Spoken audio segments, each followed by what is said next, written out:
Well, good morning, good afternoon, good evening, or good whatever from wherever you're joining us from. Welcome to coverage of the 2026 World Cup.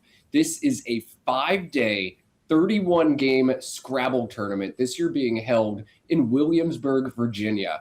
Bringing you the action today is me, Matt Canick, and I'm so stoked to be joined by two-time World Scrabble champion, David Eldar. Evening, David. How are you doing?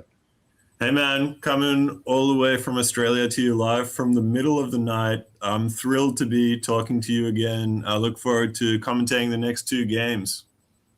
Yeah, it is going to be excellent. Dave Eldar staying up. It's past 11 p.m. already, so show him some love in the chat if you're a fan of David Eldar. He'll be here for two games this morning with Heidi Robertson bringing you round three. It's going to be all Collins played this morning, and in the afternoon session, we will pivot over to the WoW division. But boy, Dave, do we have some strong players in both Lexica. The one we're going to show you first should be no stranger if you're familiar with competitive Scrabble, and that is 2015 World Scrabble champion Wellington Jigeri. David, just give a little intro for the less educated folks out there. Who's Wellington? Yeah, Wellington is Nigeria's best player. He's won a world championship as well as consistently placed super high in a large number of tournaments. He's always found near the top, battling for the higher places. And yeah, I'm looking forward to seeing him play. It is going to be super exciting, but Wellington Jigeri, not the only extremely strong or well-known player in this field. We've got reigning World Scrabble champion Adam Logan coming down from Canada in this one. We've got popular Scrabble streamer Josh Sokol, popular Scrabble YouTuber Will Anderson, and we've got a guy who just won a big prize purse 2 weeks ago in North America in Joshua Castellano, rounding out the top 5 seeds at this one. So it's going to be spicy, spicy, spicy in the CSW field. Dave, you just won a major event, the Causeway Championship over in Bangkok, and we saw Josh Castellano get second at that one. Tell us about him as a player just a little bit. Yeah, Josh Castellano is on red hot fire right now. He's been slowly improving over the last 5 years.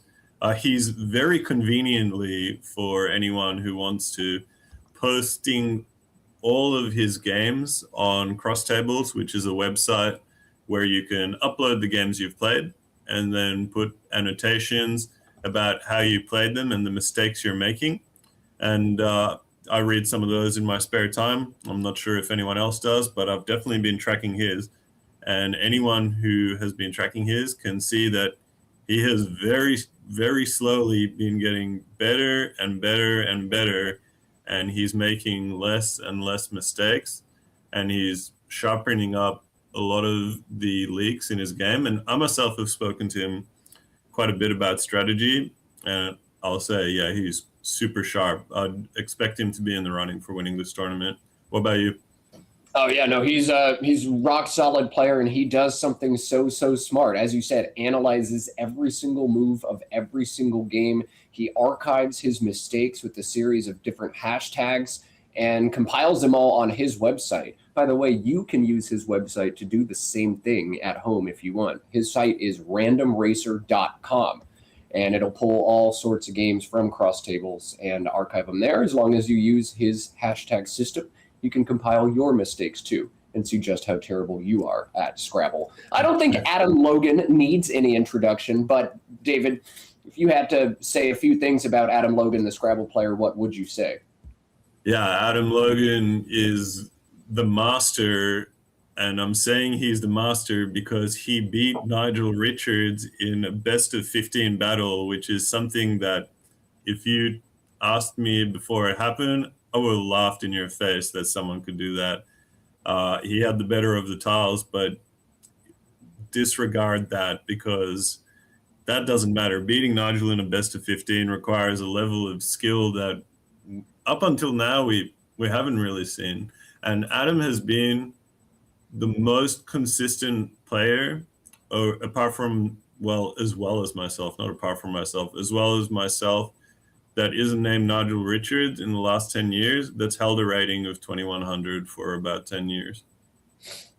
Yeah, yeah. So Adam's extremely strong. Anybody who can beat Nigel Richards in a best of 15 after beating Nigel Richards in the World Championship finals. Wow, yeah, okay. Don't really need to say much more about that. And of course, Josh Sokol, 2023 North American champion, as well as Will Anderson, who I believe won the World or North American Championship in 2018.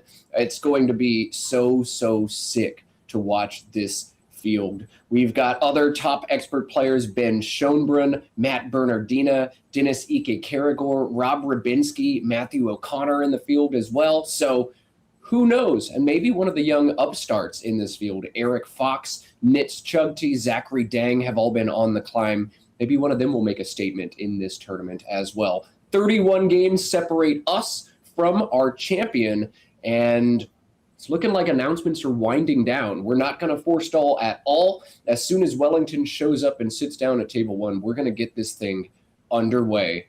Oh, boy, David, you've played some long events before. How does 31 games of Scrabble affect the human brain? 31 games of Scrabble is quite addling, I would say. But on the flip side, I know in America you guys like to take your time. I know there's some long lunch breaks. I think we're going to be all right. I think the players are going to cope. Are we doing 7 or 8 games a day?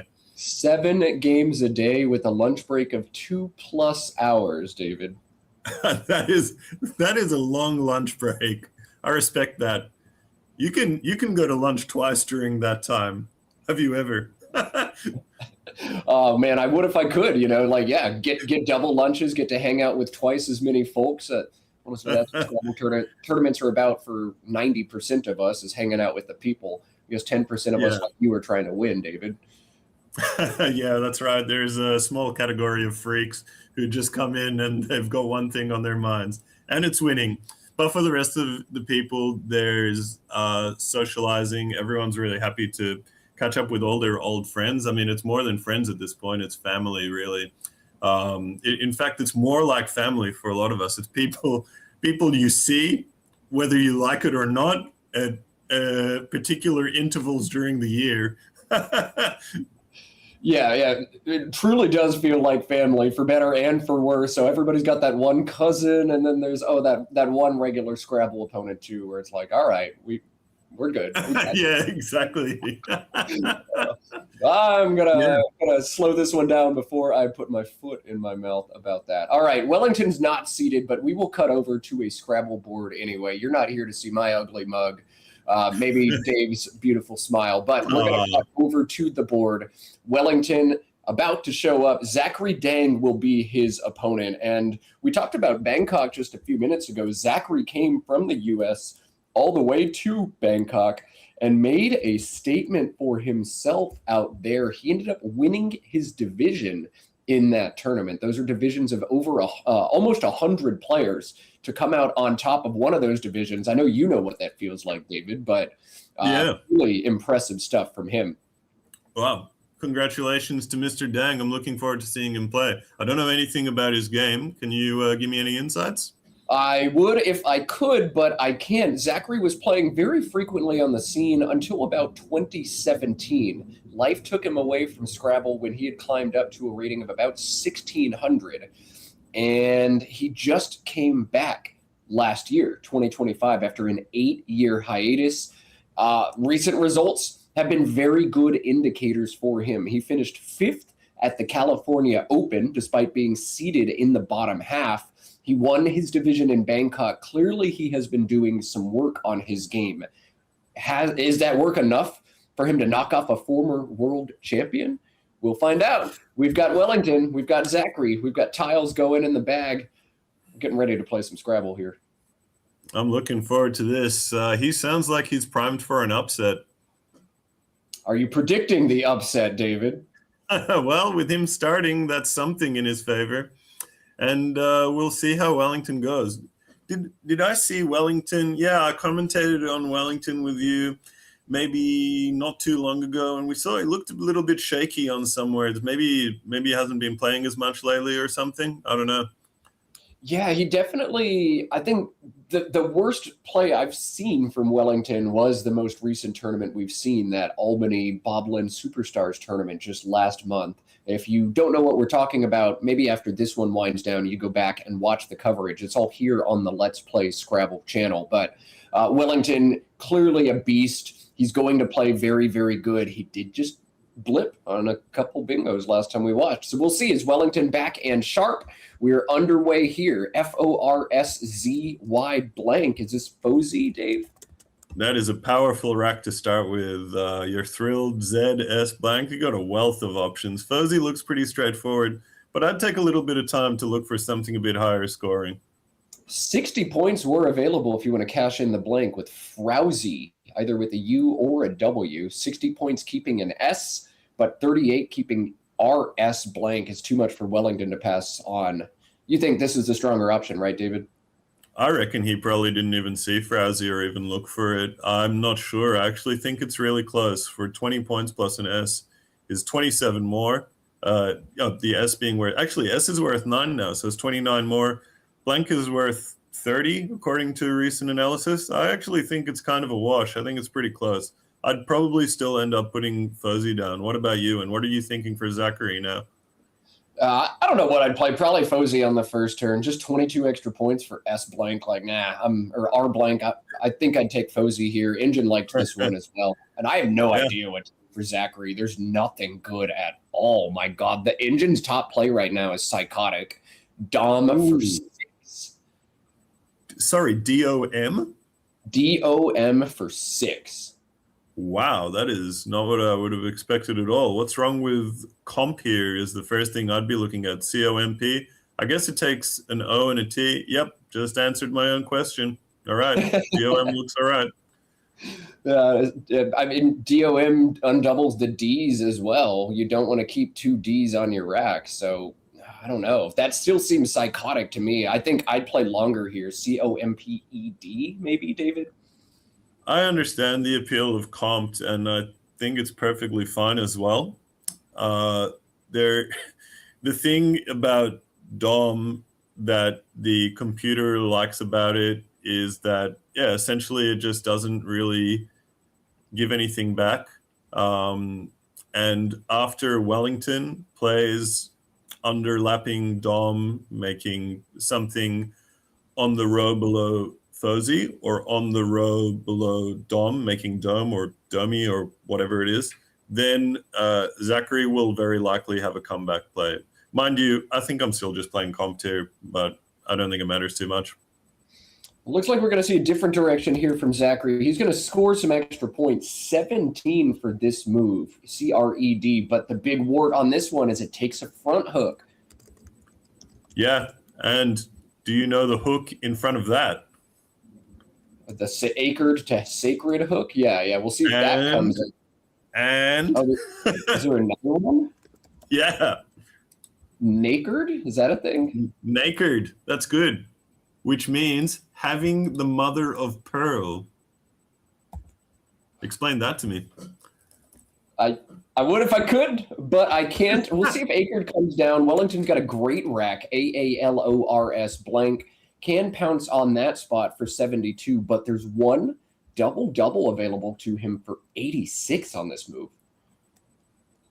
I haven't seen the double-double myself, but I think it's highly likely that Wellington is going to be able to find a high probability double-double with all the time in the world.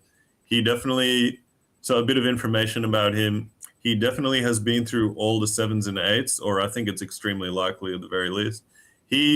I remember him busting out 6-letter words on me that I don't recall. So he can rip through the dictionary, making the blank every letter, and he's eventually going to come to whatever the answer is. Caracoles, I just got it myself. Sorry to blurt that out. But I'll be no. We saw him miss some stuff the last time around. So, I wonder if he hasn't been practicing Scrabble as much. But he definitely knows this word, and I think he's still a favorite to find it. Yeah, the problem, like you said, is he's going to look through every tile as a blank, but you might not think about a C when you're playing through a C. This looks high probability, but caracoles with the double C is 24,000 words deep by probability on the 8. So I'm certain Wellington knows this word and has seen it before, but this is pretty easy to miss, making the blank a C while playing through a C. And that is the only double-double, strongest play by 14 for Wellington. Yeah, I'll push back on you a bit there. I think for Wellington that this shouldn't be particularly difficult. He has lined up Acerolas, and I know what you're saying. So what you're saying has merit, that making the blank the same letter as the other letter, that's kind of tricky. But I'm going to reveal like a bit of a secret that, you know, people might laugh at this, but it's true for me, and I wouldn't be surprised at all if it's true for other people. When you're going through the alphabet, you think, okay, let me make the blank an A. Let me make the blank a B. Let me make the blank a C. Is there anything here? And by the time you get in the dictionary to N in your head, I often think to myself, oh my God, I'm so bored of this. I'm just going to rip through the rest of the letters quickly, hope that there's nothing there and move on. But you do spend a lot of time thinking about the A, the B, and the C, the D, and the E. It's the first game of the day. He's at max concentration. So those are some factors that could add to the pot. Do you ever do that, rolling through the alphabet and then get bored by the end?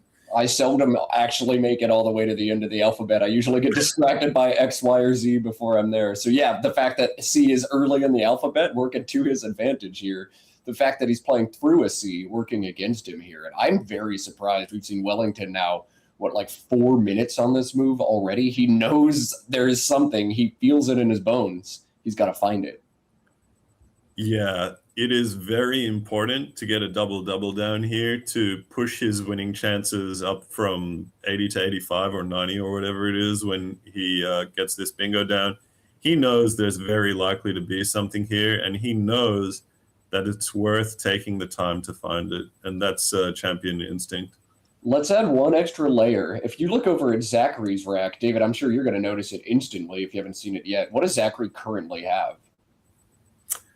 Ooh, he has 7 letters that make a longer word through the C. Indeed, he does. And how much does a longer word score? 110. All right, Wellington is not double-doubling here. He's whiffed it. Does this block impacted? Yes. Ouch. Yeah, bit of a medium to bad miss there for Wellington, but yeah, what are you going to do? If you don't see stuff, you don't see stuff. I think, but that does block everything of Zachary's anyway. Is that right? That's insane. So had Wellington played Caracols, the double-double, Zachary would have 3 different playable bingos: impacted, impasted, implated. And instead, well, Zachary has nothing now. So Wellington's miss is going to be huge for him in his favor. What a swing in this game. No playable bingos here for Zachary.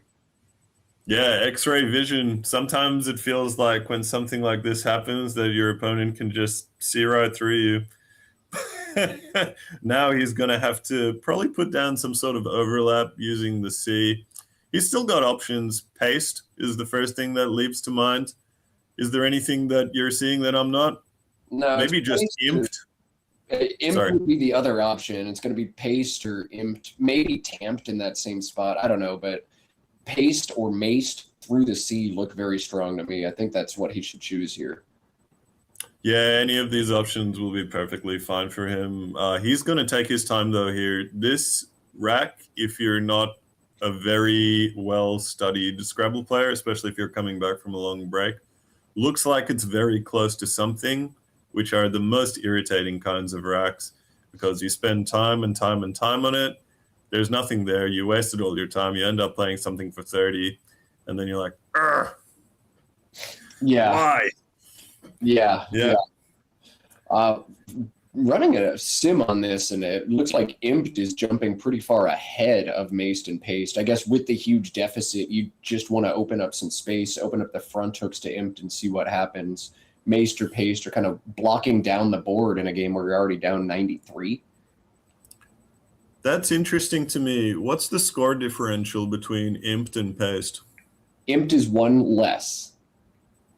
Why do you think that's happening? Could it be potentially because Paste and Mace or whatever are giving up various overlaps on the left side of Stellaria, and Impt is enticing the opponent to make a wild opening with, I don't know, Pimped, Wimped, whatever, Limped, and then you'll get the triple? Could that be what's happening here under the hood?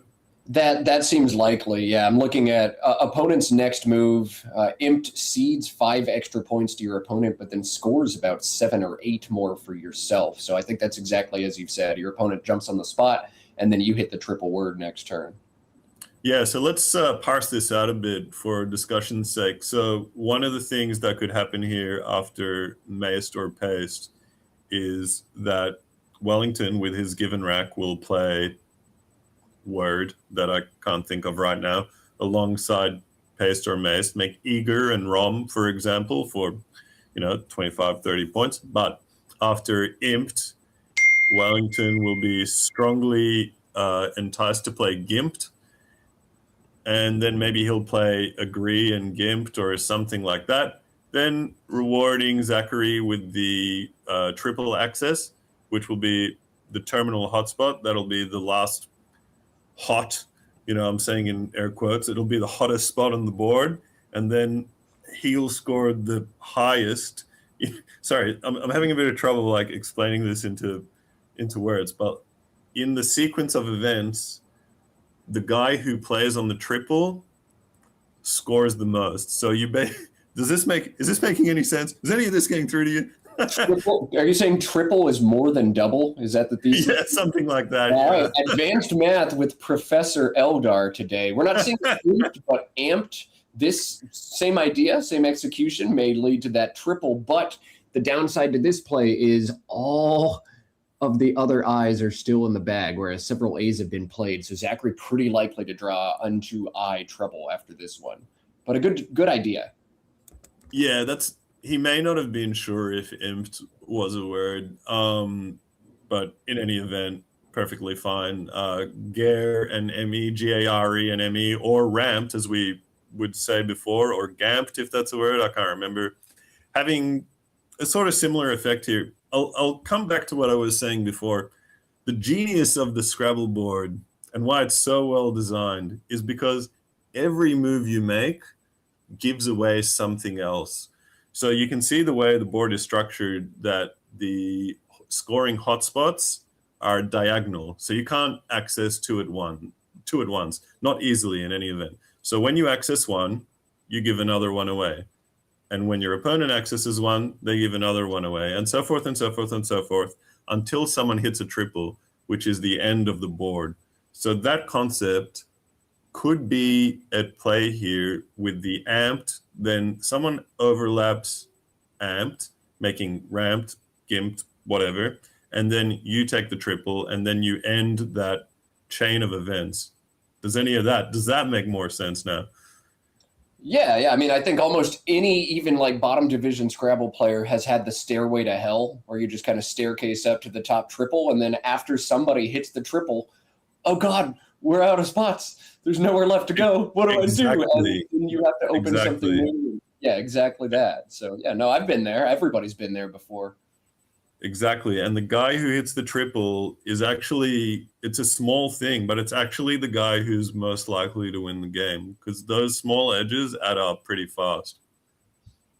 All right, David, look at this gamier through the M for Wellington. He's got a big lead, and he's opening a triple-triple. He could have made a 2-point sacrifice to play Mirage or Miger here, M-A-I-G-R-E. But do you like taking the 2 extra points and the aggression? Is it not for... Yeah, it's 2 extra points. Yeah, right. Yeah, you would know, obviously. Yeah, I think taking the 2 extra points is not something to really worry about. I'm just surprised he didn't play Gare and ME, which scored a little bit more. I think he might have been a little bit worried about the lack of eyes on the board. What do you think? Yeah, I think that's exactly it. Get rid of one of these eyes, get rid of one of these vowels here, and try to get some more tiles that'll score. If you draw scoring tiles, you generally can hold on to a lead. Just pound out 30 or 40 points every turn. So that's Yeah. probably what it was. 2 extra points, and he's not going to be punished hard. EIINTTW for Zachary Dang. Are you looking to play Twig into the G here, or are you looking to play Nitwit and Tamped for much more? Twig is 24, Nitwit's 33. Yeah, thanks for the numbers there. I'd be looking at both pretty seriously. I think Twig would be calling out to me. So the way these leaves work, keeping TINE, is that TINE is worth, I don't know, let's pick a number out of the sky, 10 points. But when the board has a lot of lines where you can play 7 letters across, then TINE becomes actually quite a lot more valuable. And because this is that type of board where you can play tamped and start a word with T, or, there's lots of places to play bingos, all of a sudden, these letters working in harmony become a lot more valuable. So I think that's a pretty wise decision. Wellington instantly playing Jure, whatever that is.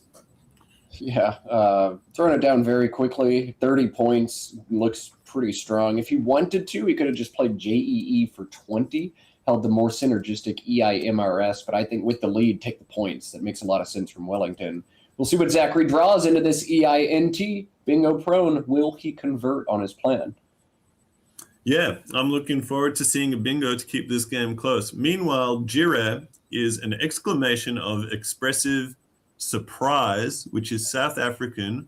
Also, it's the same as Jine, Jinne. If anyone is South African in the chat or knows how to pronounce that, let me know. I'd like to hear about it.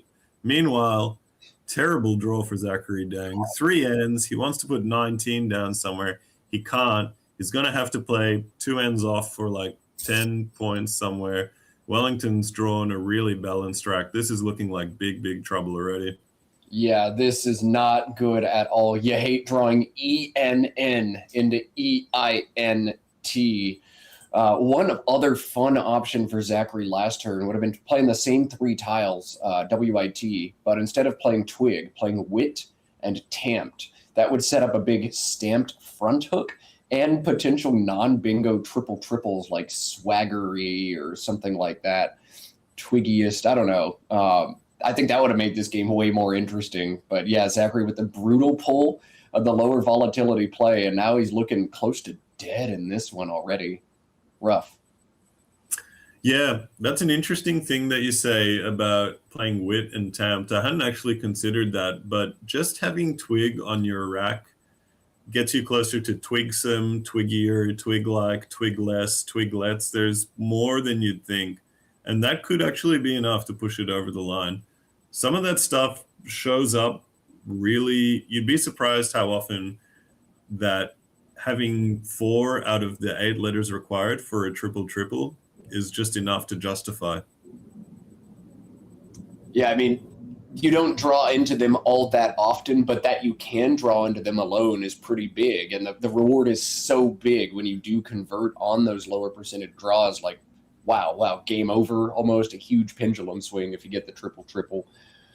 Yeah, it's a gamble that's worth taking. Now, I think for Zachary, I've been avoiding talking about this rack because I don't want to think about it. It's right. making my head hurt. Tell me what the options are. There's 24 available. The sneaky TEENE through the E in Gamier, playing horizontally. That's nice. That's nice. Yeah, it does hold INN, but it's a lot of points out of a rack that looks like you can't score very well with. Otherwise, I think there's the more straightforward NENE underneath the ED of Acred. I think that's what we're going to see here, but it sucks. Yeah, I'm not sure what we're going to see here. I think Teen, TEENE, would be an excellent find, making ESNE, but I think that would be, personally, probably for master players only. NYE coming down, yeah, this is just a really hard rack to cope with. Zachary doesn't have endless time. He has to put something on the board. So, yeah, he's just put something down that keeps a semi-reasonable leave. Nine, just through the eye of Solaria, would have been a little bit better of an option. But I mean, yeah, just ran out of ideas and he had to do something. Yeah, it looks like he was just trying to keep like the left side of the board, the bottom of the board, and open the right side of the board, both top and bottom up. Trying to fork the board, but when you make a dinky opening, this kind of stuff happens a lot. Detox for 45, slammed down by Wellington very quickly. Looks straightforward to me. Yeah, David? Yeah, I don't know. I mean, it almost looks like Wellington's trying to put time pressure on. But that being said, he doesn't have all that much time himself. I would have, again, taken more time to look at this, but maybe Wellington's looked through the board, he's realized there's nothing there, and he's just ready to move on, which is, yeah, I mean, that's how you do it if you're that fast. Yeah, I've seen this from Wellington a lot. Like he knows when a turn is easy or straightforward. He's got this really good sense of like, not this is it, and I'm going to play it in 20 seconds or less. He's usually right when he's insta playing too. I haven't seen him blunder just by going way too fast very often. Zachary's missed bingos again, so don't waste your time looking if you're playing at home. Another rack I think we're going to try to avoid talking about because yuck. Yeah, this whole game from Zachary's side is giving me a massive headache. I think now he just has to play TUN, but realistically, it's going to be very difficult for him to win at this point. He needs probably 3 bingos in a row. So I would be looking at TUN, playing off your 3 worst letters, making TES and UDO, or not as he has lined up, making XU is essentially the same thing. Or he's lining up Nutrient. I don't know. At this point, you're so angry at the game. We just want to show everyone on the stream that you know some words. Right, yeah. Just do a little flexing in a game where you're getting otherwise pulverized by the tile bag. One other option is send 2 down from the C, setting up the Centum hook. But with only 5 unseen E's, you probably want to hold yours back if you need 3 bingos to win the game. Yeah, look, it it doesn't matter too much one way or the other when you've got 2% winning chance. You just need to put down a nice word that kind of does something and then pray to the gods that you're going to get out of this somehow. Now Wellington, by the way, he's got a pretty reasonable rack. Bowman, Wombs, but actually that's been blocked, so that's going to slow him down a little bit, just a tiny little bit. Yeah. All right, this will make it slightly more interesting. We're at 92 to 207. But Wellington's going to be able to score very well on this turn. I think through the E and D talks looks to be some of his strongest options, WEB or WEMB, depending on how long he wants to go. Yeah, why would you play off the A is something I'm not really understanding here. Maybe he knows something that I don't. That's a really strange choice. I don't understand why he wouldn't just play WEM, keeping the A. There we go. As everybody knows, keeping vowels and consonants together is valuable, and Wellington knows that too. Maybe he just thought about it, didn't think about it for long enough, and now he just realized. So he is going to keep the A back. If you look at the unseen pool, 24 vowels to 26 consonants, but even if Wellington draws 3 vowels out of the bag, which is not likely, you're fine. P and S together is going to stabilize that rack. So keep. Oh, dude, you're more than fine. It's Paisano, Paisani, Senopia, Epinaus, Paisana. There's all sorts of things that you can make happen with 3 vowels. Anopsia. I mean, even with a V, as you can see now, you're okay. And for those watching in the chat that aren't super experts, V is the worst letter in the game, or second worst rather, next to the Q.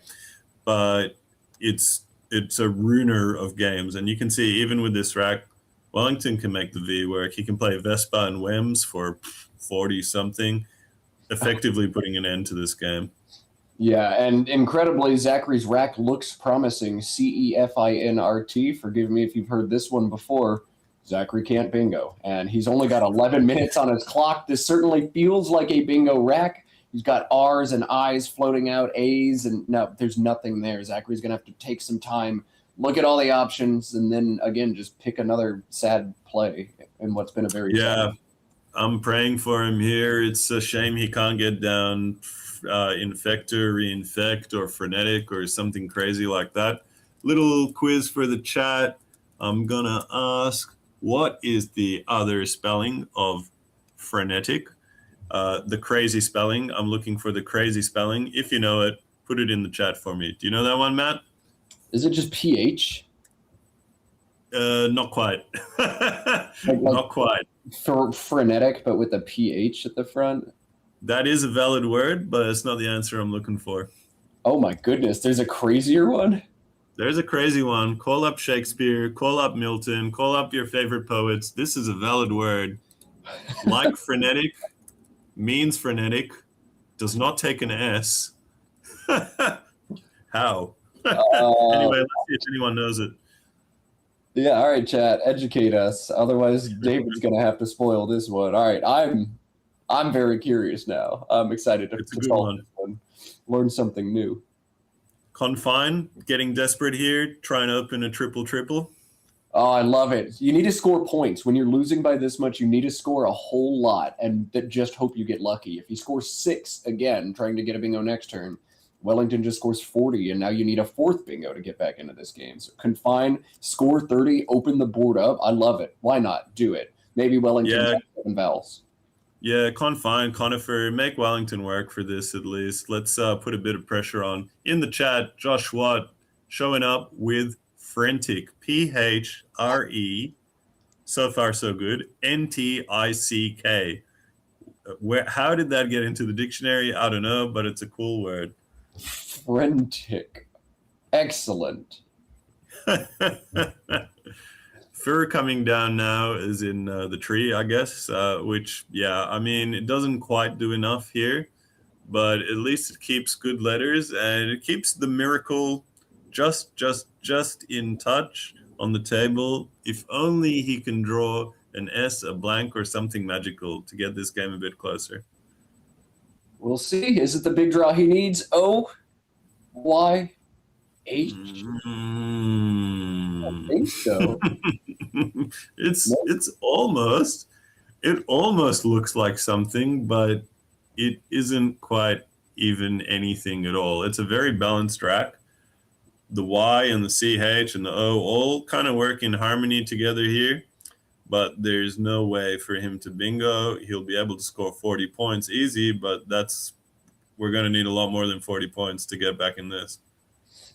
All right, here comes Wellington playing fast yet again, really turning the time pressure up on Zachary. He's going to pounce on the line at the bottom. PAVEN is 31. Defense from Wellington. The play of Wave from the W in Twig, making Vamped, is 34. Holds PENS, but Wellington choosing defense here. With this lead, that makes sense, right, David? Yeah, this is fine. Mind you, I wouldn't be surprised if you simply overlooked Wave. That looks a little bit better. That looks a little bit better to me, keeping a slightly improved lead, not opening the massive triple, but at this point, he's so far ahead that I understand that he's just putting stuff down and getting ready for the next game. He also probably potentially overlooked Vespa and Wems. I'm not sure if he turned that down or if he just missed it. In any event, he's drawn the other blank, which puts this game to an end, unfortunately. Yeah, wow. All right. Wellington just doing everything right. Zachary can't buy a bingo to save his life here. He's going to score really well on this turn, I think. He's got lots of options in the mid-40s, but yeah, Wellington, I'm going to strike with the bingo next turn. This one's turning ugly. Yeah, I'm wondering if he's going to try and really put salt in the wound and try and play something through the ON if there's anything on the table. Let's see. No. In the chat, we're getting suggestions of YECH. I'm not, yeah, I guess. I mean, whatever at this point. Honestly, once you're 150 points behind or 151 points behind in this case, winning is pretty much off the table, and you want to start thinking about spread conservation and not losing by such a tremendous amount. But yeah, comes down. Nice enough find, 45 points, give or take. And that is going to give something up? Because that looks like it is very perfect for Wellington's rack. It looks perfect. Wellington does have 2 playable bingos on this turn, but nothing at the bottom of the board. He can't score more than 66. And wow, I think he's actually going to pass on his bingo options here to block that H instead. Yeah, I think at this scoreline in Wellington's shoes, I would be looking at Besigh, Besigh. Yep. Very, very closely. To me, it looks like a much safer option than playing any of the bingos. I don't even know what they are, but right now you just want to make sure you lock this win up. And leaving the triple triple open is just a little bit too dangerous. What do you think about that? Yeah, now Besai, if I know the word and I'm confident in it, and Wellington is going to be confident in it, looks much stronger here than anything else. You do not leave the triple triple open and play big or gib in the bottom left corner of this board. But yeah, if you spot the two bingos, both of them play through the I in Jura or Jinnah or whatever that word was. Yeah, no, you got to block the H instead. Yeah, someone explained in the chat that it's a oath defined from here or something, yine, something crazy like that. In any case, yeah. I guess it doesn't really matter. I wish there was more. I wish there was more to this than there is. Now, for Zachary, he's got such a bad rack. What's he even going to do? Taun is something that leaps out to me. But really, it's a lost cause at this point, unfortunately. Yeah, he's got a double-double next turn, a non-bingo, 32. I don't know. Yeah, Arnado keep, but it's like not even that. Even the double keeps a U. U's are so bad. There's nothing nice about that. It's it's all whatever the opposite of roses is. Thorns. Scrabble seems to be that way sometimes. They're just these games where you get thorn. Like, even my good plays are bad. Oh, yeah, I do have one double-double, but it sucks. It's only 32, and it keeps you. Like, oh, come on, man. Can't catch a break. Welcome to the show, Zachary. Yeah, it's just a bummer. I'm curious to see what Wellington is going to make out of this, whether he's going to be super defensive here. I feel like Nigel, I know what Nigel would do. He would block this with Besai. I'm pretty confident of that. I'm wondering if Wellington is going to follow in his steps if he sees it. Maybe BHELS instead of BSI if you want to keep that IG with 3 ends to go. I feel like Nigel would randomly do something slightly strange and then draw a double-double for 100 next turn. Yeah, I think that is pushing it too far, but if he sees it, it's probably still better than putting down a bingo at this point. Whereas there is, I don't know what series of events would need to happen for Zachary to get back in the game after BHELS. So, yeah. Wellington, I think, just looking for bingos here. Oh, is he going to try B-Lights? That's what it looks like. BELIGHTS is not valid, but tempting Wellington right now. I am here to tell you that there is an absolutely 0% chance that he plays that. He probably came across the word B-Lights and just decided to put it on the rack for, laughs. Man, I'd put a lot of money down that there's no way this is coming down on the board. He knows that's not a word. There's no way. If he plays it, what will you do? It's too bad I'm not on the screen or I could eat my hat. You guys don't know that I'm not wearing a hat. All right, hot sauce shot. If he takes it, do you agree? Oh, at this time of night, that's gonna be a no from me, dog. I'm just gonna have to eat some. I'm just gonna have to eat some humble pie. But I am very, very confident of this. You see, very, very commonly, higher ed players, they like putting words on their rack that aren't words and then not playing them. I don't know why, but and also, even if he's not sure, there's no reason. Sorry, we're getting a bit sidetracked here, but there's no reason to try this. He's so far ahead; it would just be psychotic. I mean, I hope he does, because I like it when I'm wrong, because that to me is really funny. But no way. I'm really hoping it happens just so that I can watch you eat your humble pie here. Oh, he's grabbed the B, and he's going to play Bilgiest. He's taking one of the B. 66. Yeah, sorry guys, but that was never happening. Besai, I do think, was a better play. It means it's in brackets as an archaic word. To sigh over. What on earth could that mean? To sigh over. I'm trying to do it. I'm trying to sigh over your speaking right now. I think now for Zach, he's going to be sighing a lot.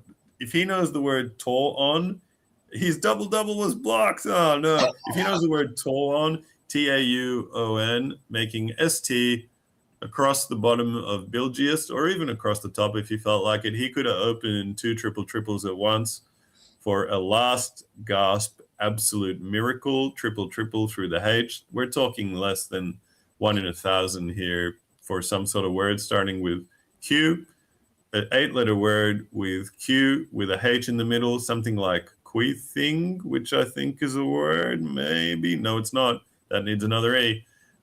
Something like that. But honestly, at this point, it's not even worth it. Just play some words and move on to the next game if I'm in Zachary's shoes. What do you think about that? Yeah, this is round one. Oh, it is good? Yep, my bad. All right. This is round one of a 31-game tournament. Yeah, you can't just like lose by 350 here, not right away. Yeah. We're seeing a challenge on Wilgiest here, is that right? Yeah. I think this is a reasonable challenge, actually, for if only for the reason that has anyone ever mixed up bilgy and bilky? Bilky is not a word, and the reason I think it's a word is because bilkier makes something which is rib-like. But because of that, I've always had a big trouble between these two. I don't know what bilgiest could possibly mean. It means having the smell of bilge water. It's some sort of oceanography, sea, maritime, boat people word. And yeah, I don't blame Zach. I mean, I don't know if he's a boat guy, but yeah, if you're not a boat guy, you've got no idea what that word means. Bilge is the very bottom part of a boat. Bilge defined as a verb, meaning to take water in through the bilge. So you open your bilge and then you are bilging, and I guess that water is bilgy. Okay, well, thanks for the knowledge drop there. All right, it's good to get a bit of maritime license in case I'm ever in a situation where I need to know how to call the water at the bottom of a boat. And finally, he drew surely notates at tones something to stop me talking about boat water. Nope. No bingos for Zachary Dang on this turn, despite having a double rack. So, what kind of boat would you buy if you could? Just kidding. I'm trying to think of boat. Yeah, I've got one in mind. So just take Zachary's rack, and I want everyone in the chat to take that rack, notates at tones. You can't find a bingo there, but take a B out of the sky and an O out of the sky. I want you to find a 9-letter word. It's a kind of boat. Tell me what you think it is in the chat, and if you know what it is in real life. All right. Word puzzle given to you by world champion David Eldar. Let's see who can solve it in the chat. Nobody cheat. It's no fun when you cheat. Yeah, please don't cheat, guys. This is apparently a US word, so this is reaching right out to the Americans in the chat. I'm not even sure reading this definition that it's a type of boat, but I hope someone from the US can tell me what it is. Meanwhile, he's dying over here. Is he going to get over 200 points this game? I certainly hope so. I mean, he has a double-double available again on this turn. Now 38 points for treason through the R, but he may be thinking, I'm going to get a bingo down. Gosh dang it. I don't know. He might play Toga through the G and Bilgiest and do whatever you want at this point. You're going to lose the game. Yeah, oh man, just make it stop. There's only 4 minutes left, thank God. And Wellington doesn't have that much time to make you squirm a bit, so he's probably happy about that. All right. So it looks like chat kind of getting on it. Your puzzle is stone boat, which on the topic of boats is a boat word, but it's not actually a boat itself, defined as a sleigh. A sleigh of some sort, says Magnus, for moving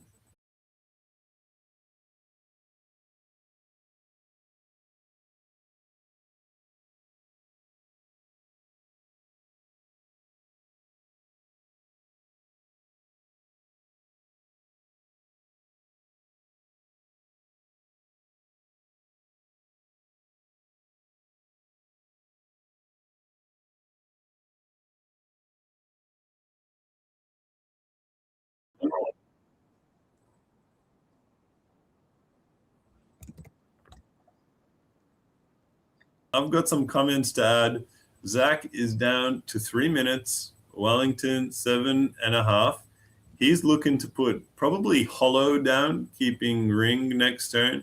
I don't think it matters all that time. We didn't comment on Zachary's play of Outa, by the way, I don't think, making OES, which seemed perfectly reasonable. That gives Wellington Lingo in that leftwards triple. Yeah, I mean, we're just watching it play out at this point. Yeah, there's nothing Zachary can do to overcome a 198-point deficit in the game. Yeah, unfortunately, there's no coming back from this, which is all right. But check this out, TOT for 3. Okay. Yeah, cool. I'm into that. All right, maybe Wellington will play Bilites or something, and a miracle. I mean, there's 2 triples open. Unfortunately, Scantist or Stankist, for that matter, are not words. But I like the idea. Stankist. Do it. So Wellington doesn't have, he's like one off from Roodling as a triple, but no play bingos here for Wellington. Which is he going to block? The T, the H, or will he go full psycho mode and block neither one? Guess we'll find out. Yeah, dude. If I'm in Wellington's, so once the score gets really far apart, a strange phenomena occurs where both players are playing for a massive spread at the same time. Whereas Zachary is playing for a massive spread to try and come back and overcome a 200-point deficit, but can't really win, but kind of is incentivized to do that, where Wellington is incentivized to win this game by 500 points. So they actually have the same incentives in a way. So I don't think we're going to see this, but situations can arise where it's best for both players to just keep going for that high game score. And if Wellington does that, I hope we get to see someone put down a triple. Yeah, it's best for us at home, too, to watch that happen. Try to score 700 or die trying. Then we get some extra intrigue. Josh Watt pointing out a play of Lingo on the left side of this board, making Ludo, It, and NA. That's 31 for Wellington and leaves it all open, but Wellington looking to play a pretty straightforward looting through the T and just ending this game. Yeah, I'm into Lingo here. I want to see that happen. I want to see someone get a triple down. I think it doesn't really matter what he does as long as he plays a Velet. Even if he doesn't, he could realistically pass the rest of the turns of this game and win. That could actually happen. So what I'm saying with that is he's obviously not going to do that. Is he can just play whatever he feels like, and it doesn't matter. I don't know why he's putting down rooting. Maybe he's just mucking around. And wants to put looting down, but he's playing around a bit. I guess there's no L's in the bag. Oh, sorry. Wait, what? No. Okay, yeah. I don't really understand. I don't really understand what he's up to here, but it really doesn't matter. Yeah, I don't get it, but whatever. Just you do you, and I bet he's pulling the L4 Ludo actually. Okay, that is yeah. All right, whatever makes you happy, at this point. If you want to keep Ludo next turn, that's cool too. Maybe he wants to not let splooting.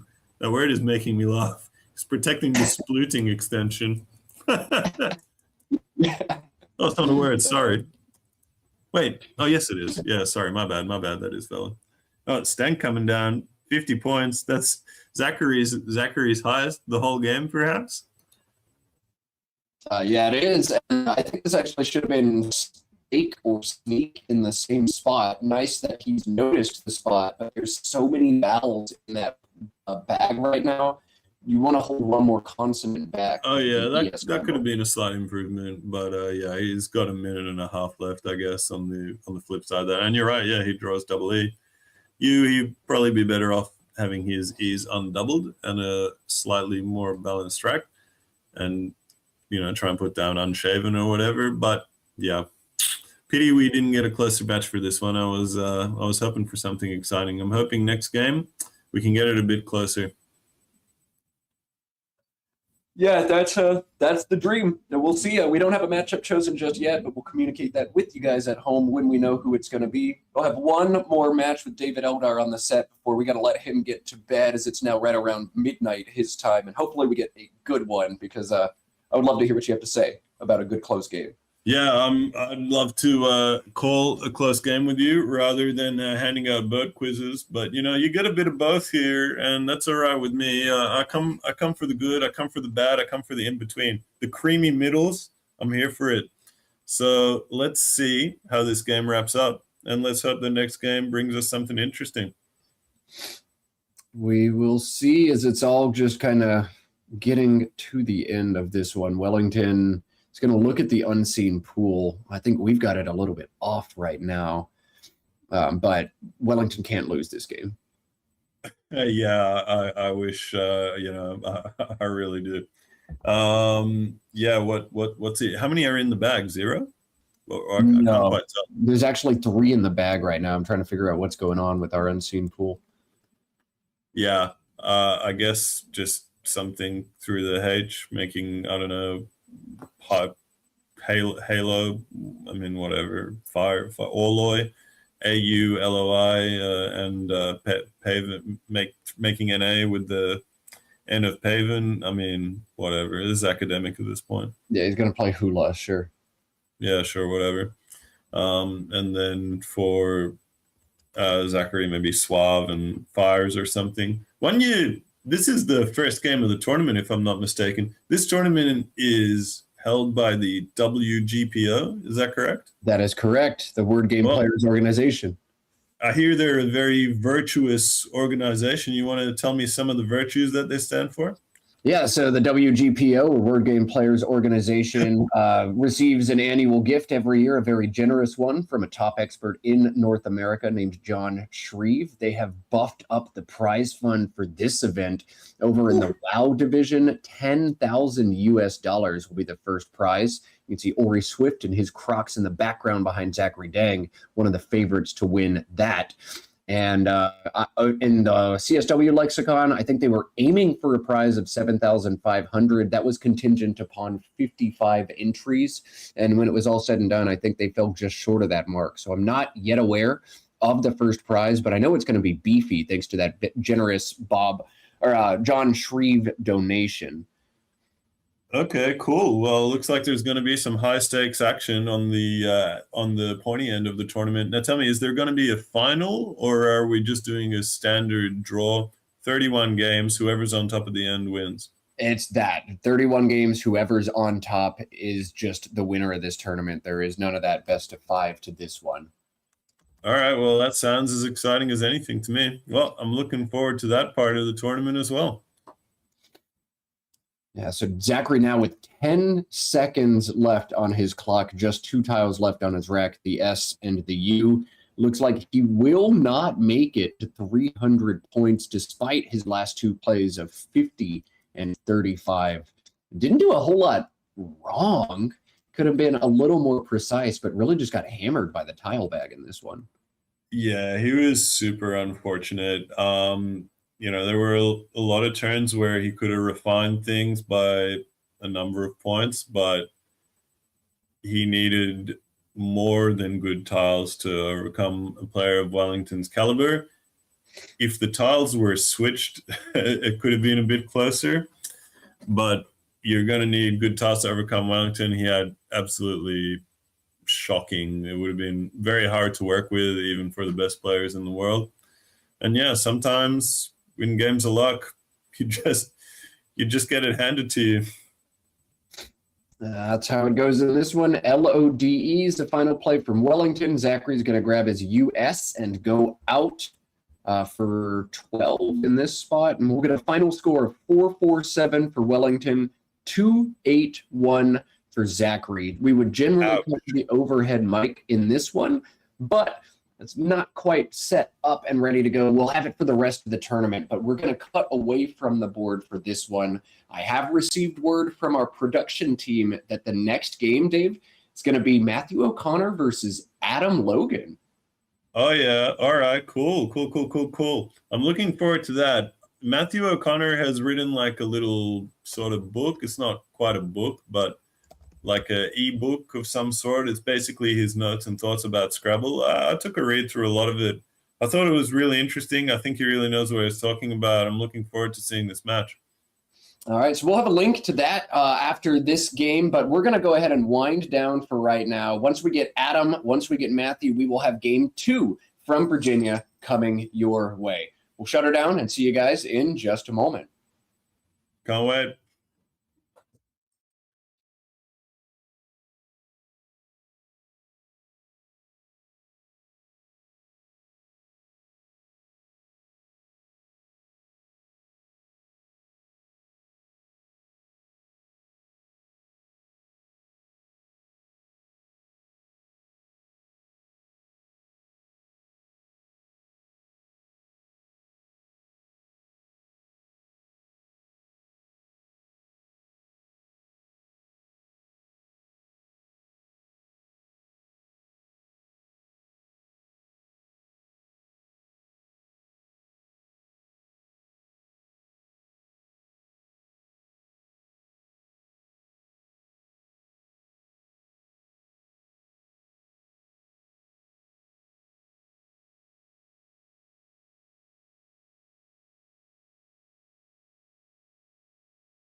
Welcome back, ladies, gentlemen, and other folks. Round 2 of the Word Cup underway right now. Matthew O'Connor versus Adam Logan in a matchup of two extremely strong players. Matthew to play first, AHILRST. We've got two-time World Scrabble champion Dave Elgar in the booth to tell you Matthew can't bingo, but he's going to do what on this turn? He is going to spend a while thinking about what the best change is and whether he should play LAITH or whether he should change an L or a H or maybe even a T. It's something that, unless you've prepared for this situation specifically, you need to analyze and look through which 6-letter leaf is going to bingo the most. And then you need to compare that to the long play, which is LAITH. And I think that's going to take a little bit of time. What do you think? Yeah, there's a lot to think about here. You either grab your 5, whether it's LAITH or HILAR, or maybe even AIRTH. But if you grab 5 tiles within like 20 seconds, that makes sense. Matthew wants to try to optimize this, so he's going to look at every exchange one as well, just as you said. This could be 4 or 5 minutes on turn 1 from a player who's usually pretty quick. I think it's worth taking the time here. I want to start. The most likely bingo rack would be to change the H, because that leaves all your 1-pointers, and the 1-pointers are only 1-point tiles because they make the most words. So I'll run through some vowels for you there. I'll do the work.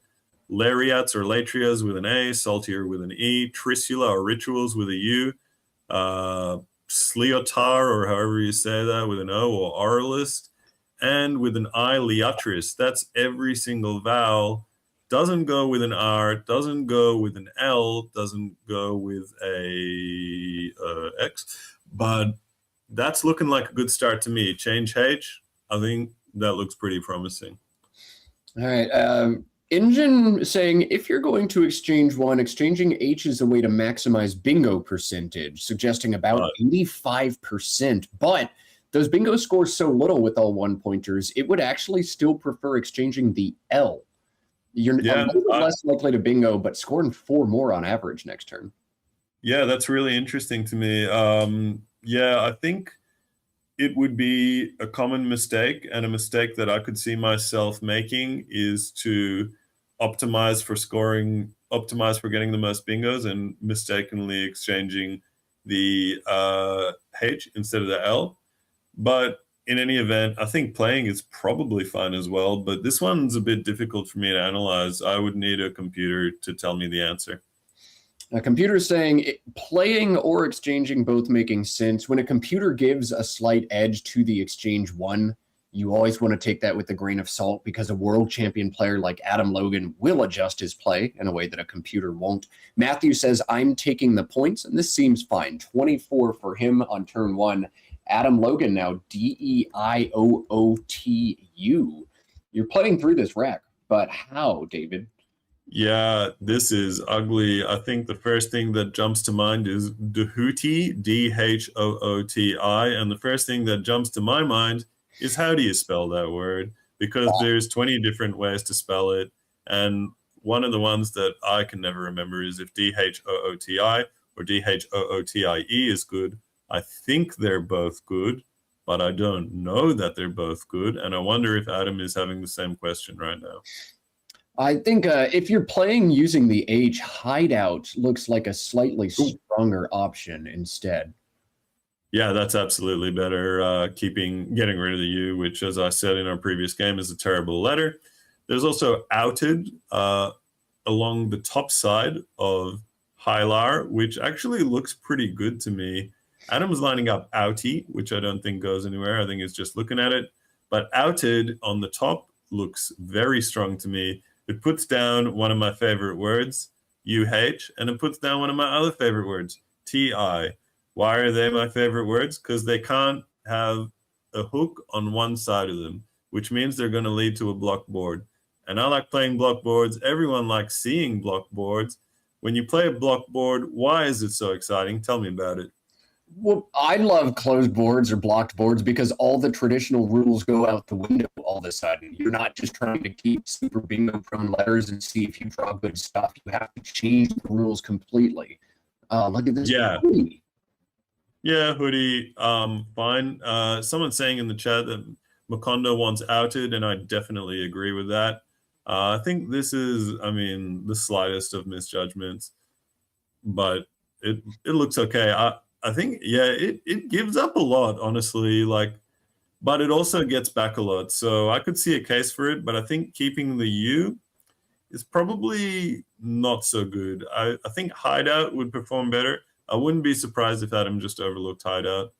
Yeah, outed 9 points above Hoodie. Hideout also about 5 points above Hoodie. I don't think I've ever seen Adam just like botch a turn like that. I mean, maybe he's got a reason or something like that, but that's a weird play from Adam, who's usually just spot on with this stuff. Yeah, that's a really bad misjudgment. I didn't realize myself it would be that far out. But Hideout, I have a feeling he just overlooked. And if he saw outed and turned it down for this, yeah, that's a bit of a misjudgment there. He's misread the situation, essentially. I'm not sure he saw it. Now I think for Matthew, beg. Okay. There's not actually that much on. He's got a pretty unlucky draw, honestly. He kept ST and he's drawn ugly, not synergistic letters to go with it. Beg, maybe?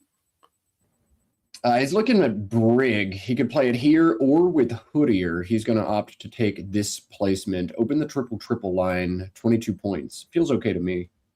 Yeah, look, I don't hate it. I think I have a slight preference for Beg here. I want to get a bingo down now. And I think the equity between the 2 points is very similar. I think when you have an opportunity to score something and, keep a very strong leave, like CRIST is a deceptively powerful leave, especially on this board, I say take it. Yeah, Beg was the engine's favorite play on that turn, and Matthew hasn't committed to Brig. He's actually picked it back up now, so maybe his spidey senses are ticking here. Yeah, I'm not sure. He's got a few things to think about here.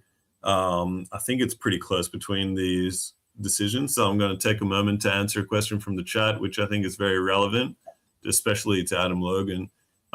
Someone's asking, how much do people at the highest level review all the words just before big events or ongoing? My guess, I don't intimately know everyone else's study regime, but most high players don't do acute study before events, or they might do a little bit. Generally, most super high ranked players are doing general maintenance like every day of their lives. I know for me, I'm doing like between 30 minutes and an hour of study every day. I wouldn't be surprised if that's true for almost every single player rated over, let's say, 2,000. Now, you're going to hear a lot of players rated over 1,900 brag about how little that they study, but I guarantee you that anyone over 1,900 has spent a whole lot of their life memorizing letter strings so they can score more points than their opponent. Yeah, even if they're not doing it on the daily right now, like it takes hundreds to thousands of hours of word study to even get like remotely competent at the expert level in this game. So I can say I'm one of those 1900s who talks about how I never study, but that doesn't mean I have never studied. It just means I put in my thousands of hours back before 2014, before embracing I'm a washed up has-been.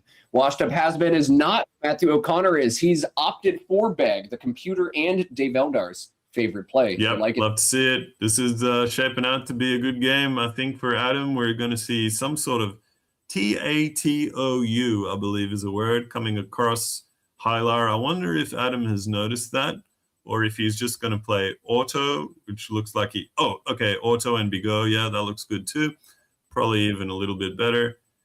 This looks fine to me. Finally, the first bingo is going to come down with reciters, and Matthew has actually gotten the best of this exchange. Hasn't done any, well, actually, no, he has. Sorry, I'm going to take that back. What he did is he picked the right move between Beg and Brig, and you can see that his reward is that he gets the opening bingo, and he hits the triple first, which, as I discussed before, is the guy who hits the triple first can often win the game. All right, there is actually a potential for Matthew to blow that turn. The double-double deuteric available through the DEU. If he was not confident, deuterics would have been very enticing to try for 100 points, but he passes on it correctly, plays reciters as highest scoring bingo. We'll see. Look at the spiral on this board, David. Yeah, this is a really interesting board geometry. We very rarely see a board with no 2-letter words on it. I wonder how long they can keep this up. Yeah, I will see. I think we might get one more turn out of the no 2s on the board theme. I'm not sure what we're going to see from Adam Logan here, but by far his highest scoring option is replate from the R and reciters. Oof. 30 points, but opens everything up, holds a G. I don't know, David. I don't think we're going to see. I haven't found an alternative option, but I don't think we're going to see replay come down. I mean, changing is not even that much. Changing is almost as good as replay. So I think that's pretty unlikely to come down. I think GEE and AG is one of the things that's immediately leaping to mind. Plate is a deceptively strong leave.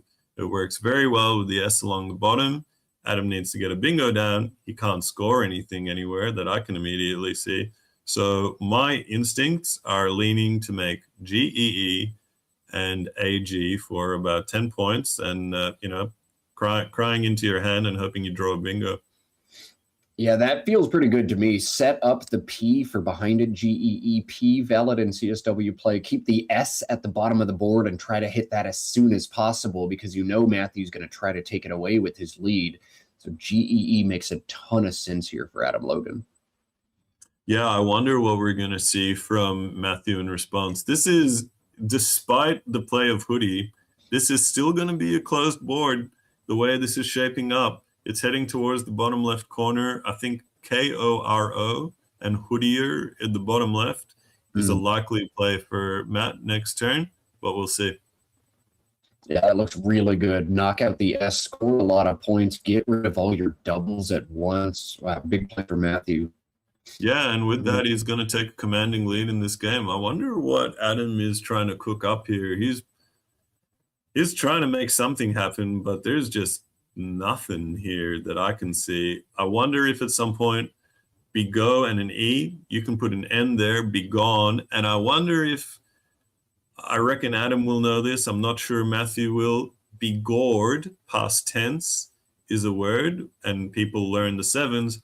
But not everyone might know that begore itself is not a word. B-E-G-O-R-E, not a word. B-E-G-O-R-E-D, a word. Spencer, smeared with gore. Yeah, all right, whatever. So, yeah, what do you think the chances are that shows up? I could see it as a mistake being made. Adam generally very solid on the words, and Matthew pretty strong on him as well, but it's a potential blunder. If anybody's going to make it, it'll be Matthew. Yeah, that could be a really exciting way to end this game. I think it's not super likely, but yeah. Someone's pointing out in the chat, be rouged is a word. That's right. Sometimes a word starting with B, B-E, and ending in E-D cannot have the form without the D at the end. And if you know any more of those, chuck them in the chat. Maybe it's a Spencer thing. Maybe it's just a thing that's with those words. Great play by Adam. There we go. Love to see it. Oh, he's putting the P on, though. Oh, wait, what? Oh, I don't like this at all. I don't understand that. Yeah, he's scoring 3 extra points now, but this is going to cost him 7 extra points next turn. Adam was averaging about 57 after GEE, just 50 after this, also shaving his bingo percentage down by 11%. But look at that. M blank blank. Wow, it really is that easy. Good, I'm glad he drew that. It'll make the game closer. He's drawn into Strammel or Stammels or whatever. But how's that performing on the sim? I'm kind of curious. That seems like a pretty solid misjudgment to me. Yeah, it was about 5 points down. Yeah, ouch. I wonder what Adam's reasoning for that was. I wonder if he wanted to produce a a double hook, or if he thought GEE was too easy for Matt to block, or if he thought it's signaling too obviously to him. But yeah, weird choice there. Not sure I really get it. I think O'Connor. Yeah, sorry, go. GEED or GEEZ, if Matthew's able to play either of those and play downward, the top half of the board is just dead. So maybe that was his concern. Yeah. Leaving the S only hook. I'm guessing that's his logic. But I'm pretty surprised by that. But maybe he knew the 2 blanks were coming out. Yeah. If I can play 3 tiles and draw M blank blank, I guess that's probably the play I want to make. Matthew's looking at Rookier now, ROOKIER, through the I in Hylar. I don't think he's noticed your play of Koro. Rookier's only 27, Koro's 34. Yeah, Rookier or Nookier for that matter, is definitely an available play and also a much worse play. Matthew needs to take the time here to find Hoodier and Koro to firm up his winning chances in this game. He needs to not feel time pressure. He's not doing great on time. And he can also do Crooker? Whoa. Crooker. All right, well, I don't think anyone saw that coming. That was a strange looking play, I guess. Yeah, it seems okay. Yep, I don't know. Tell me your thoughts on this one. Crooker, an adjective, crooker, crookish, but it does take a Y back hook. Maybe Matthew figures Adam has no shot at a Y after GEEP. I'm going to try to draw it. Yeah, I don't know. This is just a bit of a miss. He just missed Koro, I'm guessing. And yeah, the thing is, it's all nice and well to play words that don't take S, but it's not fun in games when you draw 7 consonants next turn and you have to change, and all of a sudden a game where you're in a commanding position, you're behind. And that's what's going to happen here once Stramel. No. He's not. No, he's not.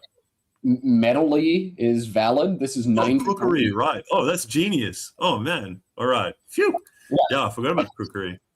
Wow, that's a great find. Damn, that is high class. I totally forgot that takes a Y. Rookery and crookery are both words. Adam immediately knowing that, of course, because he's that good and finding medley there, which is probably one of the only words that ends in Y. Super good. Super high level. Nice one. Yeah, 180-degree turn in this game as Adam has pounced on the Y hook and Matthew has drawn 6 consonants into the N he kept last turn. Boom. Adam Logan was down by 100 points. Not anymore. He's in the driver's seat in this game. David, are you playing NTH for 19? Are you playing well for 11? Or are you throwing back? Lordy. Oh, man. Hey, I just want to say that Jeep plan, Geep, that worked out beautifully. How about that? Am I playing NTH for... I think we might have to get a change here. This board is wide open for bingos. We've got that floating S in the middle of nowhere, the floating E. I want to get a bingo down. I think I'm going to change probably down to T or NT. Probably doesn't really matter. And forget the past in this game and proceed now with the thought that, I'm no longer a favorite to win this. Yeah, wow, that happened. Any plan is a good plan if you're going to draw M blank blank. And that was, I guess, Adam's whole plan after GEEP. But wow, what a absolute just swing. Yeah, wild. On Adam's rack, Vanity A.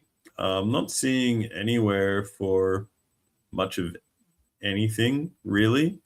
The main thing he'll be looking to do is getting rid of an A, a V, and a Y, and I'm not really seeing an easy way to do that. So yeah, I wonder what he's going to cook up for us. Maybe A, Y, and POA. Oh, we're getting a challenge here.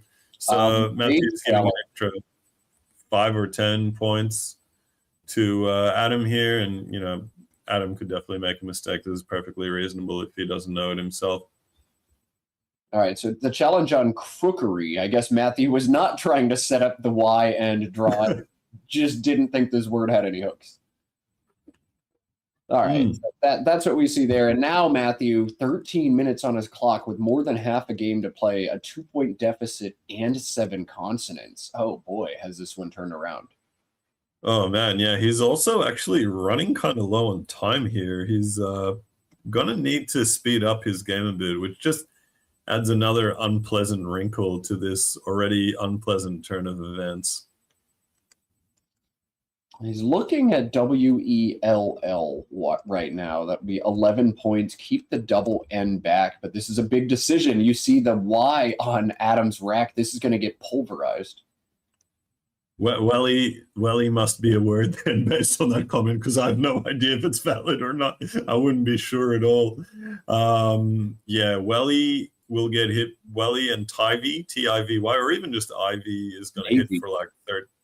How much? Navy. Oh, Navy. Damn, you're good. I didn't see that. Yeah, Navy looks better than all of those. And yeah, well, Adam sees that too.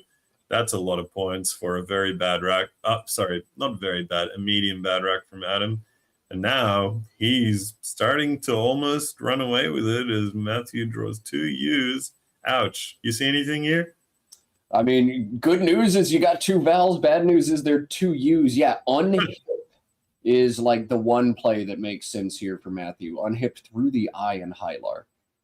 Unhip is not an easy find with the clock ticking down. I'm going to be impressed if Matthew digs this out. Not many words are shaped in that way. I know it's a common word, of course. Unhip, everyone knows what that means.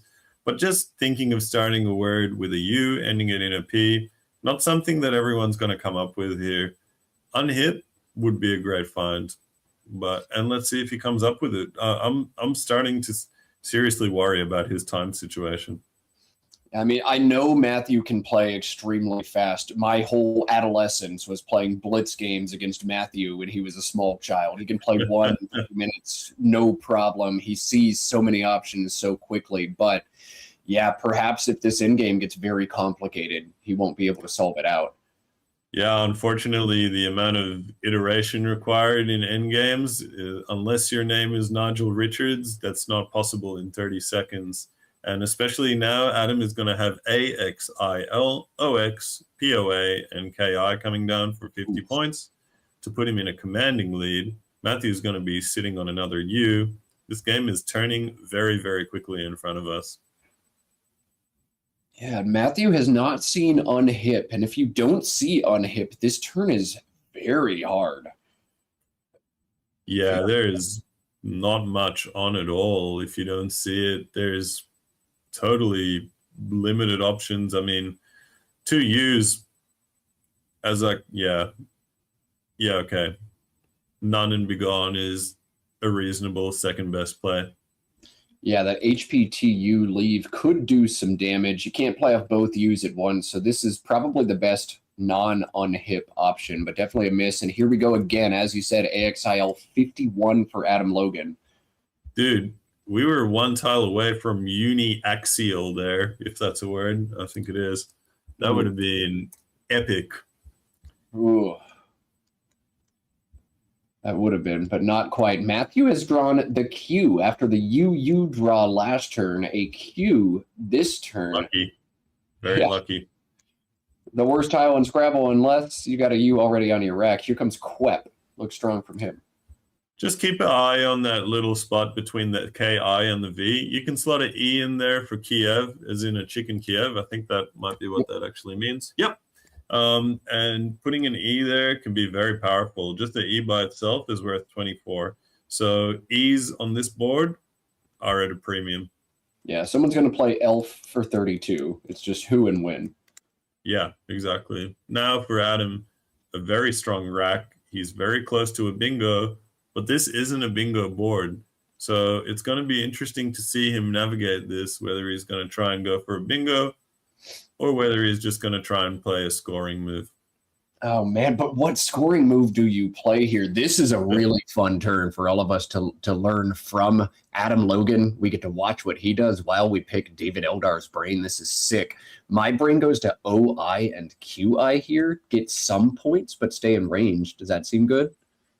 I actually really dislike that. I think that sort of, I mean, it splits the difference, which, sometimes it's fine. It just kind of doesn't do anything.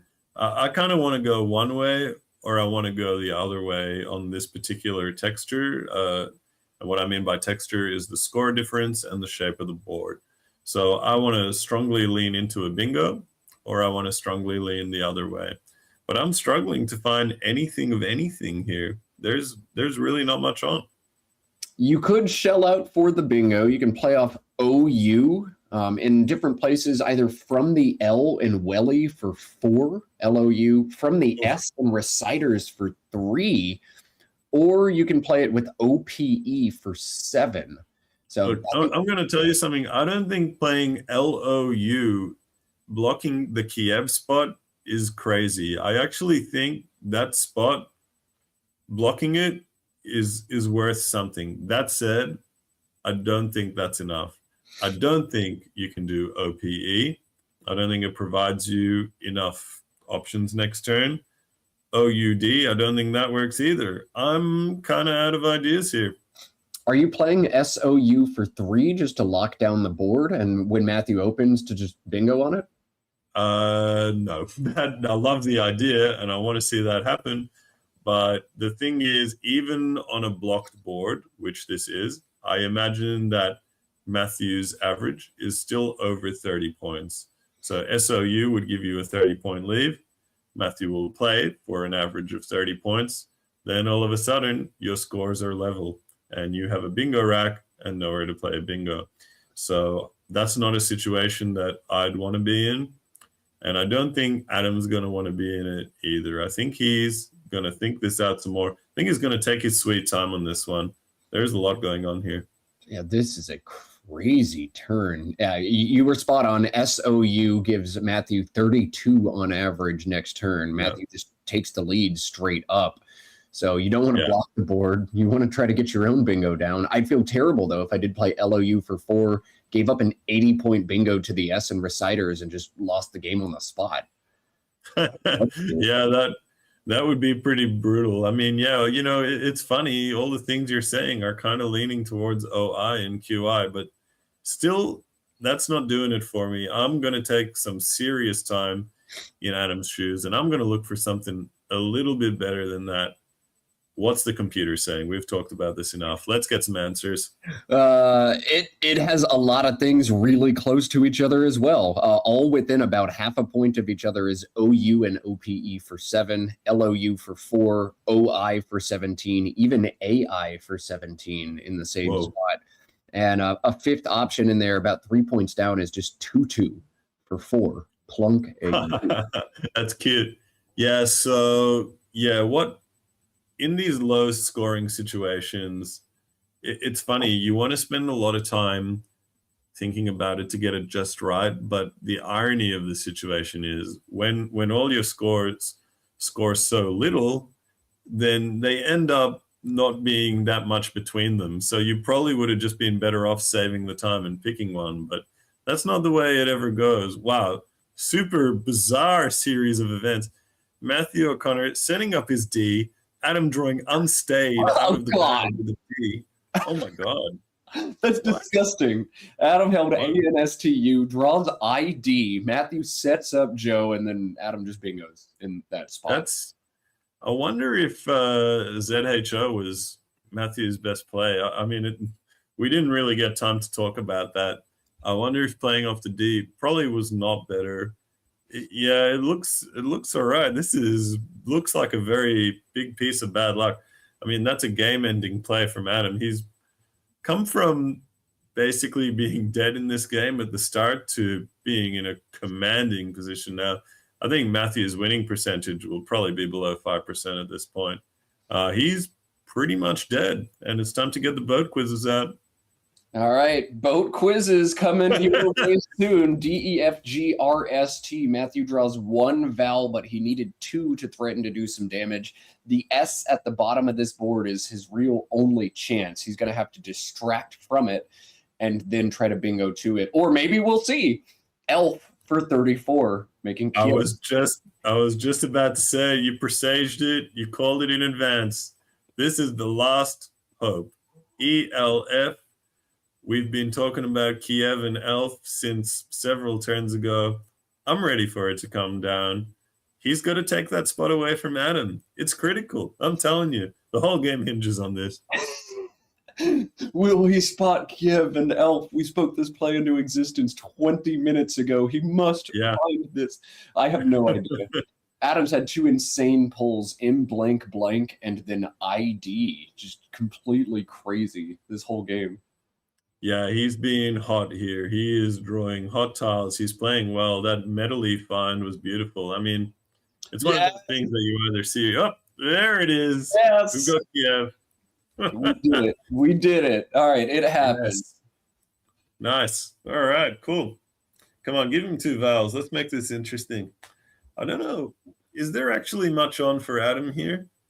Adam's got to make a decision now about what to do and how to approach this game. Does he want to block the S at the bottom, or does he just want to outrun? He can block the S now, FEYS and hoodies, 38 points, blocks the S, does keep DII back, which is not the best, but that seems like slam dunk game over. If he just wants to score Nidify from the N in Unstayed is 26. What are you doing, Dave? You know me, I don't block. I never block. I'd just go ahead and play Nidify here. I wouldn't think too hard about this. I do know that the people, they like the blocks. But I would be thinking that, all right, let's move on. Hopefully I can get another bingo down. And yeah, I think Nidify would come down for me here. But I could see a very strong case against it. FEYS looks like a perfectly reasonable play. I think either will be fine. I know Adam is pretty paranoid in general. The way he plays, I don't think he's going to play Nidify. I think FEYS lines up with his play. But I think even better than FEYS is FEIS, and I think that might be what I'd play too. FEIS, making hoodies, setting up FY, which is a word in this dictionary, hopefully going for a very big play across the bottom left triple, ending this game, and looks like he just missed it. Oh yeah, FEIS is sick. If you draw one of those 3 A's, you have YAD at the bottom of the board for 53. That's epic. But yeah, Adam just playing SEIF here, and whatever, that's a play. Yeah, that's fine. I mean, that's going to be enough to get him over the line here, saving something very unlucky. Matthew and a world of hurt. This rack sucks. Like, ungird for 12 and lose is his best option. Yeah, I don't know. Someone in the chat saying I could change these words from paranoid to cautious. Yeah, sure. I don't know. I think of people as either paranoid or reckless, and I'm putting myself in the latter category. But yeah, I could see a case for either. Yeah, just because you're paranoid, by the way, doesn't mean that you're wrong. Nigel is the most paranoid player in the world. So yeah, gripe coming down here. What do you think of that?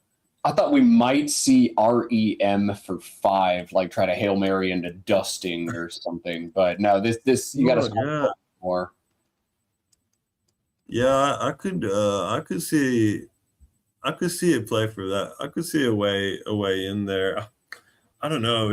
You know, the thing is, you need a massive 100-point play somehow, and that's not a bad way to get back in, because after you draw a dusting or whatever miracle draw it is, then you can hopefully follow that up with at least threatening some sort of bingo.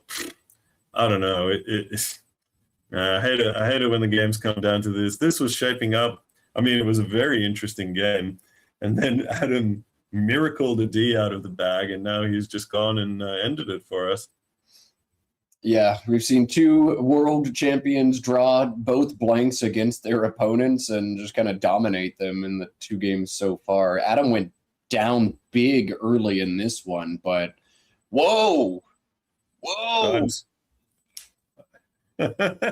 not going to say the P word, but I'm thinking it. I think.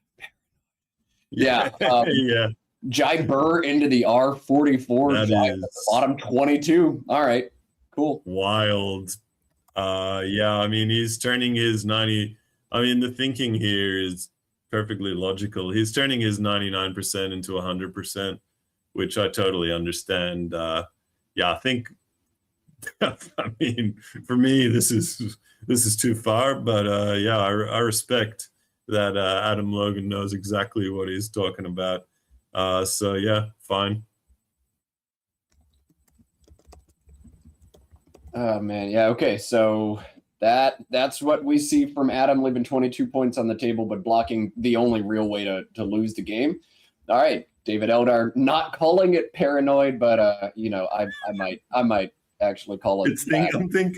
I'm thinking it very, very hard. I mean, Yeah.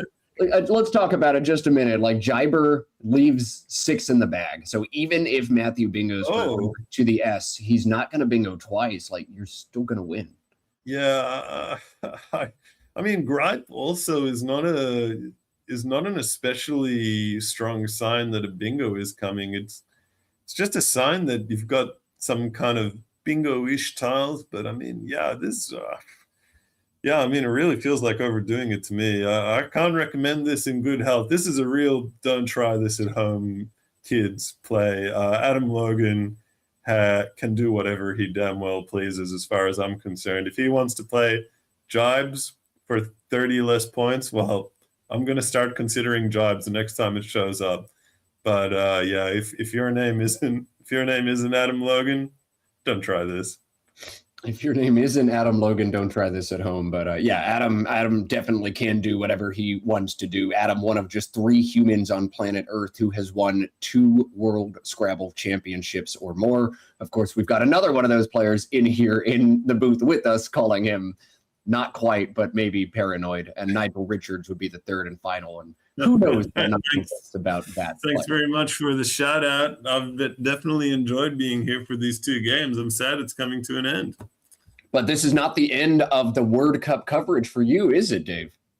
No, I'll be back tomorrow for the first 2 games. I think I'll be joining, is it Charles Renke? Am I saying that right? That's it. Yeah, you've got Charles in the booth with you tomorrow. So if you like Dave Eldar, fear not. You can tune back in tomorrow morning or evening, depending on where you're joining us from, and see 2 more games of coverage here from the Word Cup. That'll be rounds 8 and 9 coming your way. And let me give you a parting quiz, rather. Let's take Adam's rack and let's add in an N and a T and give me a 9-letter word, please. In the chat, please don't cheat. This is a real stonker of a word. It's a hard one. Take Adam's rack, add an N and a T. Tell me what 9-letter word you get. And if anyone can tell me what it means, even better. See how you go, guys. Everyone can play this quiz. It's valid in both books. Have fun. Good luck. Ancient Cosmographer, there is our commentator for tomorrow solving this one. All right. Oh, Native American is... Are you guys Native American? How did you know that? A breed of domestic fowl of American origin. Wow. All right. Someone has to explain how they knew that in the chat. Ancient Cosmographer, Fex Gotti. What? Jeremy, I know what this means. It's a farmed animal breed. Not quite. But nice anagramming, guys. All right. Well, what's he going to play with this rack? I mean, he's surely not going to block anymore. I guess he's just going to try and maximize spread at this point. I mean, is there even that many bingos available to Matthew? Not really. I guess theoretically, Matthew could still win. So I think Adam might be looking to play 1 tile and then try and magic a bingo next turn. If he's not doing that, he's going to try and play out in 2. Yeah, I guess Adam's going to play Wade. Okay. Yeah. There were no bingo threats anywhere on the board. Adam didn't have to cover anything in that unseen pool. Well, Insta-chell. Yeah, you know why there's no bingo threats on the board? It's because he played jibes. Yeah. It was over. He said no bingo, no more, and then he played that word, and that was that. Boom. Yeah. It's magic. Yeah. Yeah. Wild stuff, wild scenes. All right. What a day. What a game. What a paranoia. A Paranoid also became one of my favorite songs, Paranoid by I Prevail. If you're into metalcore, death metal, that kind of unhinged stuff, check it out. That's the theme Nice.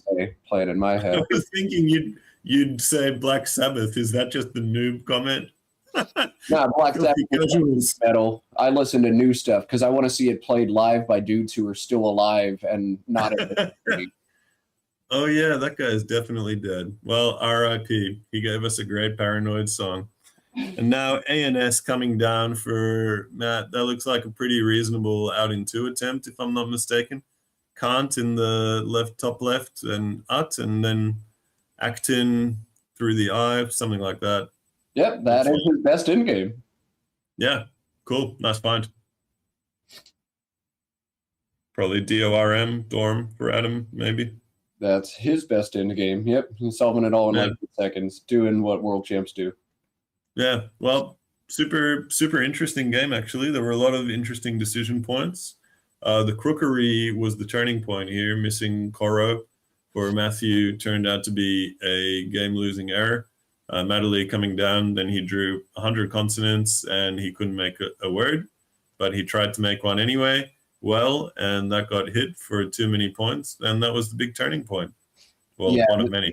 The other big turning point was ZHO versus DZHO. I ran a quick him on that, and they were right next to each other, but I generally give the advantage to the play that sets up the hook because that hook is recursive. If you miss, you just keep rolling for it over and over. So probably not a mistake on the ZHO turn for Matthew, but punished hard. I agree with that, and I think your logic is sound, and I also think there was no indication that Adam had a D, and if anything, playing OI would be probably an indication that he didn't have a D, because he could simply play DI for 3 more points. Oh, yeah, absolutely. That's a great point. Probably no D on the rack, but one of the 2 tiles drawn from Adam Logan. What a swing. Yeah, that was in fact an even bigger turning point. But so much happened in this game. We had to, unfortunately, the game kind of ended there. But there was an exciting, a very thrilling period of some high-level Scrabble up until then. And I've really enjoyed this game. I've really enjoyed commentating. Thanks for having me. Yeah, thanks for being on. We appreciate it. Here comes Acton, and we'll cut to overhead mic just to see what we hear from these guys real quick.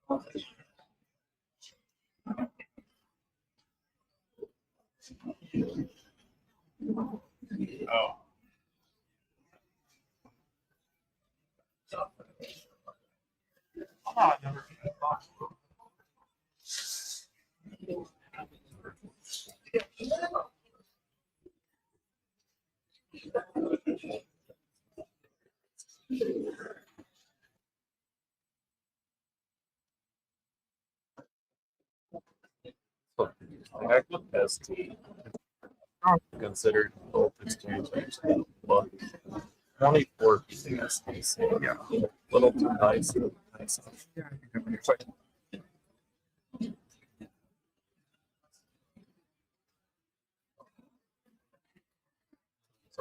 we're gonna play DHU.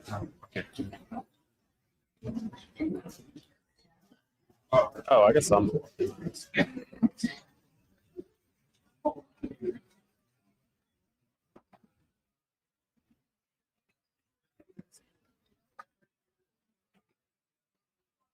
All right, well, not too much happening there. Matthew pointing to his first play of Hylar holding ST. Adam kind of giving it a nod of approval, but we'll try to work on that overhead mic across the day, see if we can increase what we hear from that. But we'll cut away for now. One more game coming your way. The final game before lunch break is going to be Josh Sokol and Ben Schoenbrunn, but we do have to let David Eldar get to bed. Dave, one more time, thank you so much for giving us your knowledge today. I look forward to tuning in and hearing you again tomorrow for rounds 8 and 9. We appreciate you. What final words do you have before you get to sleep? Yeah, thanks, guys. Thanks so much for having me. Thanks for all the kind words, man. And thanks for the great co-commentating. Thanks to, just the tournament organizers in general. And I'll see you tomorrow to commentate a couple more games. And I look forward to watching this entire thing when it's over. It's going to be awesome. Stay tuned, please, for the next game. Yeah, we'll cut away. We'll have Heidi Robertson in the booth in just a few minutes. Don't go anywhere. You're watching Let's Play Scrabble.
And we are back in Virginia with round 3 of 31 from the Word Cup. As always, Matt Canick bringing you commentary. We've let Dave Eldar go to bed, but welcome to the booth, Heidi Robertson. How you doing, Heidi?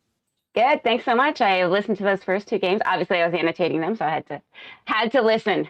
For me, to David Eldar. He's so good. I mean, he has so many great insights, and even making blowouts sound super interesting. So. I learned a lot. Like I said in the chat, he's a super tough act to follow, but I'll do my best. Do our best. Yeah, it's hard to follow a 2-time world Scrabble champion. Exactly. Big shoes to fill. We're going to do our very best. So it's going to be Josh Sokol of Montreal, Canada, against Ben Schoenbrunn of upstate New York in this one. 2 players from the Northeast, both going down to Virginia for this one. Ben has won the Word Cup before. It was $10,000 that year. Josh has not won the Word Cup, but he's won major tournaments in North America before. So 2 players who have what it takes to be a champion. This will be a good one, won't it, Heidi? I definitely think it will. I mean, I play the Mondaily tournament on Woogles every Monday, and Josh and Ben are always at the top of course, created by Josh Sokol. And Ben runs it now, and it's just crazy, like, to see, you know, them going 5-0, whatever, every time. I know it's a void challenge thing, so I get to play and be competitive because I don't have to worry about whether the words are valid or not. But still, they're just so good. They know so many words, and the strategy is amazing from both of them. So yeah, they're going to be super fun to watch. Yeah, 2 extremely strong players playing against each other, 2 players who also do a lot for the game, as you mentioned. And we see it on Josh Sokol's shirt. But Heidi, could you talk just a little bit more about what Woogles is? Right. Woogle is created by Cesar Del Solar and team. I think Josh Castellano is a member, been on there. Lola, I always forget how to say her last name, Kissin. Yeah, great team. It's a Scrabble site built for tournament Scrabblers, by tournament Scrabblers. You can go on there. That's the software that we're using to populate the stream information, the scores, and the last play, and the definitions, and all of this great stuff. It's just amazing. And the work just never stops. They're always improving. So if you want to go play Scrabble and learn how to play, then Woogles is the place you need to be. Yeah, woogles.io. That's WOOGLES.io. You can find a lot of top players playing on there. As Heidi mentioned, Mondaily leagues as well. Every Monday, a little mini tournament in both CSW and NWL. They've now got every other week league play with tiers in different divisions. You play 14 games against opponents from your division. All kind of asynchronous. You've got like 2 weeks to play the game. You can take a day or 2 between your moves. It's nice and flexible. Check it out if you haven't yet. Woogles.io, the place to play Scrabble on the internet. Of course, I'm a little bit biased in the matter, and I'll confess I'm on the board of the. Oh my God, I'm so sorry, Matt. No. I'm not smart enough to make that website or anything, but definitely partial to the site. You can find me on there at Matt. That's my username, MATT. And Heidi, if you want to out yourself. Yeah, mine's Co-Rob. And yeah, I was just going to say the leagues you mentioned, it's literally like every level too. So I know if some people are just starting out and they're like, oh, I'm not good enough to play in these things. There's different levels for different groups or divisions for every level of play. So yeah, definitely come on, check it out. Super fun. Yeah, check it out. All right, ABLORTT, the opening rack for Josh. He spent nearly a minute and a half already looking at options. He's comparing shorter plays, bot or blot, intermediate plays like bloat, or even long plays, TALBOT on this turn. You can see it on his face, Heidi. He's really lamenting these options that are all pretty close. Do you have any preferences here? I think I'd probably just play bloat quickly and not think too hard about it. But I understand the I hear from Matthew O'Connor, who we just saw all of the time, like floaters are bad. So what do you think about maybe just exchanging a tile or 2 here? Is that like, I think you probably have to play here, but just if I had an E, maybe an I, like keep trial or alter, I think maybe exchanging makes sense, but ALORT or ART, just not quite strong enough right to justify it. We're going to see Bort, O-A-R-T from Josh. It's a little bit more defensive. Oh, okay. Yeah, this puts the R next to the double letter square as opposed to the A that would be exposed to the float. So Josh playing a little bit of defense. The L's slightly worse than the R, but the defense Josh feels is better. And a computer backs this up. It likes this over bloat. Excellent. I would not. This is why I love watching these streams, because I learn something like this all the time. And like I was saying with David's commentary, giving those super nuanced explanations of why something is better over another. I just love that. All right, so Ben going to play pretty quickly DIYA out of this rack. Not the highest score for him. YIPE in the same spot.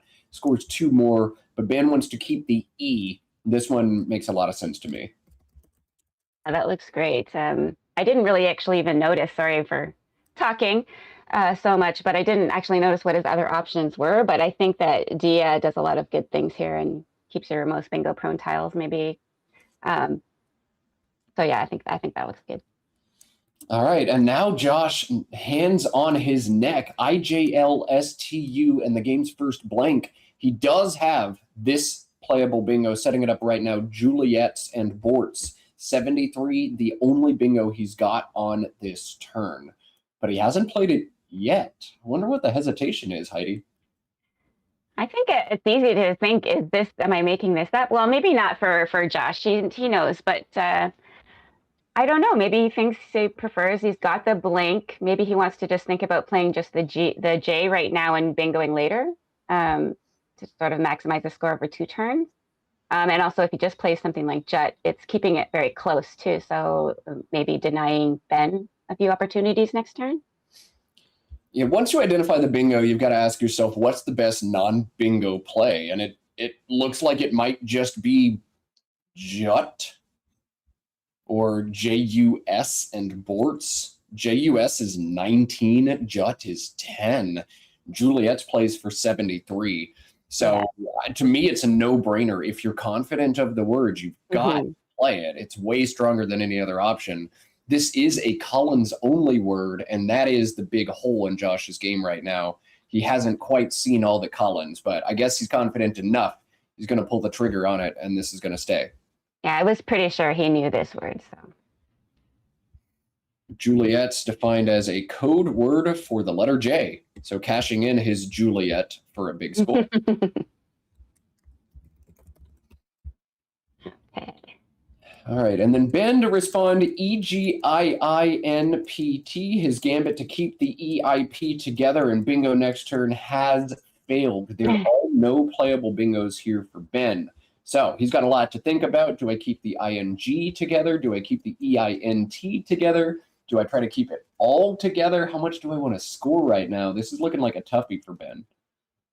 Yeah, it does look really tough. And I think that we hear a lot of commentators and a lot of players saying that keeping the ING is false, like false. I don't know, just people overvalue it. They think it's better than it really is. And so is he just playing pig here? I think that's a really good choice. Keeping TINE is really safe. God, the computer is suggesting softly maybe just PI and hold the G back for 8 extra points. Nah, I'm with Ben here. Take those extra points. It's very close as well. When in doubt, take the points. That's what they say, right, Heidi? Yes, that's for sure. KLRSAAU is the rack for Josh here. And yeah, these racks are tough. It's nothing, well, maybe something like Polka jumps out, but other than that, I don't know if he could set up his S. But what do you think? Pig probably singles a pretty strong lead for Ben too, right? So yeah, pig could be anywhere from like EIRT to INST or something like that. So the big question you've got to ask is, what has Ben holding back? Does he have one of the hooks to big? Yeah, big takes an A and a G and an S in this lexicon. Is he trying to set himself up? Do I need a block? Or is he just trying to keep himself in range? What is the bigger threat to me now? The vertical column alongside pig or the floaters in Juliet's? I want to block something, but I don't know what. Right. What do you think you would do here? Do you think you would take out the peg S hook right away, block that triple, or I'm not sure. I'm not sure, to be totally honest. This is a turn where I would do exactly what Josh is doing. Buckle down, think, look at a lot of different options. And there are options all over this board that do all kinds of different things. I am drawn to this play of Uakari, Uakari, into the Eye of Juliet's. Just mucks up the board, puts me up 70, plays off a lot of tiles, keeps the S back. Josh is looking at Kauri, Kauri, which kind of does the same thing here. I might play off one additional vowel just to try to get some letters that score points and stack on this board. Right. Does Uakari take an O hook? It does, yeah. Okay. That's kind of the one warped on it, is you're setting up the front Ouakari, which could give Ben some points out of certain racks. But Sim has one play way, way above everything else, and it's your original suggestion, Heidi. Polka setting up the S. 7 points better than option number 2, according to an Wow. That's interesting. Josh is going to play Kauri, though. Okay. And this was option number 2, according to the engine. Josh not committing to this play yet. Picking it back up. All right, Josh always flames me for doing this. I'm going to flame him back now, Josh. This is why you don't say it. And now he's switching to Uakari. Nice. He's literally just trying to be Matt Kanik, isn't he? Still hasn't hit his clock. Yeah, I mean, it's a tough decision for sure. Like, I don't know, but he has committed the play. So maybe trying to get a tell out of Ben. Maybe Ben's pupils will dilate or his nostrils will flare if he sees the Awakari front hook. So I don't know if that was some psychology or just Josh trying to do some thinking on that turn. Ben is drawn into Thielin, Theelin. Does not play on this board anywhere, but the H allows him to play underneath Juliet's or behind AA on this board. Looks pretty straightforward that this is going to be HE, just where, Heidi? Yes, I do sort of like it on the AH, the A hook. Where else were you saying? Just AH? Oh, you're making Ja and A. Yeah. HE, underneath the ET of Juliet. Oh, sorry. Yes, I see that now. I was thinking A, obviously. He's got E. Yeah. Sorry, guys. I'm trying to do also the annotation while I do commentary, which I haven't done for a long time. So you'll have to bear with me a little bit. Yeah, it is extremely hard to do both annotation and commentary. I've done it before as well, Heidi, and it is quite challenging. So the LPS team tries to bring in a full-time annotator, and I do need to give a big shout out to you, volunteering 2 days of your time to do 12 games of just annotating, and then 2 more annotation plus commentary as well. Thank you for taking the time, your weekend, to do all that. Yeah, absolutely. But I mean, and then I get to learn alongside as I'm watching. It's sort of instead of the boring having to go through my card box, I can just listen to experts tell me what I should be doing in certain situations. So it's much more valuable for me than trying to get through a card box that is so boring to me. Yeah. All right, here it comes. HE, Ben choosing the bottom placement of it. It was 27 in either place. Ben's going to go down here. And Josh back on turn. All consonants. D, F, H, L, R, S, W. I don't think this is bad enough to warrant an exchange, Heidi. No, I think there's a lot of synergy in these letters. I don't know, WH goes well together, SH, FL. And so I think that, you could play something and you're going to probably have a pretty good leaf after. Maybe even just something like, I don't know, flaw. There's no points there, but it would get rid of a couple of the funkiest consonants. I don't know. What do you think? Now, this is exactly the line. You want to hold the H back to play AAH next turn and work your way through. Ben is bingoing a lot on the bottom of this board after the play he just made. Ben is going to take the Uakari hook sometimes. So just keep the H back to score next turn. Play off 3 consonants to try to draw a vowel. And then 3 consonants. All right. Good job, Josh. Although he was not rewarded for his prudence there. And then Ben into EILNT draws another N and another T. So nobody doing any of the things they're supposed to do in terms of like getting the letters out of the bag and doing damage with them. No playable beavers again for Ben. This is a yucky turn. They might have to change up that tile bag, Matt. We've not seen good things from the tile bag today. We've had uneven games. We're seeing a lot of Drek on Rex. So yeah, I hope this turns around. Maybe get a substitute Let's Play Scrabble tile bag from Cozy Tiles or something. Yeah, it is games like this where I'm like, I'm kind of glad I'm not playing because I don't want to have to make decisions out of these brutal backs. Right. HE was the right play for Ben, but drawing NT was the wrong draw, and you can't control those things, but yeah, you do have to deal with them. Man. Although, I will say that when I'm playing on Woogle sometimes and I play off a couple of tiles or I leave something on my rack and then I get, more of those tiles when I redraw, it's like, come on, so trolling. But here it is happening in real life. He has NT on his rack, he draws NT. So maybe it does happen in real life as much as it does on Woogle. When it happens in Woogles, you immediately DM Cesar and say, hey, your tile bag algorithm is rigged and corrupted. When it happens in real life, then you accuse the entire Scrabble stream of being scripted. I don't know. You can't win. These things do happen in real life. They do.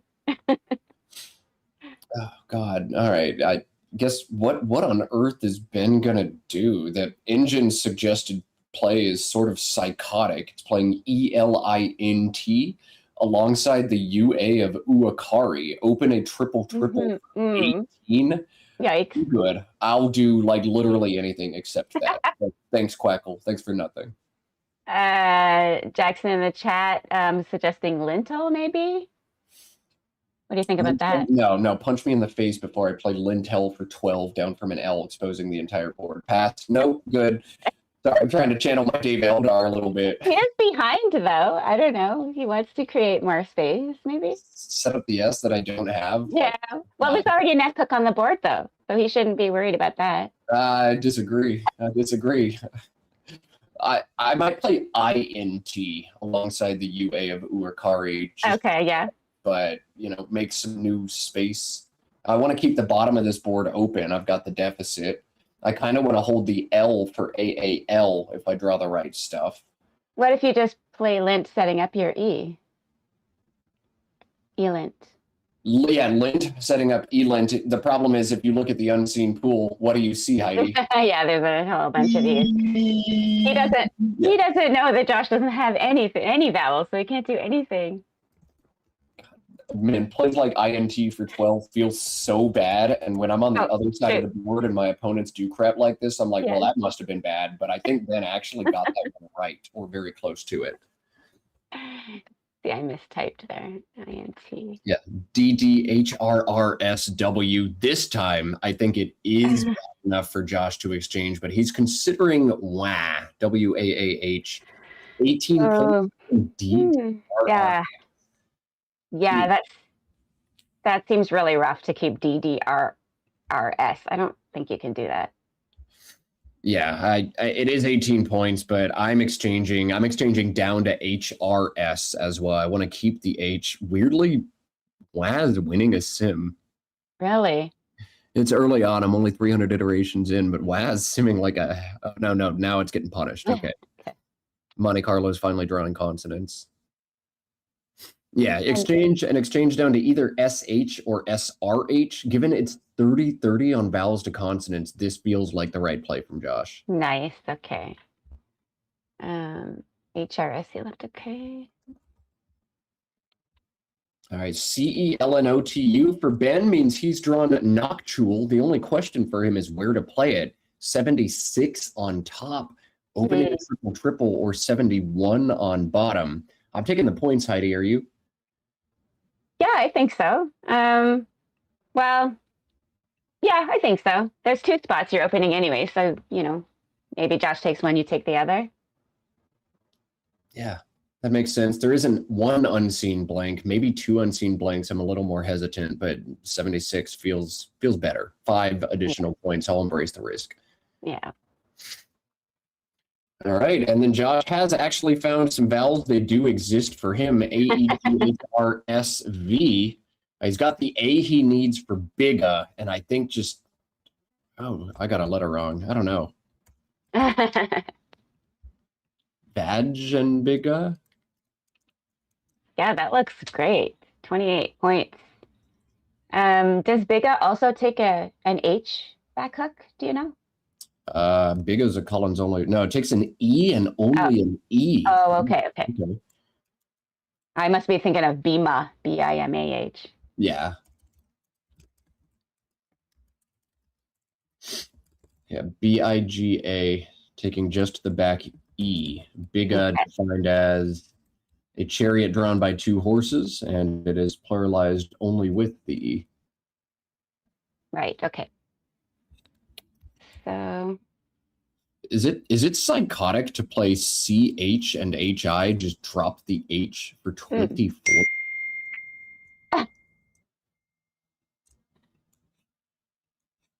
Are you hearing that pinging? That was me. I apologize. Turning it all off. Okay. Yep. Pretty loud.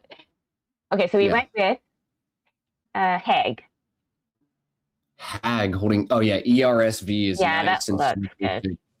This is 1 more point than VAG, but far more defensive than it. Right. And Josh needs to convert by drawing a bingo here. He'll be in good shape. ABEIMX blank. The post bingo draw for Ben.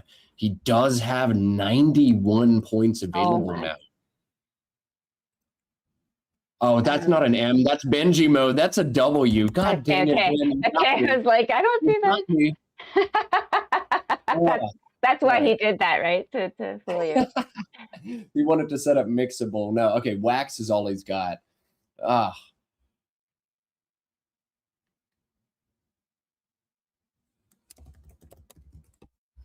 Oh yeah, we started disparaging the bag, and now it's acting a little bit better.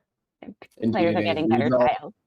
Draw the bad stuff, then you leave the good stuff behind. Josh did execute his plan to draw a 7-letter bingo. Even though he found the U and the O to go with the V, he's got 1 bingo here, 76 points for this. Nice.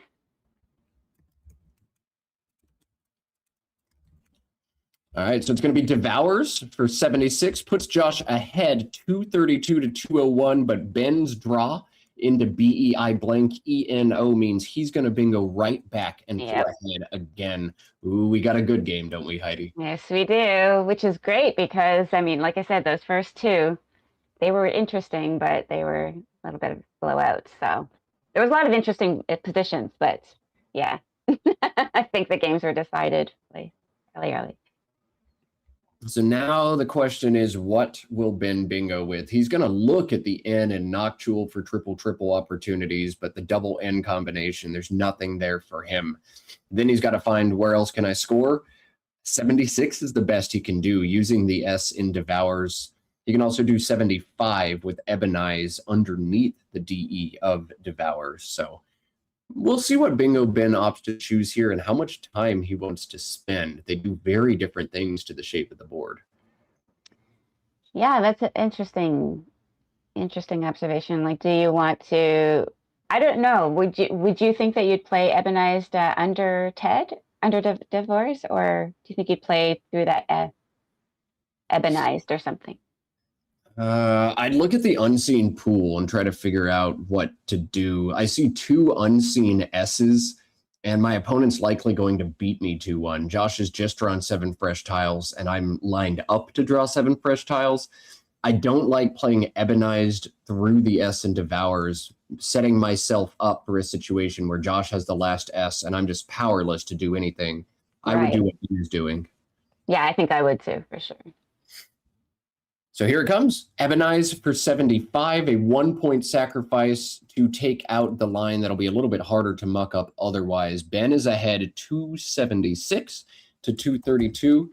Josh's post bingo draw does not have one of those final 2 S's and is a bit of a headache. AEENNOR, all 1-pointers, no bingos. I hate these racks, don't you, Heidi? The most frustrating racks. I mean, you can't score anything. You don't know what to do. You're so close to a bingo. these decisions are hard. And you know, as an intermediate player, I always beat myself up. Like, I don't know what to do, but experts also don't know what to do with these racks because they're awful. Yeah. None of the choices are good. I mean, your gut instinct is probably find the strongest leave I can, probably AERN, and then grab those other 3 tiles and see what I can do with them. ONE or EON play for 18 points underneath Ebonize. I guess that's fine. Like if I'm gonna go for a bingo prone leave like that, I want to keep the S and Devours available. So maybe just Eon or 1. Yeah. Yeah, and you could do it a bunch of, like, you could do EON, the EOAN Collins word, or AEON. Do you see any difference there? You could score, a couple extra points if you want to cash in the EOAN or AEON 22 versus just 18 for 1, or EON. I want to get a bingo down pretty quick. I'm also looking at the unseen pool, just 2 more A's in that whole bag. Ooh, yes. I think I'd actually make the small point sacrifice to hold the A to maximize my bingo percentage here on this turn. Right, cool. This is a toughie. These are such hard turns to get exactly right. And I don't know, nothing will ever jump out above everything else on the turns like this. You just try to do your best. Look at that terrible draw from Ben. DQ. God.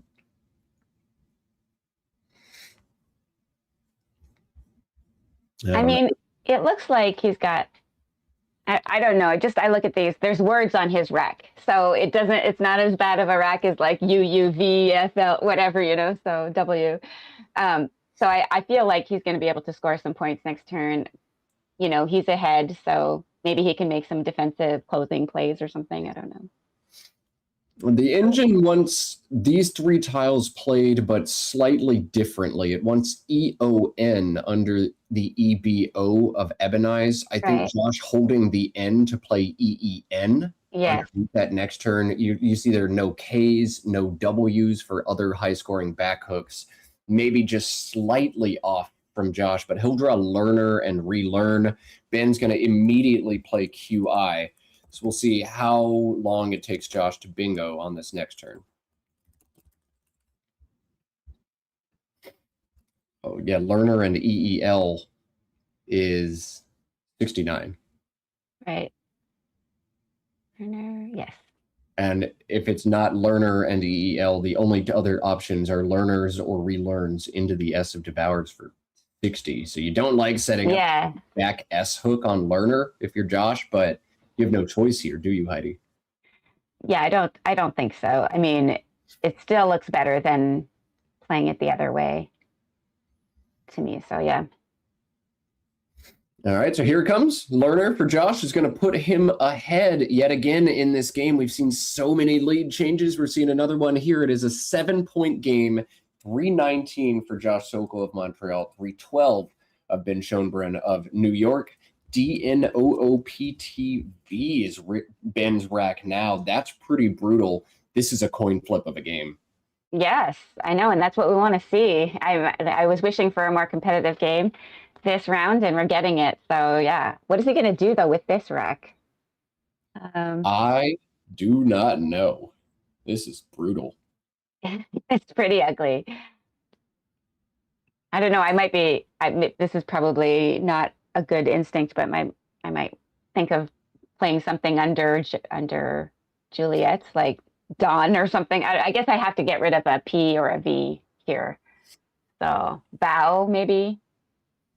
Yeah, VOW into the W of flaw is a good way to score 25 points. That DNOPT leave, though, if I draw 2 consonants, I'm in terrible shape again next turn, but even one vowel is going to make me feel all right about those tiles. So vowel feels okay. You can also play underneath the ONE in the bottom left side of this board, something like POOD, but that sets up the triple word squares at the bottom of the board. Every play has some words here. Well, that's what David was saying last round, right? I love the way he put that. He said that, you know, that's why this game is so perfectly designed, is that every time you make a play, you're giving back something else. So yeah, that's just one of what you have to try and minimize what you're giving back. So Having said that, are you playing Vow here? I have no idea. Divot, DIVOT, from the DI on this board is only 18, but keeps a nicer leave than any other option we've discussed so far. I'm looking at the unseen pool, and if I play Divot, I keep PTNO, and I draw like some E's and I's. That feels pretty great. Some S's and T's, that also feels pretty good. But I think that the big key in this game is who's going to get an S. They're in. That learner's hook is huge. Someone's going to play underneath ONE and make another S hook at the bottom of this board. So I think turnover is what would drive me in one direction or the other. I'd try to play 4 tiles here if I can. Maybe OD at the bottom.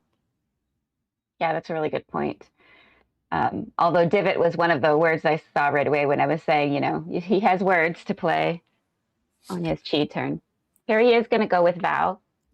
That's perfectly defensible, I think. But I agree with you that some turnover would have been nice if he could do it in a productive way.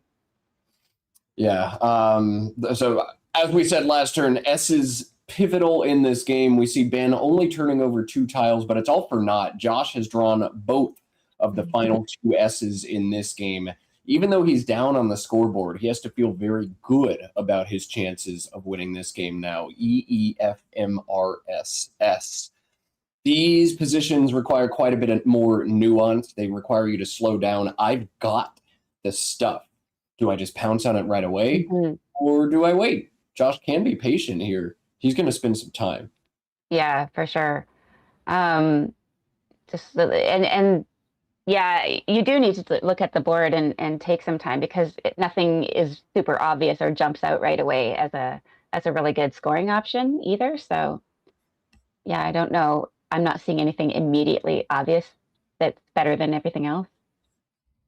Yeah, there's a lot of different stuff on this turn. What on earth? This is crazy. No idea what Josh is going to do. I have no idea what Josh is going to do. Yeah. What?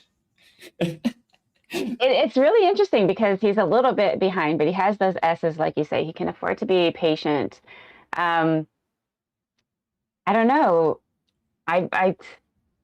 It's hard to know what to do. Like, will he play Fem? That seems like he sets up his own S. Is the other F gone? He's got a boat. He's looking at Foram, FORAM, through the disconnected OA, setting up a big S spot. Right. And he's already pointed out, Ben drawing into Pintados down into the S of Devour. Oh, right. Whoa. Okay, so Josh playing Foram. This feels really awesome for him. Yeah. He's gonna keep his odds alive as he's about to get bingoed on instantly. Yeah, I did not notice that he'd picked up Pintado. That's great. So Pintados will come down for 64. And then Josh, with those 2 S's, he's got Forams, he's got Learners, both available. Is he going to be able to score 60 plus points and close the deficit? We'll find out. CEE is a good start for his draw. And another E. R. G. G. Oh, yikes. Okay. Yikes. Here comes Pintados. Bad news for Josh. So good news is it looks like Cage is really obvious now. Yeah. It's nice to have those turns when you're, getting down into the end game with 7 minutes. Just something that's super easy and obvious. You don't have to think about it. You can worry about how to plan the next step. But what's in the bag? 3 tiles, right? 3 tiles in the bag, and maybe lurking out there for ZA or Zati potentially. Right. Maybe you do have to think about it. I didn't realize we were this close to the end. Yeah, this looks scary, actually. Oh my God, what do you do now? We were just saying huge advantage Josh Sokol in this game. Now I think he's going to lose. Yeah. Ben has drawn the ZATI for 69. Oh, man. Too. So Cage would block this. Anything else is going to lose on the spot. Does he even have a shot though? What if he draws cage? What is he drawing? What is he He's putting out? drawing in the EESS. Like 4Ms is unlikely to go away, but emptying the bag gives Ben perfect knowledge of your back, track, and then block whatever you've got. I don't know. I don't know what Josh is going to do here. Is Eng crazy? I don't know. I mean, yeah, no, he's got to block the. He's got to block that cage spot, the that spot. Yeah, I mean, ZATI, if Ben drew the T and the Z, and almost definitely he's drawn an I. Yeah. That's going to beat anything you can do here.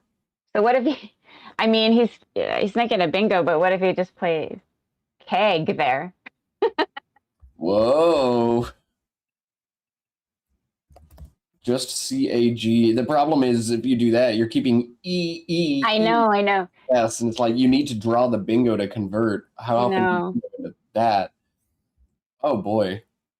Quackle suggesting maybe GEE alongside the ADO of Pintado could be Josh's best way to win, and that's only 9%.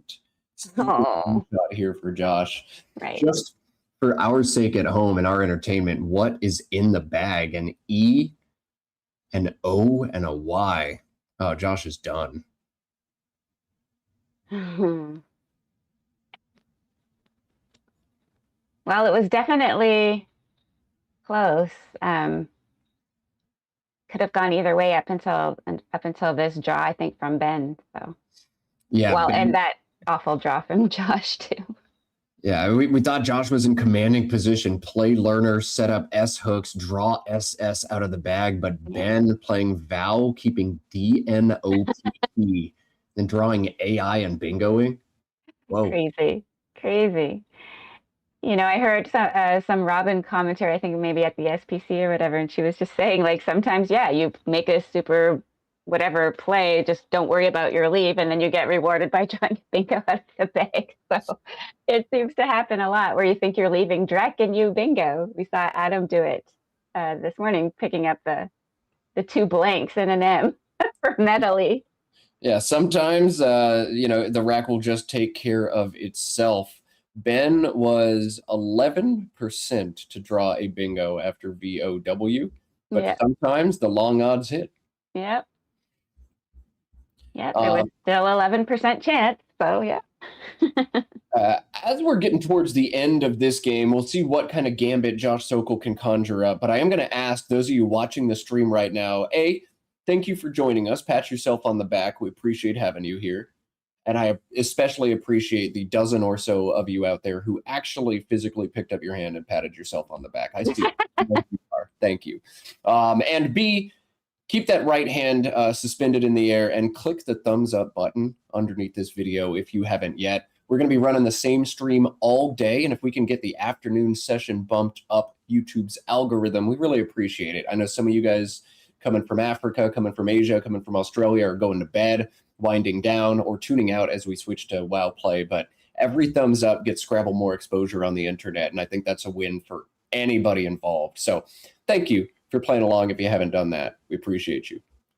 That's for sure, and these games are being put on by WGPO. That I don't have the thing up because I'm doing annotation as well, so if you could let them know where they can go to get more information on WGPO and clubs and all this stuff, that'd be good. Yeah, WGPO or WGPO, the Word Game Players Organization, is sponsoring this tournament. This is their flagship biggest tournament of the year, the Word Cup, the biggest prize available at any of their events, Save the Boblin Superstars. WGPO sponsors all sorts of other tournaments, and they beef up the prize funds of the big ones. There are upcoming tournaments in Reno, in Lake George, in Madison, and in Bay Area, the California Open, all of those happening later on in 2026. So if you're looking for a trip out to the West Coast for California Open or Reno, if you're looking to get up to Lake George and see some leaves change colors in October, or if you want to go see Madison, I've played Madison before, and that's a beautiful tournament early in November. Check any of those out. Google WGPO Scrabble, and find events near you. This event also being brought your way by COCO, the Collins Coalition. This is another sanctioning body in North America that puts on Collins-only play all around. You can search COCO Scrabble if you want to see more of their events. They've got a big one coming up in Minneapolis, November 6th. That is their North American Collins Championship. So thanks to WGPO, thanks for COCO for putting on this event. Takes a village, and we appreciate everybody who's put their efforts behind it. That's for sure. And Matt, did you notice our director's telling us that they had a Marlin outburst in the room, and the whole room's heads turned around. So that's what Ben was looking at and laughing about, it seems. Must be pretty distracting for Josh, who's down to a minute, less than a minute and a half on a clock, trying to figure out this tricky end game. What is he going to do to minimize spread, or, to have the least damage coming out of this? Maybe he thinks he can still draw that Z. Surely he has to act as if he is going to draw the Z. So what is he going to do when he's down to a minute now? So yeah, this is crazy. It's not competitive Scrabble unless you've experienced a Marlin outburst. Josh is going to play G8. Interesting.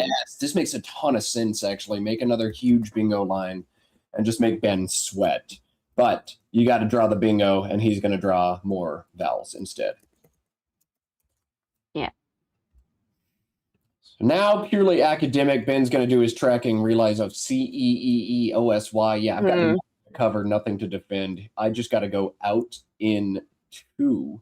And ooh, is this the coolest end game? That's pretty sick, actually. What are you seeing? I don't see this. The end game sees this.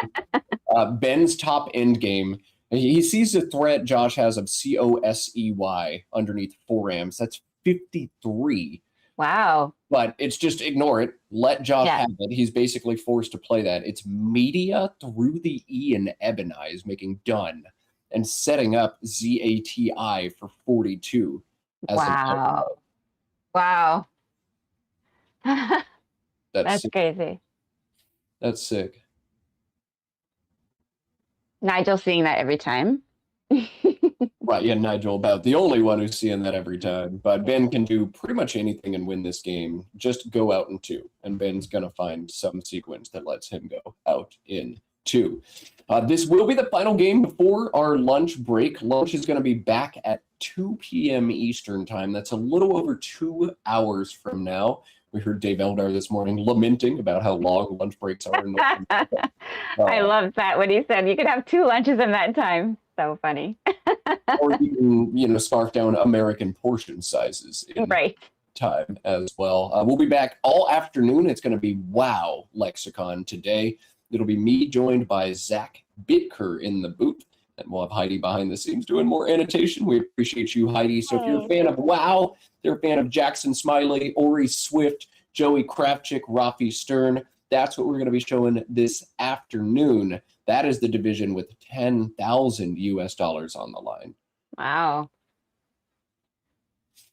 And I don't often ban people in chat. I allow a lot to go on, but I will not accept this Culver's slander. Stop. Culver's is excellent.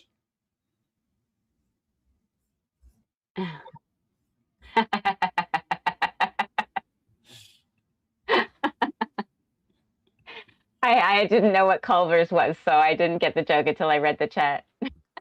Culver's is a fast food chain that sells like frozen custard and butter burgers and all kinds of other stuff, but it is one of my favorite sweet treats for a long day. ZATI is going to seed COSI. Ben's going to go out with MID. Josh pulling within 14 points for right now, but this is Ben's game as long as he makes any valid move here. That was a pretty great game, though, to watch. Could have been anybody's game until like that one turn. And then for Josh, he didn't know that it was over. So he was still playing like he had a chance to win. And yeah, he did a good job of cutting the spread here, making it close. All right, let's cut to Mike, see what these guys have to say.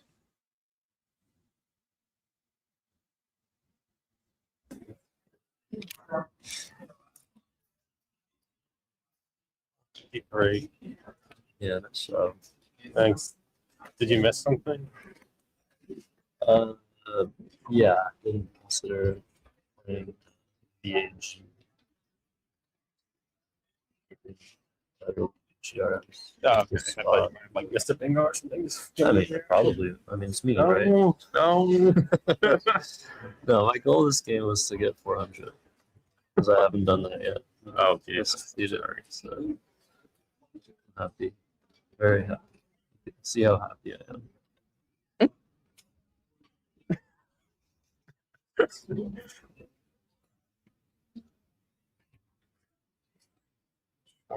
I have no. That was such a complicated pre-end game.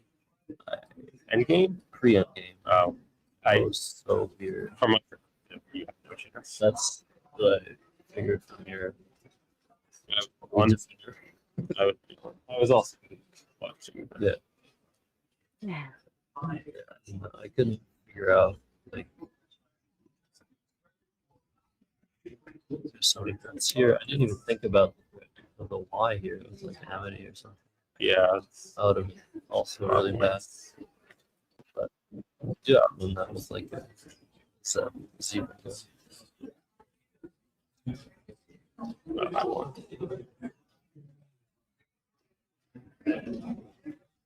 Yeah, so this is probably good, but don't seem to suffer from it. Yeah, it's bingo the next turn. I did suffer from playing my last vowel here. When? Oh, when you I didn't like Ari, how easy it was to just think. Probably be concerned. I'm playing a lot. I'm playing too much WL and stuff. So like keeping constants here is probably wrong. what you keep? LT. I have Blark, Albert, that's good. Yeah. Albert. It was something. So Fine. Pretty much sure.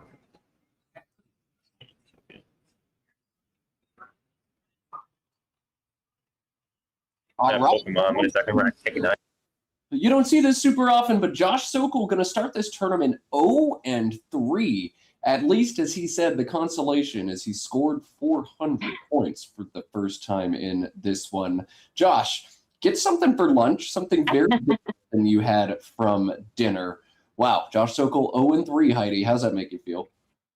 Oh, it's definitely out of the usual for him, and you know, he's so good at finding ways to get back into games and to create, like, really he's so creative about making opportunities for himself that it does surprise me a little bit, but the field is pretty tough, so I mean, what are you going to do, right? Anybody can win any game anytime. Yeah, the bottom seed in this field, Dan Blake. Well, the last time I saw him on stream, he defeated Nigel Richards. So Yeah. certainly anybody in this field can beat anybody else. Josh Sokol has been beaten 3 straight times to start this event. We'll let these players get to lunch. We'll let our viewers get to lunch. We'll let you, Heidi, get to lunch as well. We will be back in 123 minutes with rounds 4 through 7 of the Word Cup. Wow, Lexicon. See you guys soon. See you back here, guys. Keep watching Let's Play Scrabble. Woo!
Oh yeah.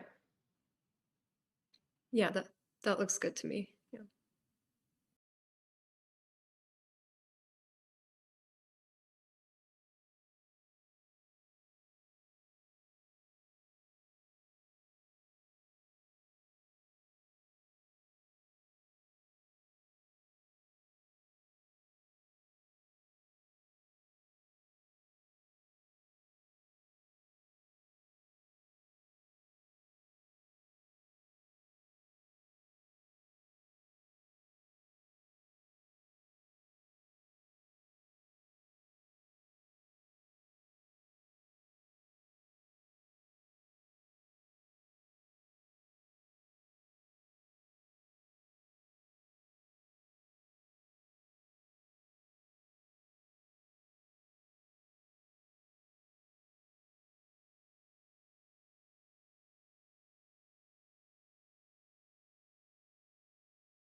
Welcome back, folks. We've got continued coverage of the 2026 Word Cup coming your way. This a $10,000 first prize Scrabble tournament brought to you by the WGPO, or Word Game Players Organization, and COCO, the Collins Coalition. I'm Matt Canick, joined this afternoon by Zach Bitker. Zach, how are you?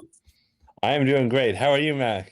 I am stoked. Love commentating Scrabble. And Zach, we're excited to have you in the booth. If you need an introduction to Zach Bitker, go no further than his Cross Tables page. There you'll see that he's been playing Scrabble for 2 years, and he's already rated 1850. So, Zach, we're really excited to have you and your expertise on board.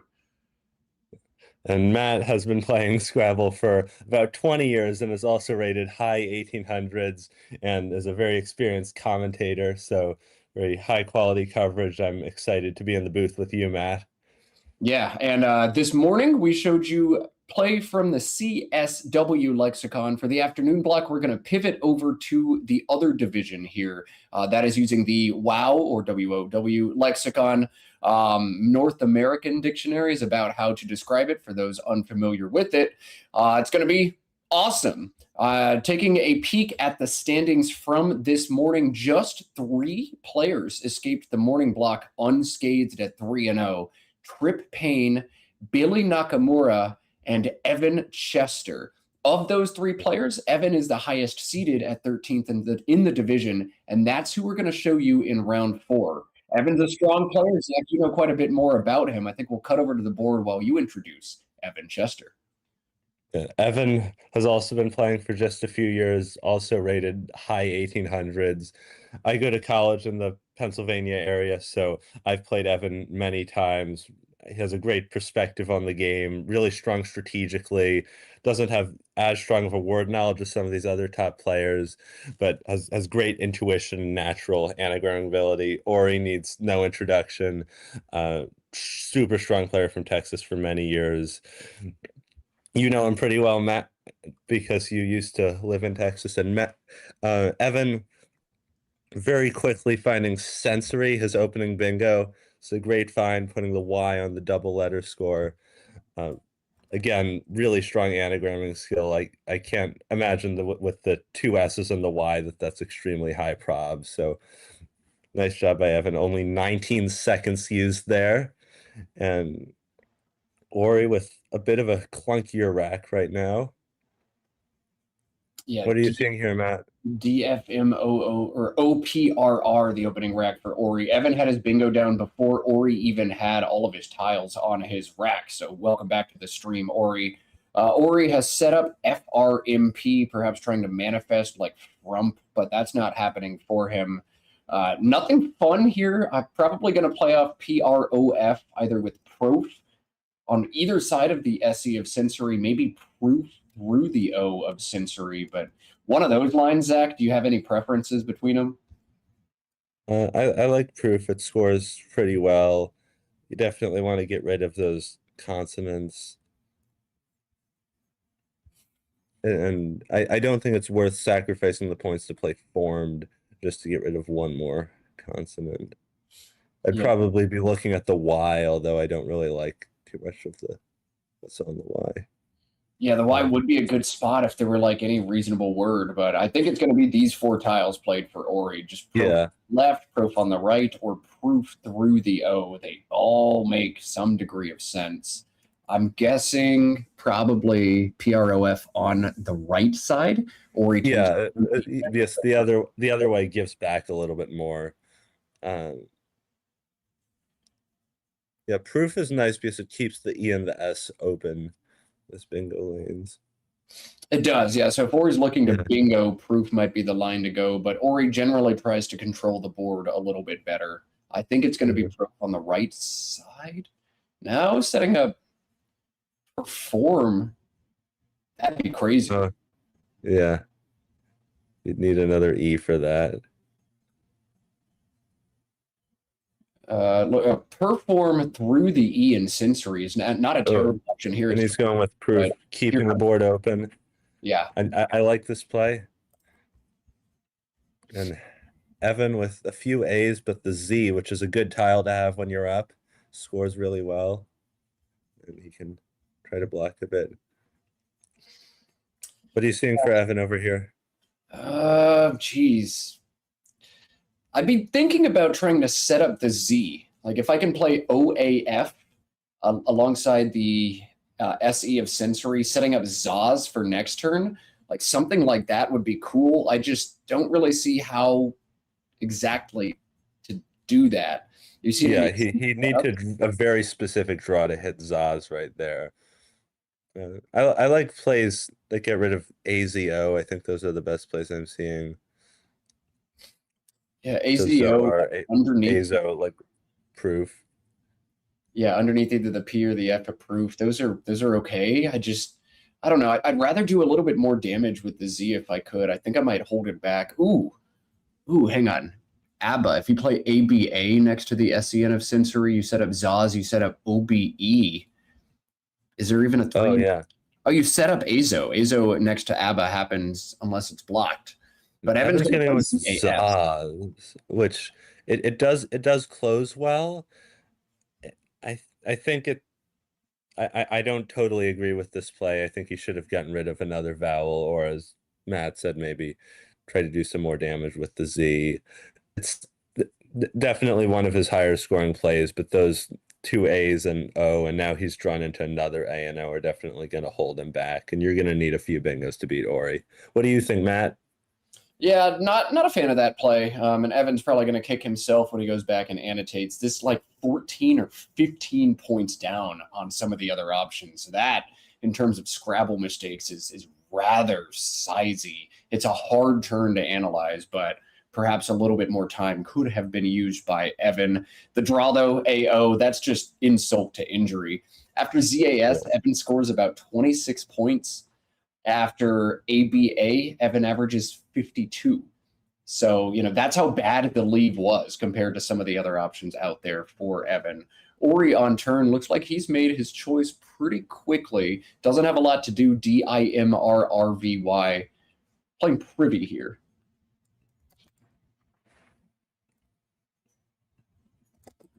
So Privy, Zach, is that what you were thinking of there, or maybe other options?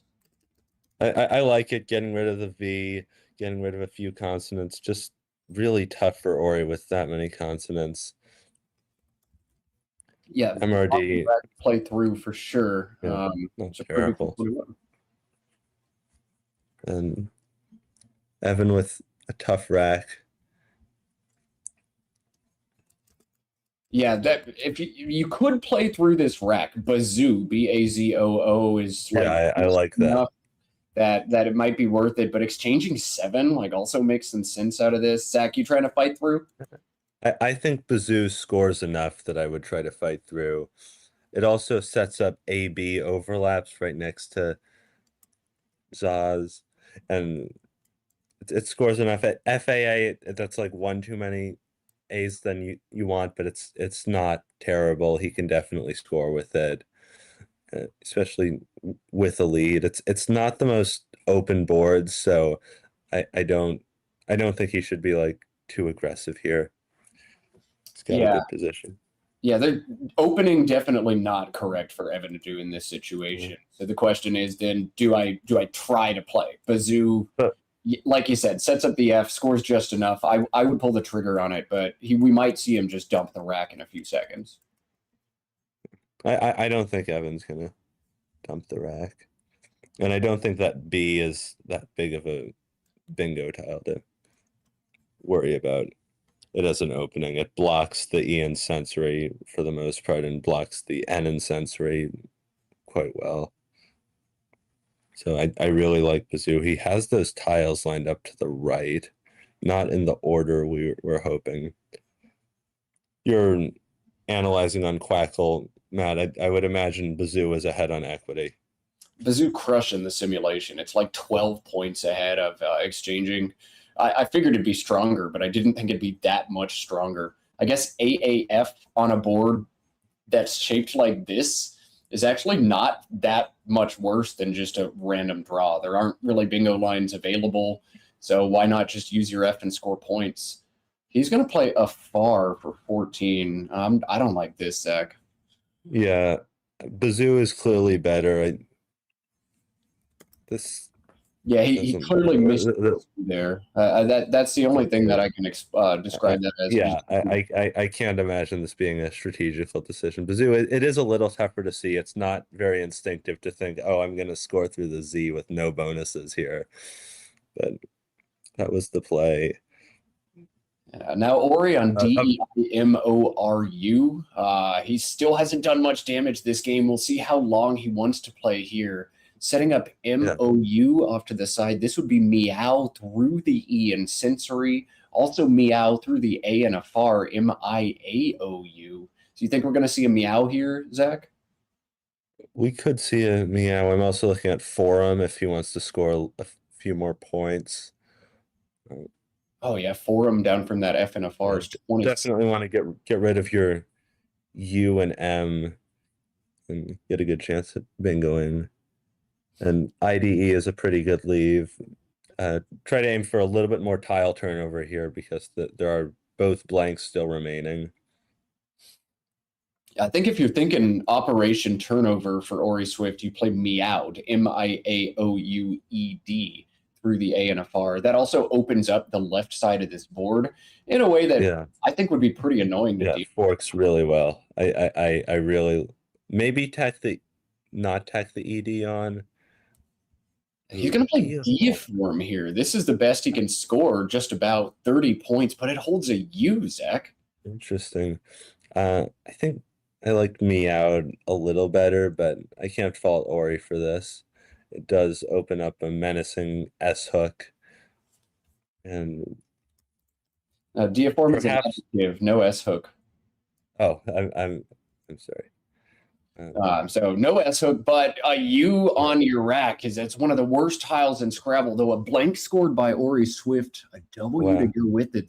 So it shows the importance of tile turnover. And Evan with buff lined up. A tough word to spell and find. Plays to the F and proof. I like that. Gets rid of some bad tiles. Exhausts some space too. Yeah, buff is 16. It holds ANO, 2 vowels, and none of them an E. That's tough to swallow. I think the more straightforward abode looks pretty good here. Just use the D in Diaform, open some space. Score 24.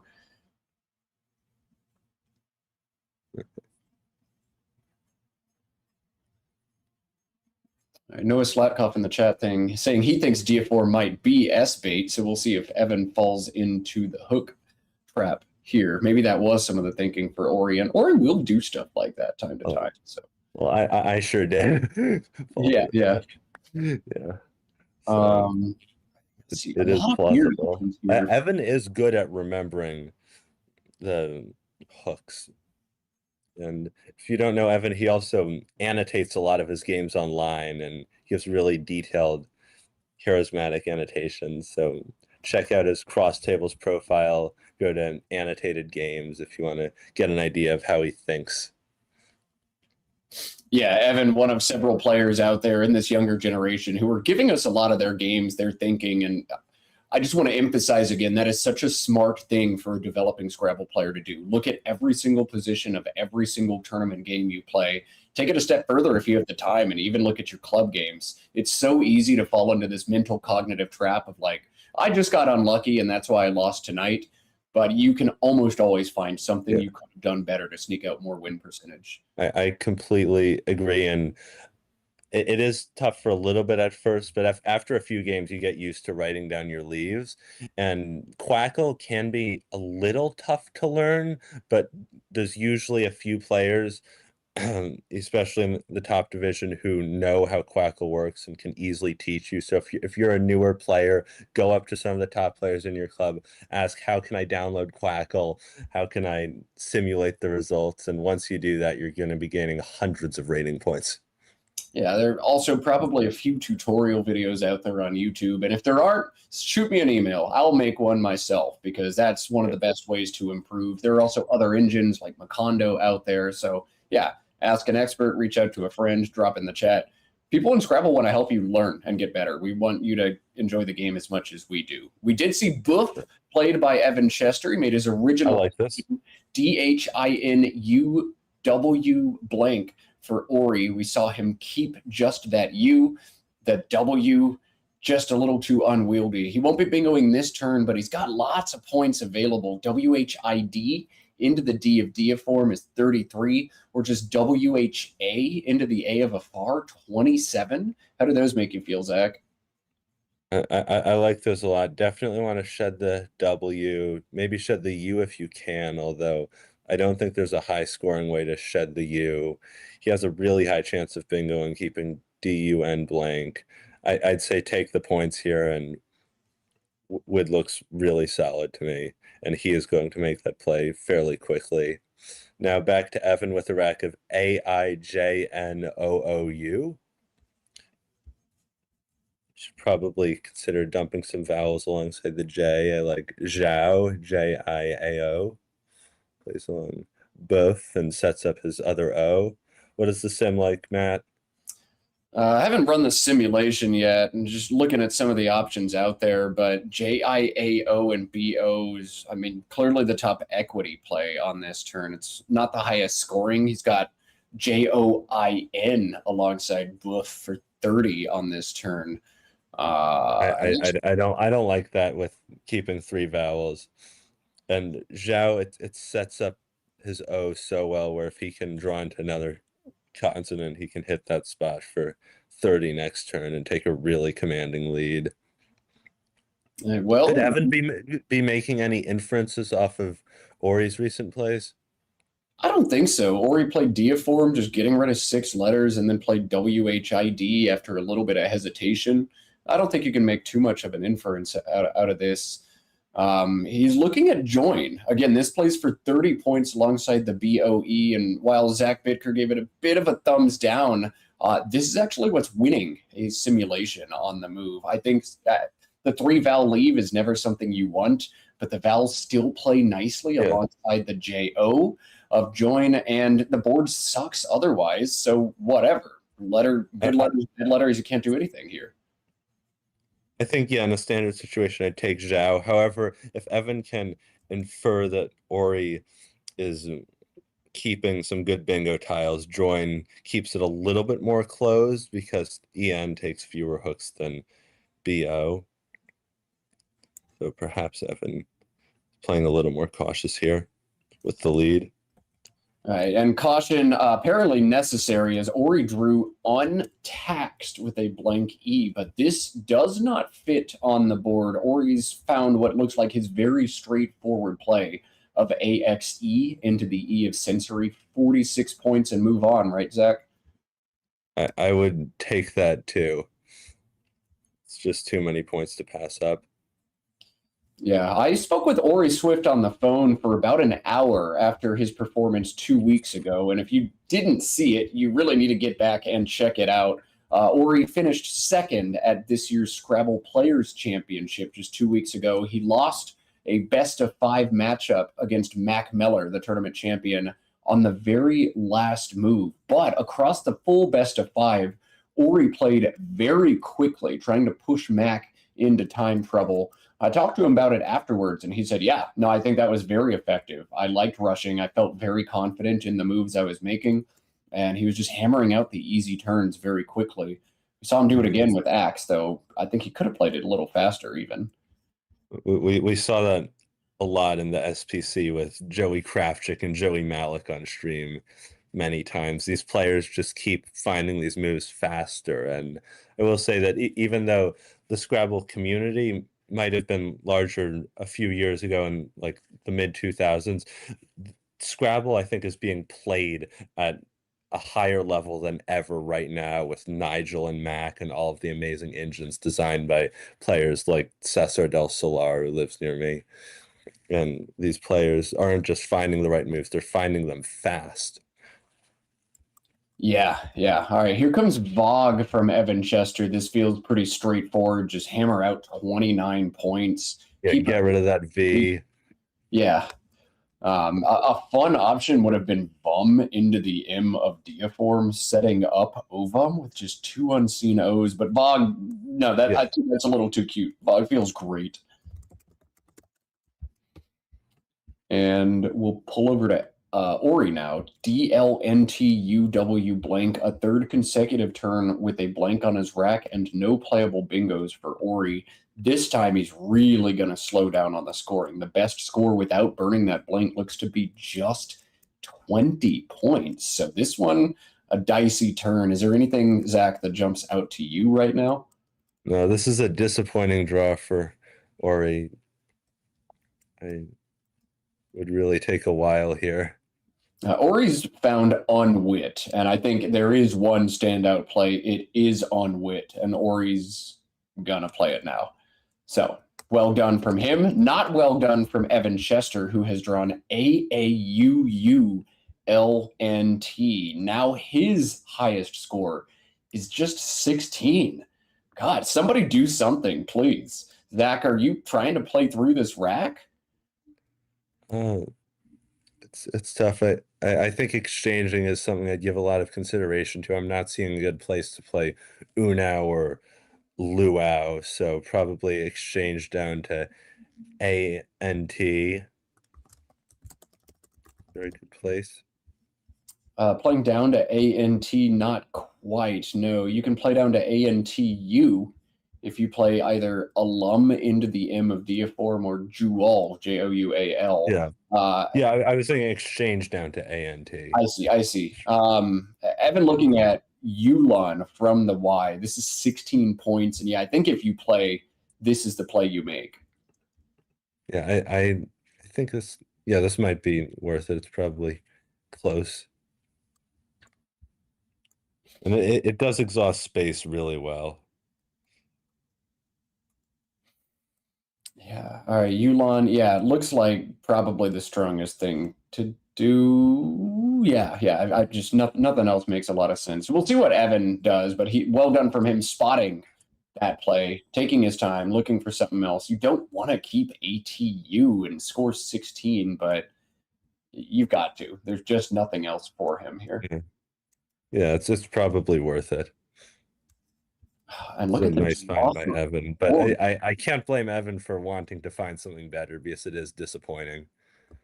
And Evan's going to slap it down now. Ori has drawn into some really good bingo tiles, and he is probably going to bingo fairly quickly here. Well, just slow down. I mean, his best play was easily sallied last turn, or dallies and end, but all of his good options were just blocked. Ori has just 2 playable bingos now on this turn, 62 or 61 points through the W in WID. So that was a pretty massive swing. Evan accidentally making Ori's life a lot harder here. Looks like a brief pause for a scoring no, this is an overdraw. So we don't know exactly what happened, but Evan appears to have overdrawn. Ori's putting a tile back in the bag, and we'll get play started again once somebody touches a clock. I will say I have very little doubt in Ori's bingo finding ability, and I don't see anything worth not bingoing for. I think his best non-bingo options score in the 16 to 20 range. So I stand by my comment about Ori bingoing. Yeah, he's found Sidewall. Inwalled is the other bingo available to him. Sidewall 61, Inwalled 62. Ori will definitely look for non-bingo options on this turn, but there's just not a strong one. The best he could do is dimly through that disconnected MY at the bottom. 22, might as well just score 62. That's what Ori's going through right now. He'll spend some time on this turn, I think, Zach. Yeah. You definitely want to believe that there's more when you have the blank. You're hoping to bingo for like 70 to 80 at Ori's level, but he will come to the conclusion that he's got the bingos there. I think he had sallied before Evan blocked, and dallies, which would have played for a lot more, hooking END. Yeah, exactly. All of that taken away. So Ori sits on a blank for 4 turns trying to draw a bingo, and then when he finally does, it's just 62 points. But he will take the lead in this game. Down. Oh, sidewall. briefly transposed. Yeah, and then realized, wait, there's no space. Here comes Sidewall. 61 for Ori Swift gives him a 16-point lead. Evan His now first getting lead of the bingoed on. game. Yeah, falling behind for the first time this game is Evan. AEE HPTU, he'll jump back ahead. But Zach, how's it going to do that? What do you think? He has a lot of good overlapping plays, either to the side of Unwit or on top of Yulon. I'd take Hugh or Hup maybe alongside Yulon. What's Quackle thinking? Oh my God, this one's so good. All right, I want everybody playing along at home to treat this as if we were playing a game of duplicate. The highest score for Ori on this move, 34. Find it. Or, excuse me, for Evan on this move, 34 Is it? points for Evan. Find it. Oh. It's so sick. I don't think this is what we're actually going to see played, A, because it's ridiculous, and B, because I don't think it's actually right. But 34 points is insane on this move. It's going to be HUE, I think, above the AN of Yulon. Yeah, I think I see it. This game has been a lot of them finding their moves pretty quickly, but then taking a while because they can't believe it can actually be their best move. The 34-point play actually crushing the sim. All right, I stand corrected. Yeah. Find it. It's right. There it is. Lewis Sidewinder, Pentene, Pentene, through all of that. Instead, we're going to see a challenge from Evan. Oh, Wow. And this, folks, is double challenge, not the 5 points like we saw in Collins this morning. Evan about to lose a turn. Huge swing in this game. okay.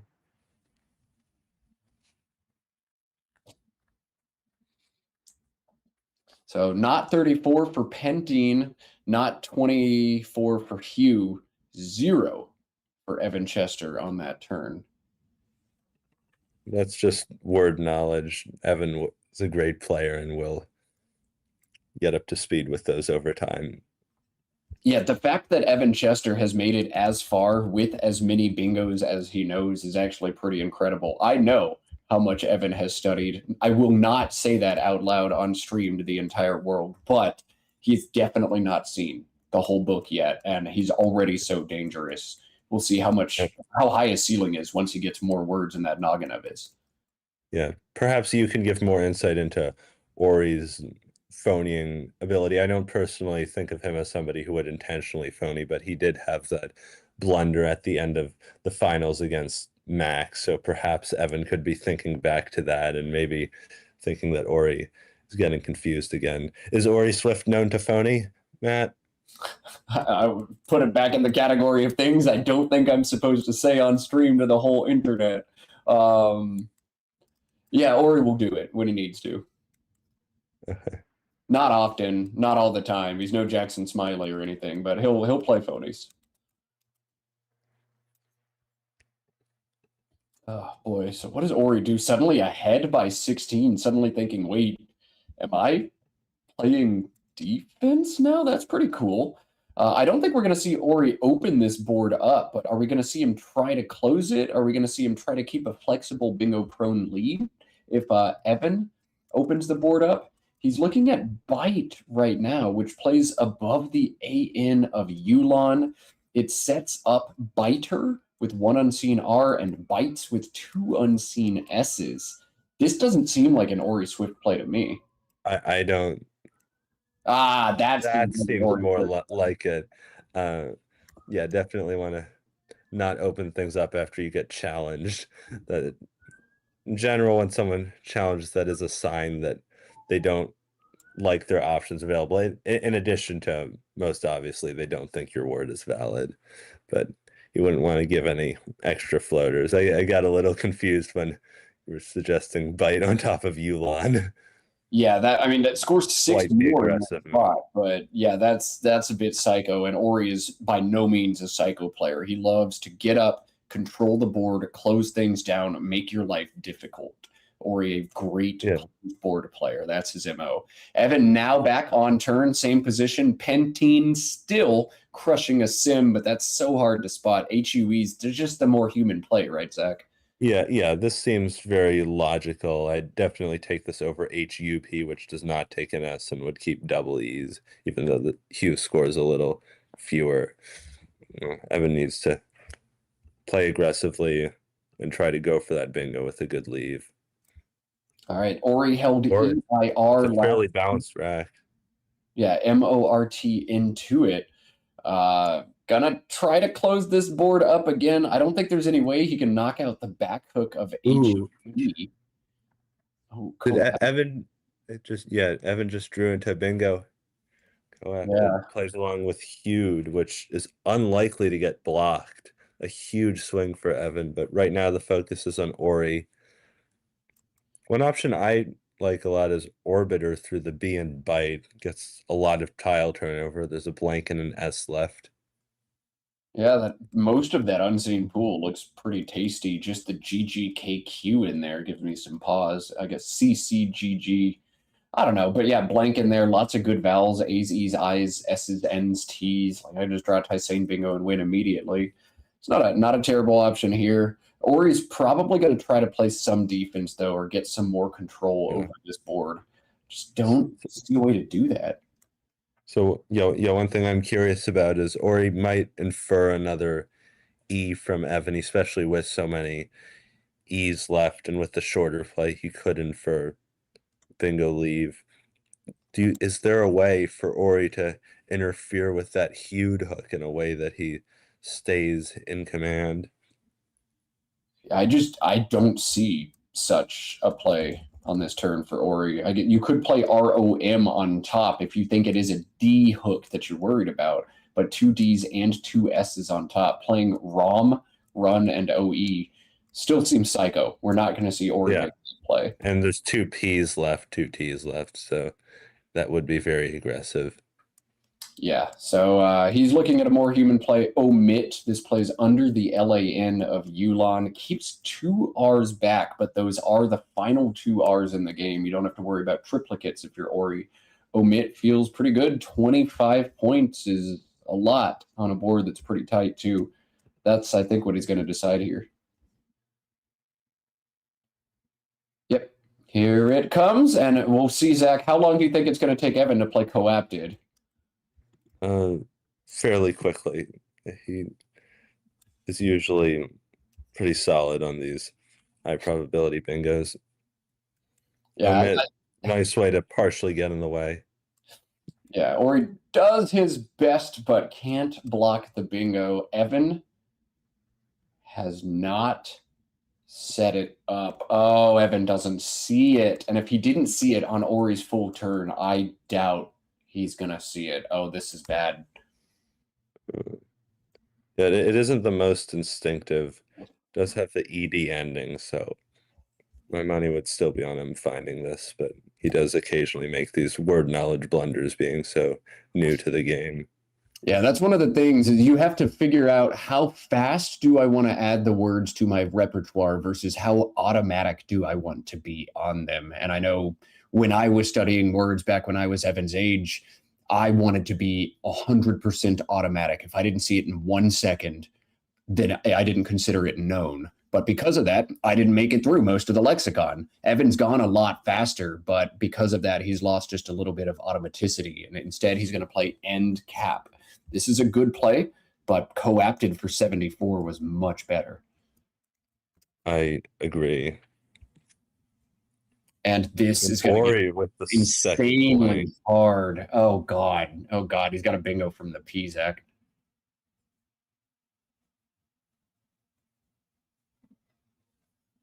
It's actually got 2. Yeah. And one of them's a fairly common word. So this is going to be pretty tough. Perhaps he plays the less common word in order to try to draw a challenge. I like this idea. Yeah, so the 2 bingos, Parroquet, P-A-R-R-O-K-E-T. You see how this puts the blank on the double letter square. So 3 more points available in partaker. And while this is a more obscure word, Zach, I think partaker may actually be more likely to draw the challenge just because it looks dumb. Yeah, both are good options. Just he did the job by finding one and taking a fairly commanding lead, and it's going to be really tough for Evan to come back with 3 E's and an O on his rack. I think he needs to find a way to keep a few threats open. How would you recommend doing that, Matt? Evan's got one good play, one way to keep fighting in this game, and it's geode, Geode, along the BIT. Open a triple at the top of this board. That's exactly what you need to do. Keep the T at the bottom alive and open the rest of this. There are 7 tiles in that bag, so you're good to play 5. I could see bingos being drawn out of that pool, especially if Ori settled with some consonants, as we see is the case. Geode looks like the right line to me, Zach. I agree, and the G, it's not the best. It's very hit or miss, so Ori might not be able to defend against the G in a way that scores well. Yeah, that's CGQ combination now for Ori. We see that he's in commanding position with Evan's rack being so bad, but he's got to feel a lot worse about his odds right now. We'll see what Evan's able to conjure up. Here it is, Geode. Nice.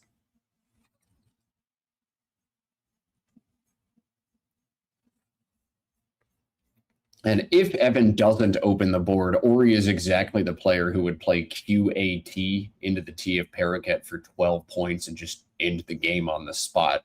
So Evan has to feel like, I need to open this board. And here it comes. Good job by Evan. Yeah, nice play from him in a game that feels like it's slipping away. This will give him one last chance. And we're going to see what he draws out of the pool now, but I don't know if anything is actually possible for him to draw.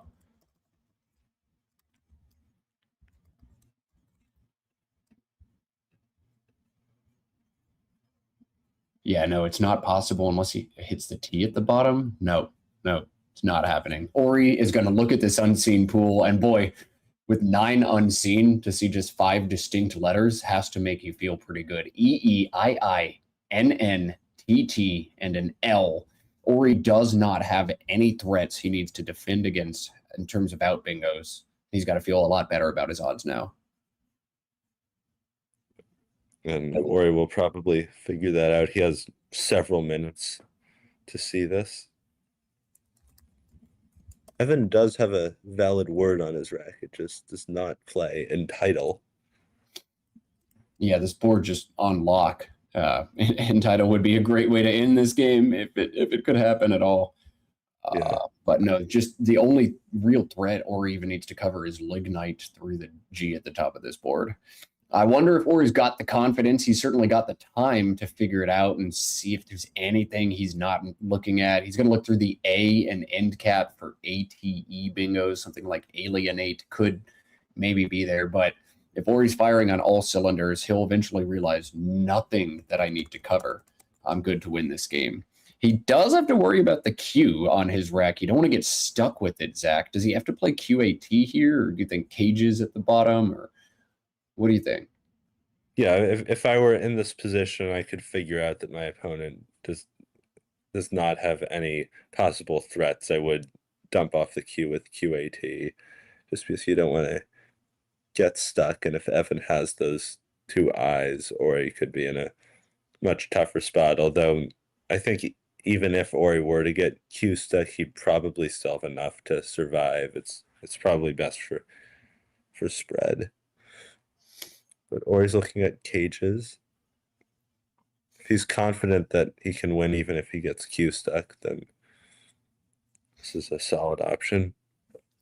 Yeah, and every reasonable play for Ori in that situation was 100% win. Yeah, the Q stick could cost him a lot of spread potentially. He's going to reach in though and find another eye in the bag. Does that give him any more flexibility? I don't think he's actually got it. Yeah. That's what I was saying, to get rid of the Q quickly. Yeah. He's got QI and SI using this S and sidewall. So that I going to save Ori here. Unless Evan chooses to block it. Can Evan block it? Should Evan block it? Maybe.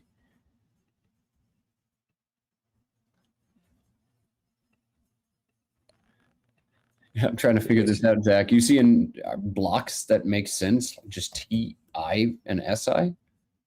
Yeah, probably. There's no way to go from above. So You definitely want to use very few tiles at the start of a cue stick block so you can get max value out of each one. It is complicated though, because he might want to aim for more tiles so Ori can't get value out of his. Really fun game theory aspect to it. We saw Evan recently get Q stuck against Chloe Fatsis at the SPC. And I recently played a game in Manhattan where I Q stuck him. So he's definitely familiar with these situations. Yeah, so he's setting up TI on the side. He's thinking Operation Q stick. Weirdly, he's actually not supposed to do it here. If he sees his top end game, it's actually going to outrun the Q stick because Ori has proofs and shame for 21. So if Ori just plinks and plunks, he's actually going to come out ahead. Evan is just supposed to try to go out in 2. He's got the 2-turn sequence of UTE from the U and Buff, holding Gentil, Gentil, as an out for 21. So just make 2 moves, make Ori score 12 instead of Ori scoring 21 and then more with additional dinks. That's weird. I've never seen, I don't think I've ever seen foregoing a Q stick when you've got one in front of you. Have you, Zach? Yeah, I've seen this a few times. It is very tempting to stick your opponent with the Q, but I did have a game like this against Harry Chan and last year where I should have not stuck him with the Q if I wanted to get more spread out of playing a lucrative two-turn out sequence. So again, pretty complicated, and the instinct is to get those 20 points from the Q, but Evan is doing his due diligence, calculating it out, making sure there's no way for Ori to have another high-scoring Q play, no hidden QAID. And if Evan takes his time, he might find shame and proofs, which I'm sure Ori will see. So Evan is going to take his time. 4 additional points can be eked out of this endgame if he eschews the Q stick. But it's all academic at this point. We're going to see Ori Swift knock Evan Chester off. Evan no longer undefeated in this one. This is the 2026 Word Cup, a massive 31-game tournament hosted by the Word Game Players Organization, or WGPO. This year, it is being held in Virginia. You're watching just day 1 of 5 days of coverage. So tomorrow, Monday, Tuesday, and 3 additional games Wednesday morning. 31 games across the whole shebang. $10,000 for the winner of this WoW division. And no one would be surprised, Zach, if it was Ori Swift playing for one of those spots at the end. Would agree.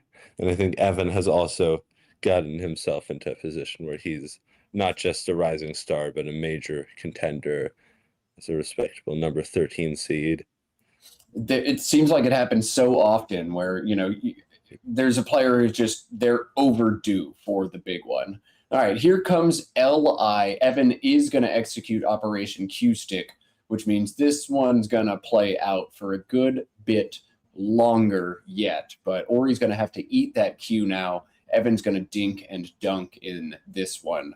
But Evan's top play of joint and ut can be blocked if Ori drops the S now. That's what Ori ought to do, Zach, right? I agree. And Ori will do his due diligence. I definitely agree that Ori is long overdue for a championship. Evan's actually won a few multi-days, just like Ori. Neither has gone to the big one, but Evan actually won Division 1 of the Wilmington Scrabble tournament, which Richard Popper helps organize, with less than a year of Scrabble experience under his belt as the number 16 seed. Yeah, that's absolutely wild for someone to just come out of basically nowhere and get as good as he did, as fast as he did. I'm so excited to see where the ceiling is for Evan Chester, but a slightly sloppy game, and his small mistakes were punished immensely in this one. We'll see.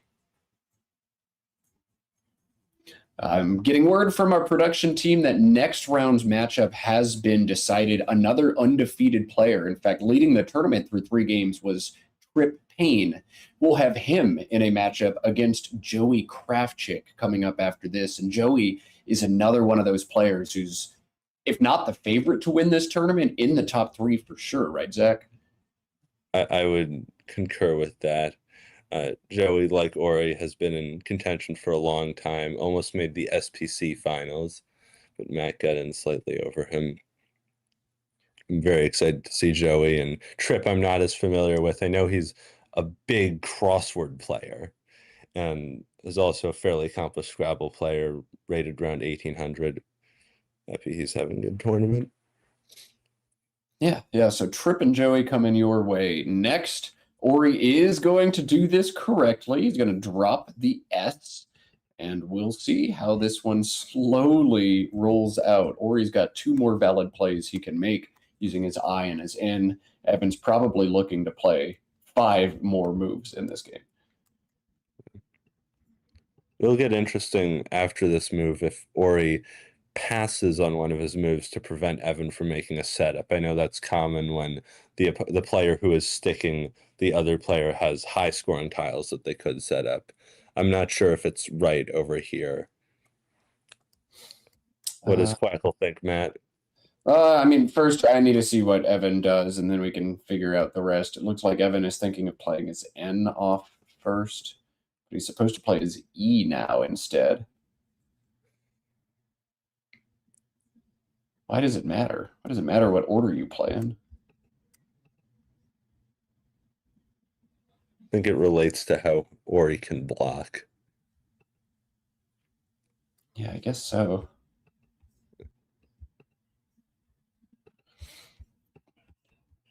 Tile sticks are incredibly complicated to get perfectly.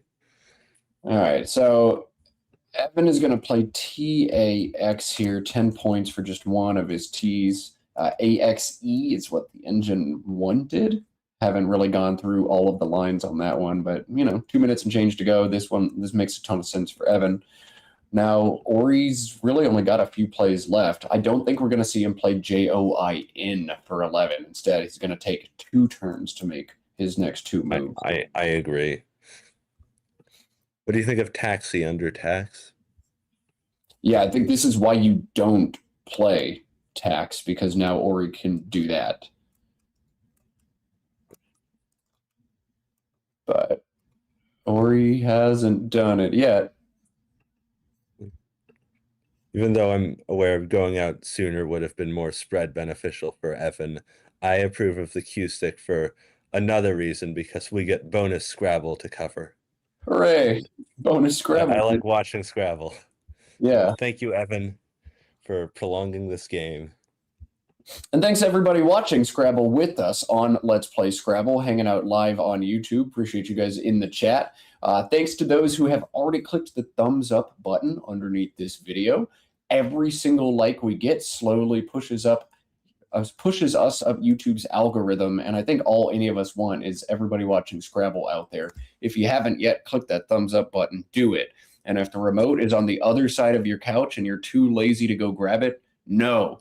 Lean over, work out those ab muscles, hit that thumbs up button, bump us up, because we got 3 more games of Scrabble coming your way today.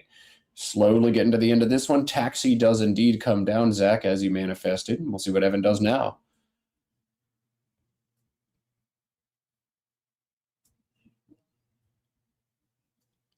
Good.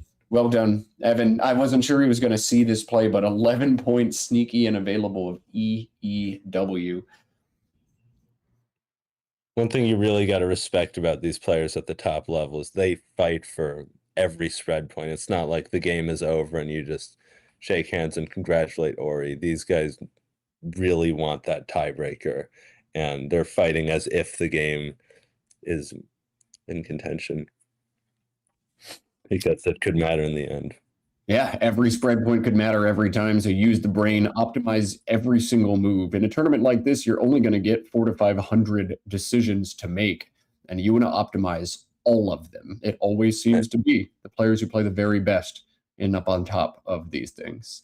Yeah, and so I could easily imagine some players like seeing Ori blank bingo twice and losing that challenge, and Evan's position being like, let's just get out of here. But Evan is determined. He wants to make sure his ordering's right. Indeed. So now Ori, this is his highest score. He can play as N and a handful of spots, all for 4. This will be the last move we see from Ori Swift, who will now just sit there and pass, probably 3 times in a row, as Evan is slowly going to nurse this one. JOT is his highest scoring play now. That uses just 1 tile, so that's coming next. Zach, how long do you think it's going to take for Ori to pass here? If he wanted to be kind of funny since he's on stream, he could try phoning with his cue since he's going to lose his turn either way. But yeah, I'm guessing a few seconds. There it is. He'll pick it back up and pass instead. It's actually, I believe, illegal to just stall a game by playing garbage phonies if your opponent is low on time. So I appreciate the content, Ori, the troll attempt. But yeah, had Ori hit his clock, I think technically can't do that. I would rage challenge. I just challenge every one of Evan's moves and actually walk over to the computer and challenge EN for 2. That's legal.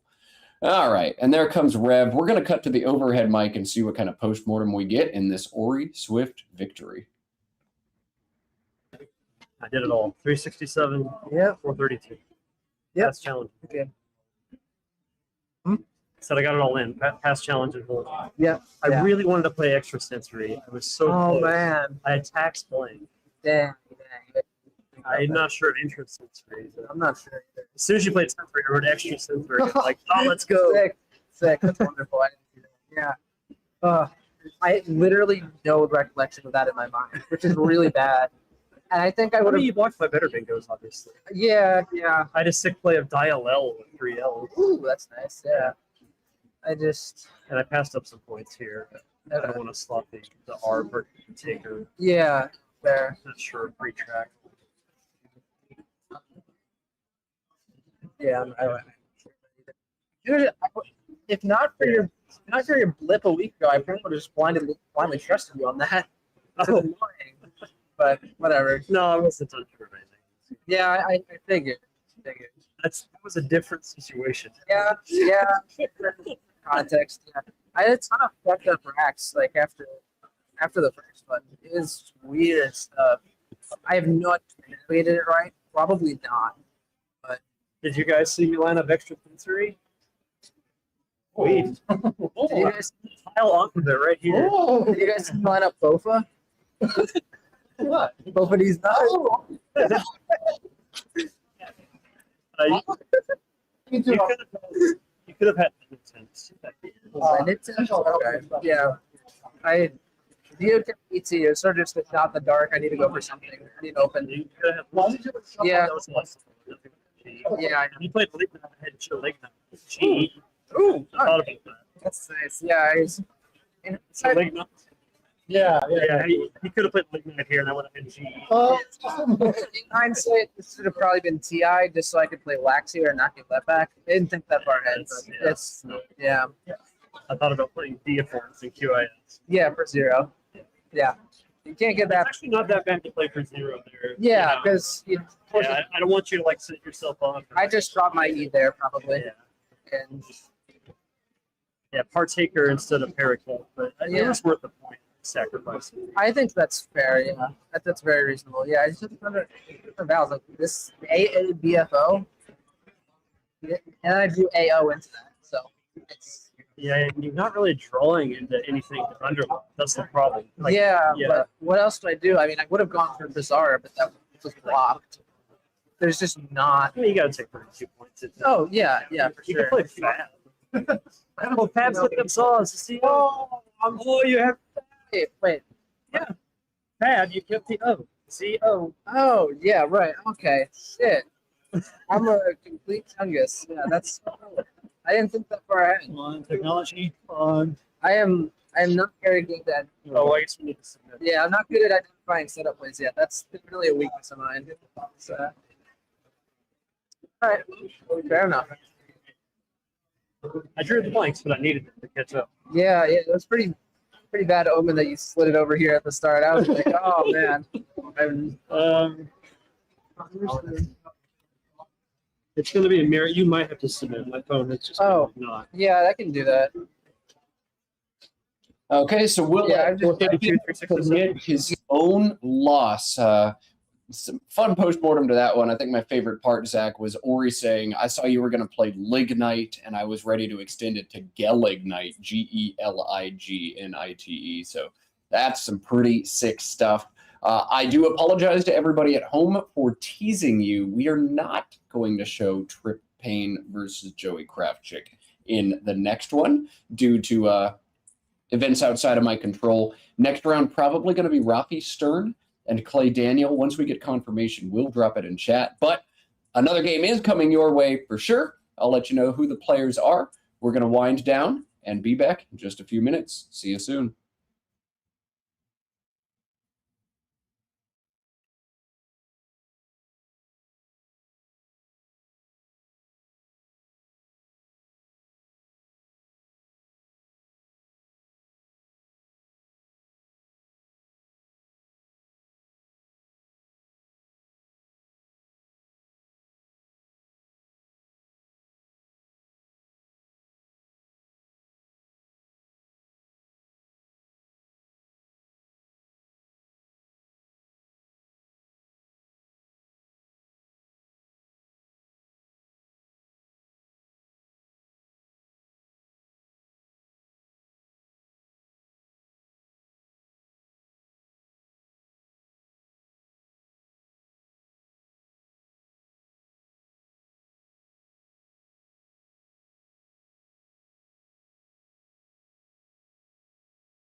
We're back from Virginia. Matt Canick and Zach Bitker bringing you day one of WGPO's Word Cup. This will be round 5 featuring Rafi Stern and Clay Daniel. Clay with a hot start to this one, and he's a strong expert player, but Rafi, one of North America's best and one of the favorites to win this tournament. In fact, it's 1 seed. Zach, are you familiar with Rafi Stern?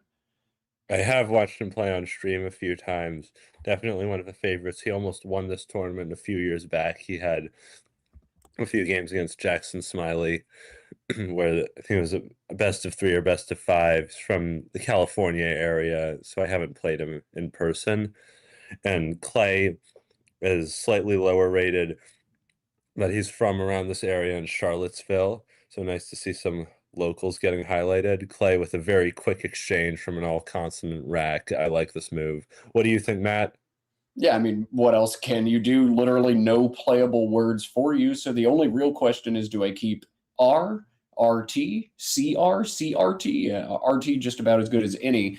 And look at that. He's drawn some vowels, yatter plus an I, a B away from Iturbia, and a B on Rafi's rack. I haven't made out the full rack yet. I know BILNOT. So if that P or B gets played, Clay could play a really fun word in this game. We'll see. Zach, did you catch Rafi's 2nd letter or 7th letter? No, it appears that something's blocking it. Yeah, it's his clipboard. We're getting word that it might be BONTLPI. BILNOPT. So it's going to be Bop holding lint is the option he's thinking about right now. That feels all right out of this rack. He could play Pinto, PINTO, or Pontil for a little bit longer. Zach, you thinking short Bop for 14 here? Play long and aggressive Pontil. I like it. I think an exchange 5 doesn't tell you too much. Maybe if it was a shorter exchange, then play more cautiously with Bop, but none of LINT, they're decent bingo tiles, but not particularly exciting. Go for the points. Get those S's and blanks. That's just my style. Sure. Rafi has 2 of the 3 letters that will give Clay an 8-letter word on his next turn. The B gives him the coolest word. The L would also give Clay threats. So we'll see which of those if Rafi plays, but I'd be shocked if at least one of them doesn't come down on the board. Rafi does not want to play Bop here, and it's not the engine's strongest play, but everything within about 2 points. At some point, you just need to do a thing. No tell from Clay when the B comes down. Now it's his turn to find the cool chemistry word. This is a very tough one because it's not the instinct to start something with YTT. Oh, but here it Right, good goes. job. Oh my God, what a play from Clay. Iturbia, 69 points. This is really nice. Very quickly, too. Good job.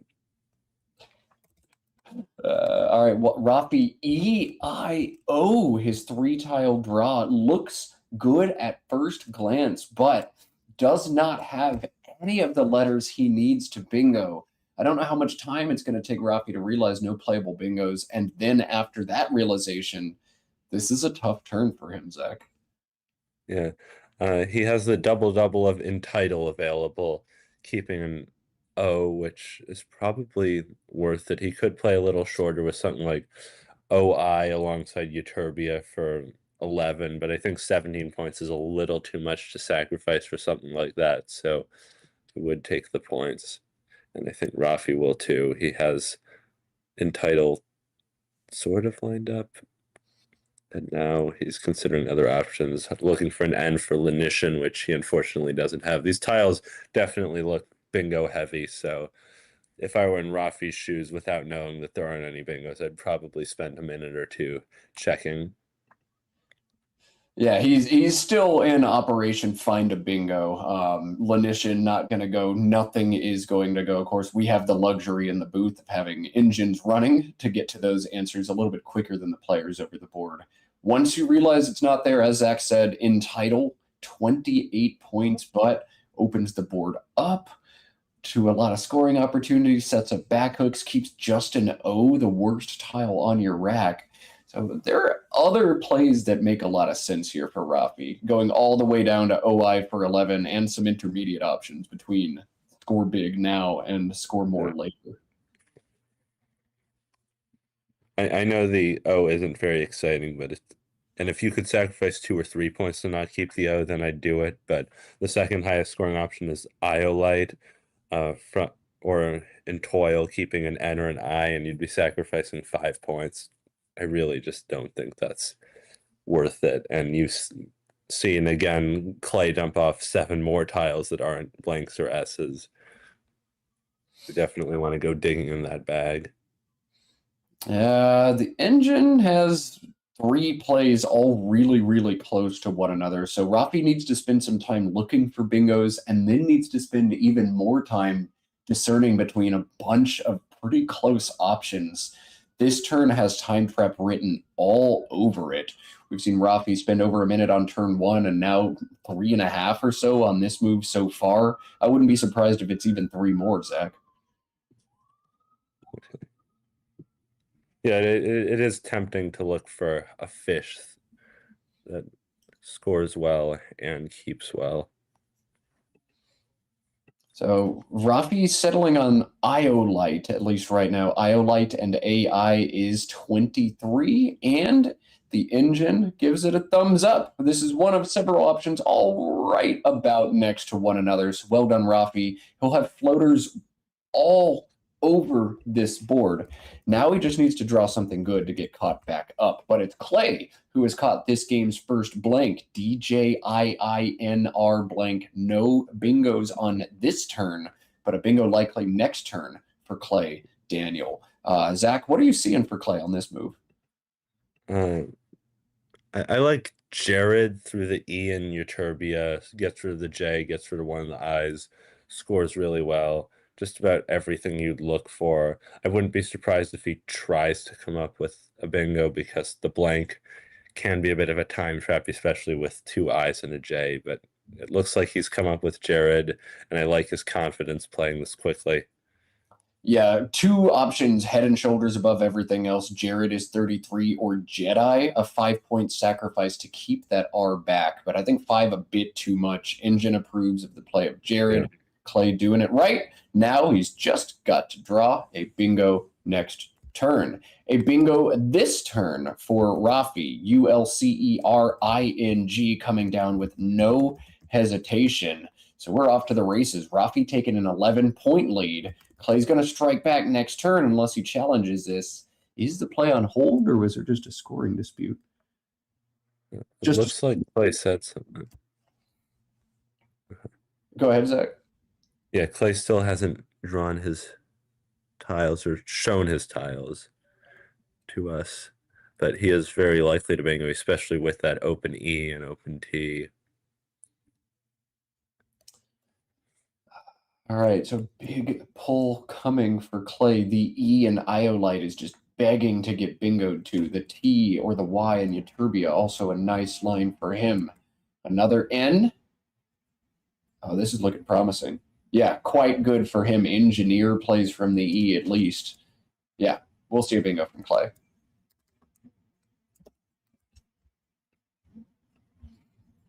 Three bingos for him at the bottom of the board, all 74, 66 available at the top if he somehow misses all of those. But players of Clay's caliber, players of 1,800 and higher, Zach, they generally bingo out of racks like this, don't they? Uh-huh. All these 1-pointers and a blank. Clay's already. He has the internet lined up. Yep. Internee 74. Yeah, whatever. Just pull the trigger on 1. Once you see it, you see it. All right. Nice, Clay. Back ahead. Rafi going to drink water as he gets bingoed on. And Rafi's post bingo draw. ADEEELQ. Kaid is 34, Zach, but that leave is abysmal. Is that still what you're doing here? I think so. Yeah, it's enough points that I think you got to take it, and I don't see anything else that's really worth it. You want to get rid of that Q. Although 3 E's aren't desirable, he can bingo in 2 turns if he draws the right stuff. I approve of this, and good job finding it so quickly again. Yeah, 34 points. Just do it, and maybe you draw like a miracle out of the bag. If nothing else, ALEE still plays alongside the YT of Viturbia next turn, so you can get out of this if you need to, if you're Rafi. Let's see what Clay draws. He's up 29. AMOTHYB. Ooh, I love racks like this, Zach. You're threatening points in so many ways. Anything standing out to you so far? I see Ab-Ohm and Ab-Mo, if I'm pronouncing that correctly. He lines up Math Boy. I believe Clay runs some sort of educational or tutoring service, so he's a big fan of the subjects. Yeah, that's funny. And ironically, Clay's son Knox is also playing in Division 1 of this tournament. So is it Math Dad or Math Boy? We'll see. Clay and Knox are one of the most accomplished father-son duos in Scrabble. I think they were both rated above 1800, and Knox has dipped slightly to the 1700s, alongside Eric and Noah Goldstein, who I believe are also at this tournament. Matt, am I correct? Is Eric at this tournament? I'm not sure. Oh. But yeah, I'm thinking of yeah, parent-child division, or let's see. Yeah, probably. I just broke my brain. Sorry. Yes, one of the strongest child duos in Scrabble. Eric and Noah also good. Yeah, they're both rated around a combined like 3,500. What is Clay going to do here? Bothy, B-O-T-H-Y, is also a pretty strong play above the ID of Jared. Man, when these tiles came out of the bag, I'm like, all right, he's scoring 45. And no, Engine saying no better than 34 on this turn, and that makes some sacrifices on the leave. This looked a lot more promising at first glance than it really is.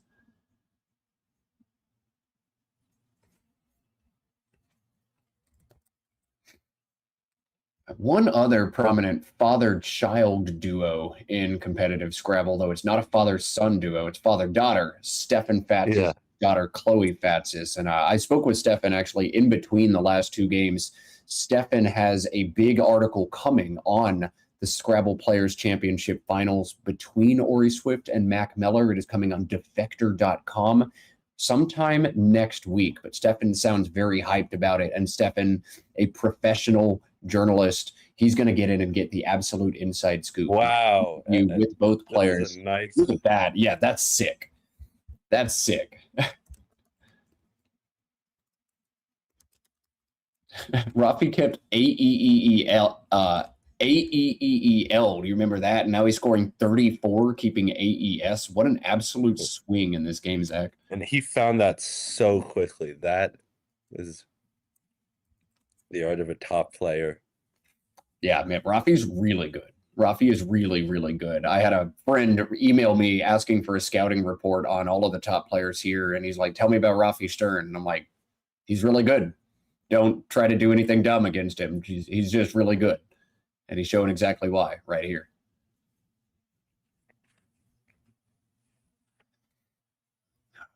Clay, Himnouw, like he is up by 23 and on turn, but can't be feeling very good in this game. Zach, how is he going to navigate this rack? Yeah, there's a lot of mid options. Probably, I'd aim to get rid of the U or the W if you can, but there's probably not a good way to do so. Oh, man, yeah, what do you do? Maybe Onium if he wants to go for some tile turnover and open stuff up. Yeah, Onium and GO in the bottom right corner of this board is 23, keeps WH together. Neither of those tiles great, but together, all right, I'm going to hammer out some points. That seems all right. He's setting up MOW right now. This looks all right as well. Oh, through Imp and Jared? Yeah, and it sets up the N to go behind it as well. Yeah, I like Onium a bit more just because it doesn't take an S, and it sets up if he draws a good vowel like an O, an A, or an E, he draws into, I think, a 36-point play on the bottom row.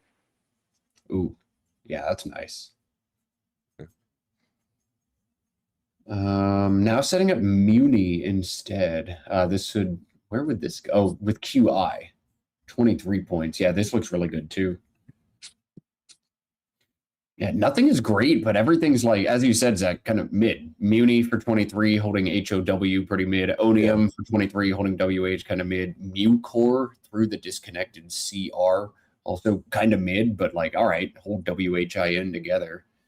So we'll see how much time Clay deliberates between a bunch of mid options.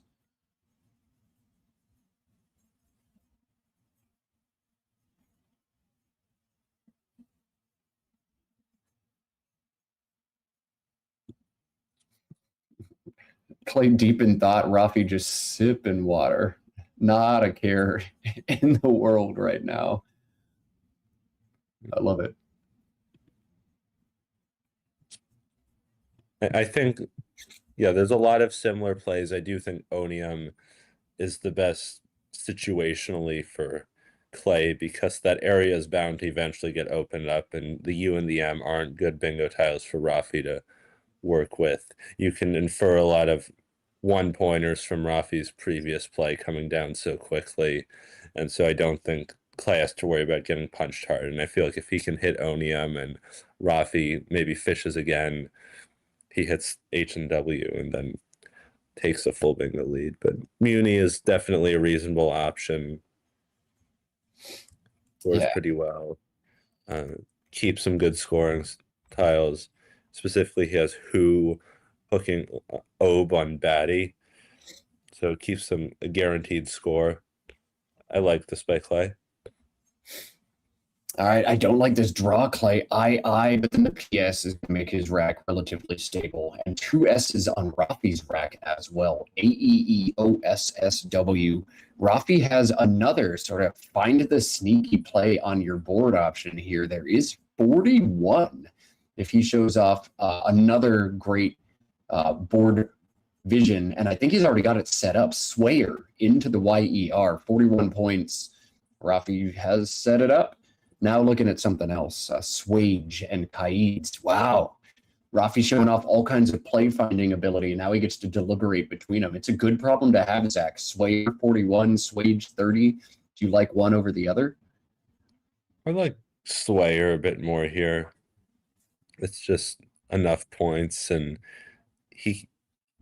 it's not the most open board for bingoing, especially with floaters. So I'd take 41.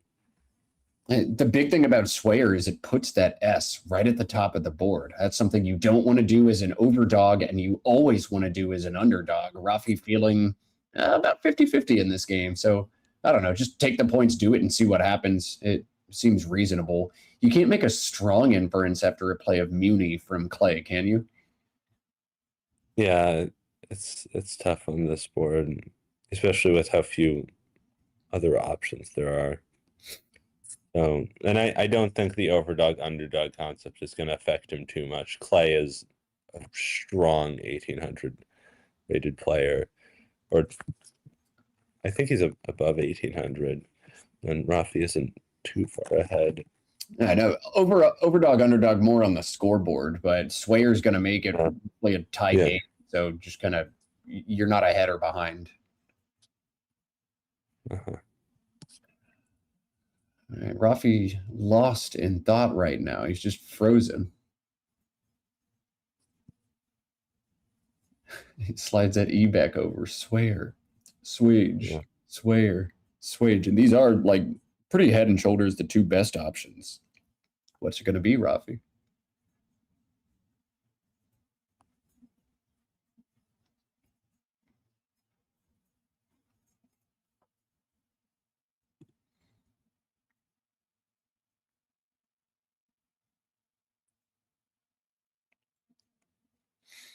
Engine has Swayer about 2 points ahead. Yeah, for those who worship the computers and care about what they think.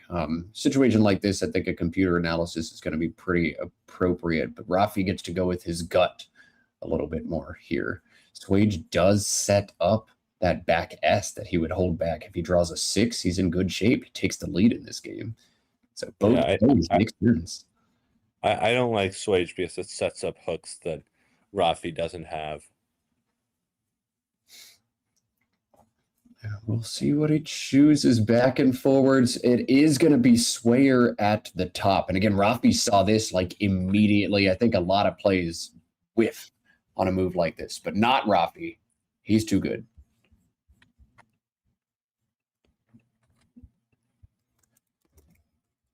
So HIIOPSW now, the rack for Clay Daniel. He's tunneled in on this play of WOP, WHOP, 34 points above the BA of Batty. But now he'll have one other option to shop with it. HOW plays alongside the SWA of Swayer. That's 36, WOP 34. Zach, do you like one of these over the other? They're both fairly similar. I think HOW might be a little better to keep the P for scoring potential since it's closed, but Clay's had his eye on this play for a while. It's a fairly marginal difference, and I can't blame Clay for just wanting to take the points here. Obviously, you'd love to get rid of one of the I's, but the things that get rid of the I's would, if you want to score that amount, you'd also have to get rid of the S with something like Whips and Jared. So it might be a minor mistake, but it's fine. Good job, Clay. And EEMOXUS, the rack now for Rafi. This turn looks just fascinating at first glance. Rafi has found XU, hold everything back, and just play this above the IN of Interni. That's 31. But he's got much more on the scoreboard. If he wants to cash in an S and play Jareeds, he's either got Xomes or Muxes, 44 or 42. Zach, are you thinking keep the S back and score 31 now, or just cash in SX and score 42?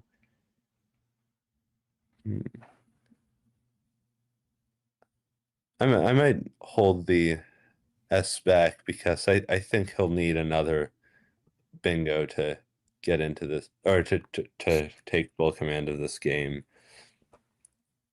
And it's only 11 more. What does the Sim think? Sim's got everything pretty close once again. Makes this a pretty tough decision for Rafi. I would think for a really long time on this turn. I don't know. I don't know what I would actually do. I don't know what's right here. I don't know what Rafi's going to do. But I do think we'll see him frozen in time for a bit longer before he makes any decision here. And chat already finding on Clay's rack the nice bingo of diegesis, Diegesis. I think this word kind of new to the dictionary, so potentially missable for Clay. Right as I say that, he sets it up.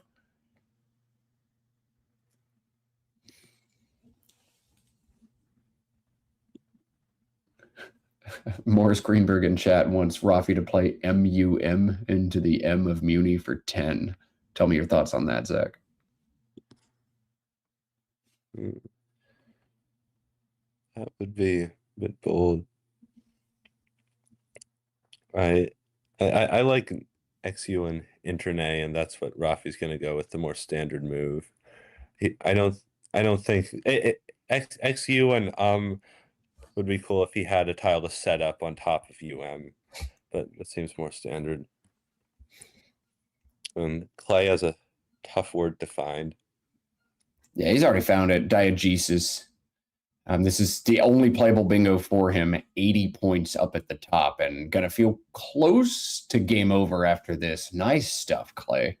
Showing off that word knowledge. Diegesis is about 14 or 15,000 in the book, so not by any means a baby bingo or a high prob one, and no hesitation here. Good stuff. We know Rafi's got EMOORS. I don't know the 7th tile, Zach. Did you get it? It appears to be 3 points. Let's see. Oh.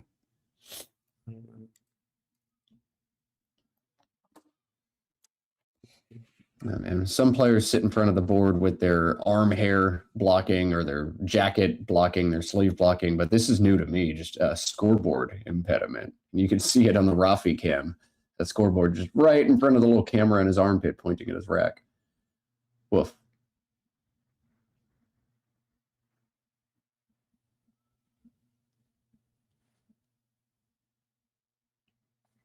We see the M. Yeah, we know 6 out of the 7. It's 2 O's, 2 E's, MRS. 2 O's, 2 E's. So EEMOORS. All right, so No Rafi's, bingos. yeah, no bingos. Rafi trailing by a bunch in this game, wants to open it up. If he notices the IMP spot, that's probably how you do it, Zach. Yeah, I'd be looking to get rid of OE somewhere here if there's a way to score well while doing so. I don't see a way to do that. There's a way to get rid of OO, playing OOT into the T of Iolite for 13. That's a cool insertion. Definitely one that Rafi's capable of seeing. I don't think he's quite desperate enough to play something like Woe up top. I'd be interested to see Wosome, WOESOME, but that just gets murdered on top so often. Actually, Yeah, if there's a blank left, I'd like Wosome, but Wosome can't be punished. None of the consonants that would hit it are there. The only thing that could actually do any damage is D. But I think he really needs to hope to bingo with the Jared's hook and his S, and fish right here, as tough as it is. Definitely not a situation you want to be in. But I don't feel like Rafi's wrong. He's looking at Wosome, which Winsome, WINSOME, does take the back R, but not Wosome. It's a desperation time for Rafi, though. Down 90. It's hard to challenge this word, too. It puts Rafi down about 10 points, but opens a triple-triple. Are we going to see a phony here? Well, you know whether he phonies a lot better than I do, Matt, but that would be very tempting in this situation, especially given how bad the remaining pool is. I think if I were in Rafi's shoes, it would be a good idea to try to phony and see if you can draw the right tiles to get a step ahead of Clay. Based on the word knowledge that Clay just showed off with diegesis, it's going to be tough to slip one by. What are your thoughts, Matt? I don't know. Rafi comes from a poker background, and so, he, even if he's not 100% sure on the words, he's really good at parsing the odds. Like, what are the odds I can win this game if I try this? What are the odds if I don't? He has talked himself out of it. Maybe he just feels like it's a little bit too ridiculous to even try. I might have done it. That's like the perfect situation to try something or to try to sneak a phony by. But Rafi's going to play the straightforward moo. He needs to draw a bingo right now. Good news for Rafi is Clay doesn't have a 5-tile play underneath the O of moo out to the triple word. So there's some life Rafi needs to execute here. E, Z, A. Oh, so close to sneezer. Not quite. Zach, what do you think Clay is going to do to address the new threat on the board? I like honk hooking muck. It does give back an S hook, but it closes a lot of the hooks on moo. Part of the board and almost seals the deal. Scores really well. Yeah, no, that looks like a slam dunk. Honk or hook. I would play honk just to keep a vowel back. Yeah, do all the things. And it scores so well that you're going to survive the bingo anyway. Looks good. Yeah.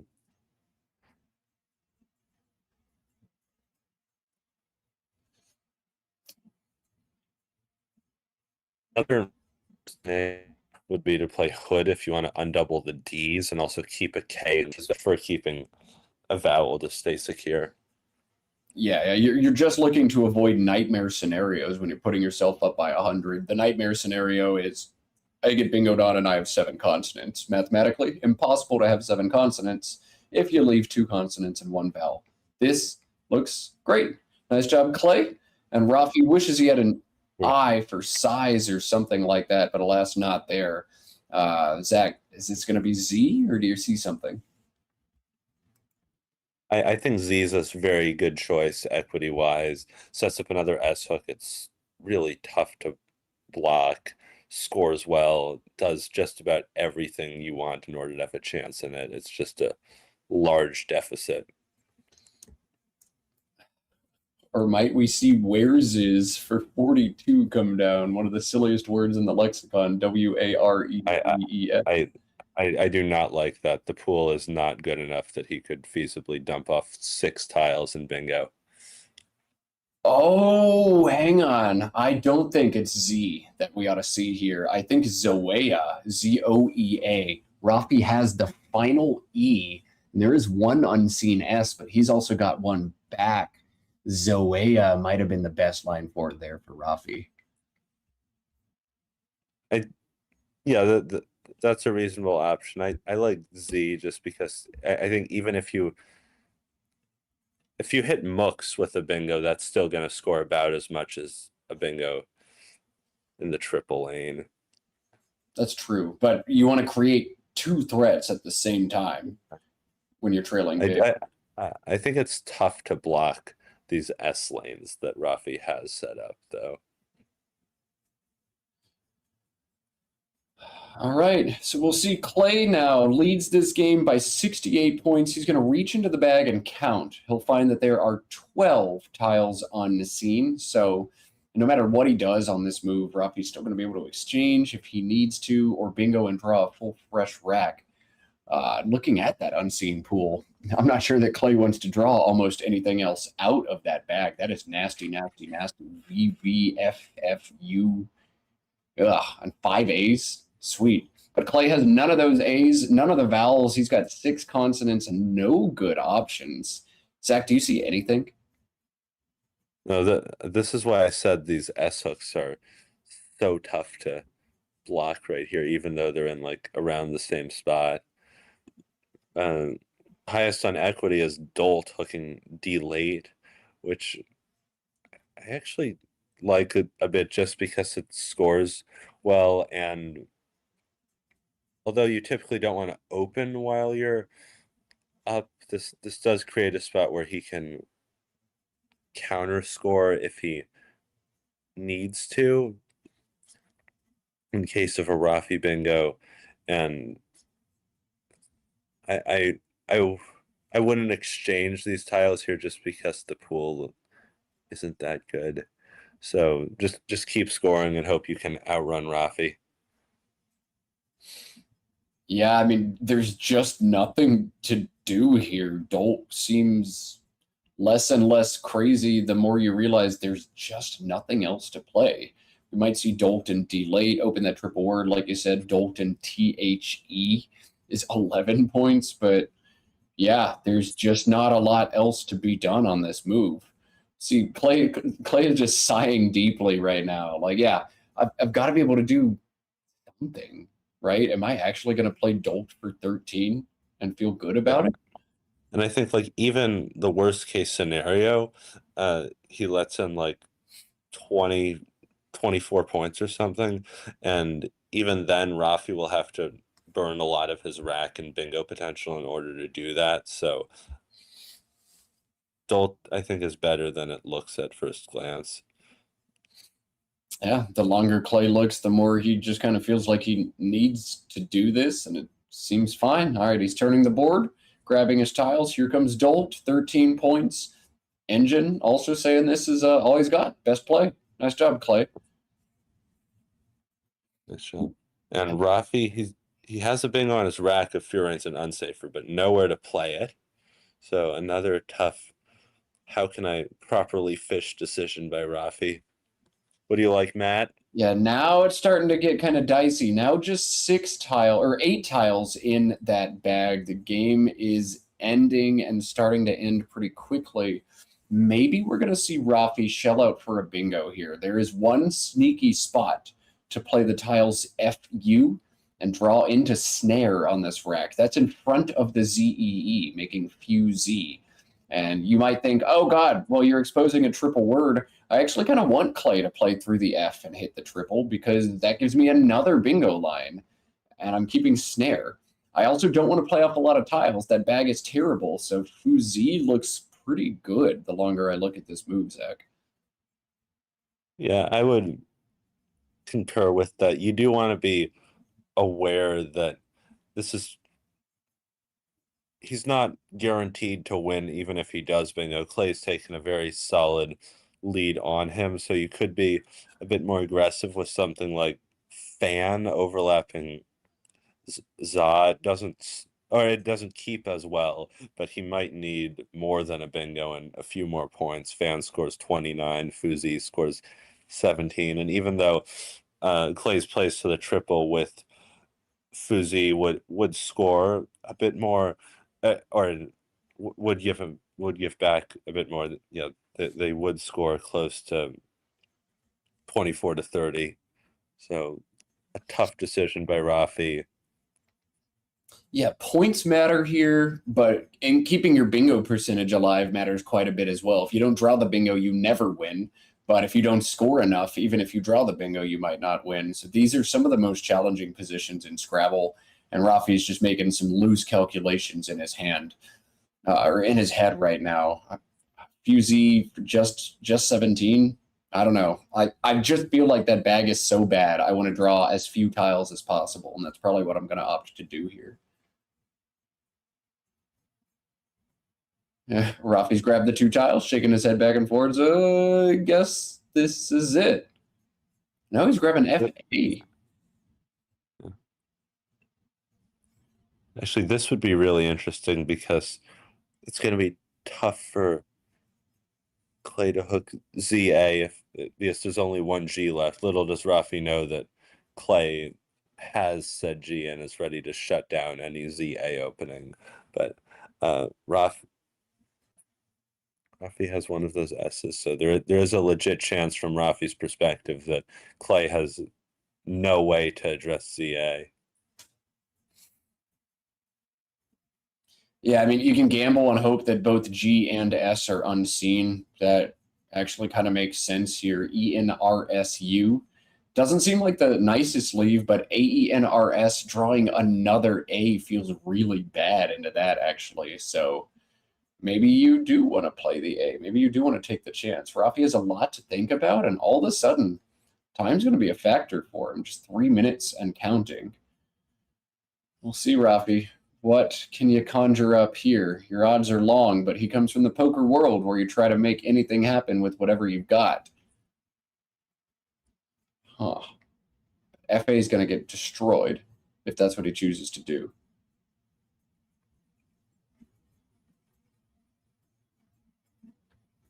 Yeah, I think knowing Clay's rack, Fuzi is his only realistic path to victory.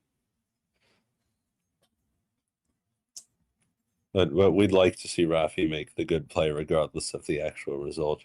Of course, yeah. Rafi has no idea what's on Clay's rack, and we do, and that always just makes it impossible to truly accurately analyze these positions. If Clay had slightly different tiles, we might be raving about what a genius Rafi is for playing Fa and Za right now. Rafi's still not sold. This is the best option. He was looking at FAN now, going to score 8 extra points instead of HEN for that S-back hook. But I think the magic of FA is, oh, whoa. Ooh. Surf. So going to score a bit. How do you win the game after surf? Does Clay have terrible tiles and you outrun? You just randomly luck into a bingo from the R or the F? I'm not sure what this is from Rafi, but we'll see where it goes. He could have inferred more scoring consonants from a play like Dolt that Clay may be trying to set up, and he might be hoping that Clay either has too many consonants to block surf, or he might feel the pressure of needing to score a little more points to counter whatever scoring play Clay has through Dolt. That's my best idea of this, but this isn't what I would have done being in a trailing position. If you feel like FA and ZA just always loses, if you feel like Fuzi just doesn't score enough and loses, then I guess you just roll the dice, take the points, and this is definitely like the spread play as well. So I guess Rafi just felt like, I'm at 2 long odds. Let me just hope I get crazy, crazy lucky. He came close, but 5 vowels now on this last rack. We'll see what Clay does. I don't think Clay will empty the bag here. I don't know that he really can effectively either. So Rafi is going to have one last chance to draw a bingo. Clay's got 8 minutes. Rafi just over 2. How is Clay going to block this board, Zach? Probably by playing through the R, if that could fully block. I think if he gets rid of the R and F lanes, very little fits. He's going to look at the unseen pool, AAAAEINOSTV. That R gives me a lot of pause, variants, variates, all that stuff available.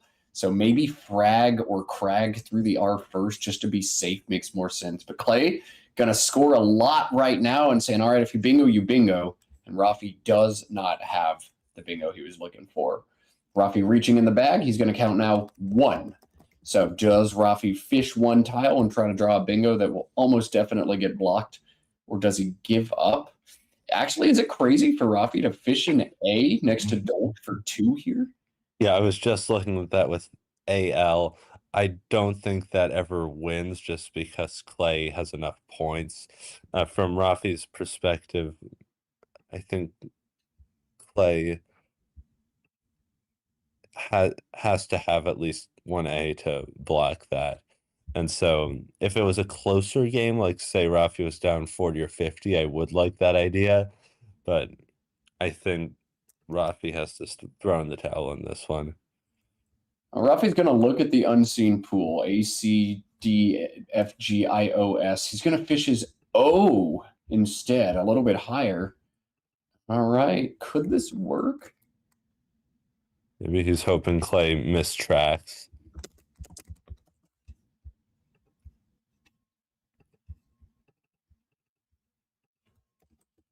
He's going to draw Intasia Tayenias, but Clay does have perfect knowledge now of Rafi's rack. The bag is empty. And Rafi down 53, 68. Did Rafi just win?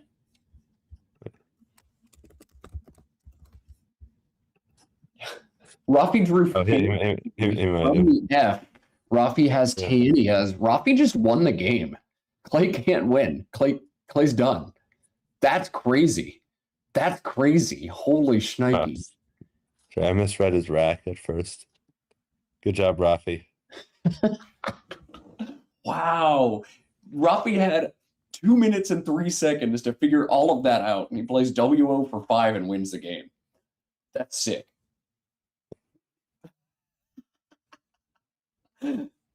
That's Rafi Stern. That's how Rafi Stern plays the game. He just stays close and then does exactly what he needs to do to maximize his odds. That's wonderful stuff, Zach. Yeah.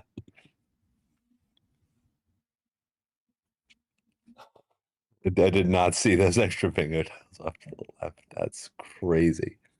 And I think that goes to show why Clay should have played frag there. It's tough to sacrifice those points when you're not fully certain. Oh my God. Yeah. Tayenias is going to come down and win by just enough. Even if Clay does everything right, the best endgame sequence for him is Farad through the R and Surf. It keeps CGV. Clay's found it. He's going to do the math, but Fantasy would be blocked. Tayenias still wins by 6 points.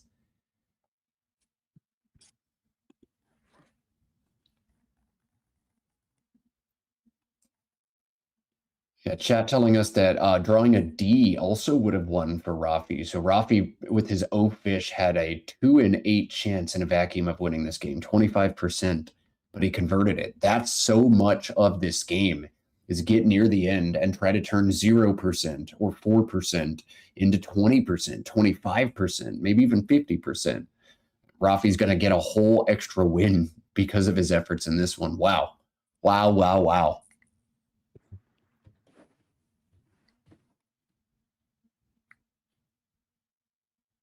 And Clay's processing it. Clay can't know he's done yet. He's got to be like, okay, I'm on stream. I've got this huge lead. My opponent has some good stuff, but I can win, right? There's got to be a thing. There's got to be a thing. And now pen in the mouth. I think he's starting to realize, wait, this one actually feels really bad now. Jeez. We're just going to slowly watch the color drain out of Clay's face. I think he's starting to feel it now. I think I'm done. I think I lose. I think Rafi hit whatever he needed. Oh my goodness.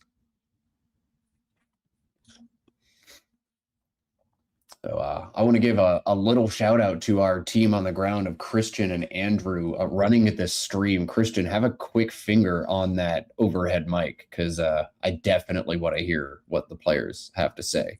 And show some love to Christian and Andrew in the chat. They do so much. Heidi annotating on the back end as well. Thanks, Christian. Thanks, Andrew. Thanks, Heidi. We love and appreciate you.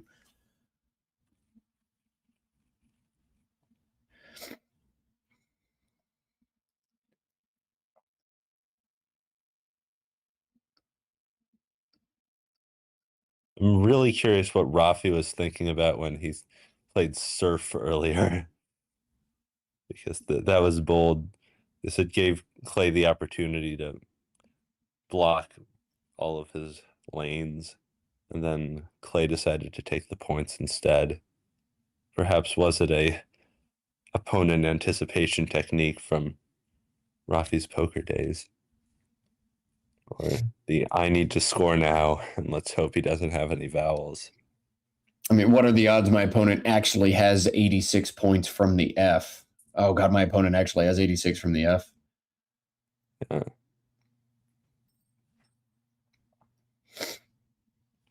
Wow.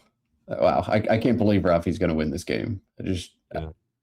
He got double blanked too. Clay hit interny and diegesis both on triple word squares. Rafi says, I don't care. I'll just win. And Rafi made so many good plays. Elate through the T in Yturbia, Swayer into YER. This is a very high degree of difficulty game for Rafi. And that's what makes Scrabble beautiful. You play beautifully, miracles happen. I think Clay also played a really good game. I think VAR might be the only mistake. And I think from Clay's perspective, could there have been something that he might have feared from one of the tiles in Iolite?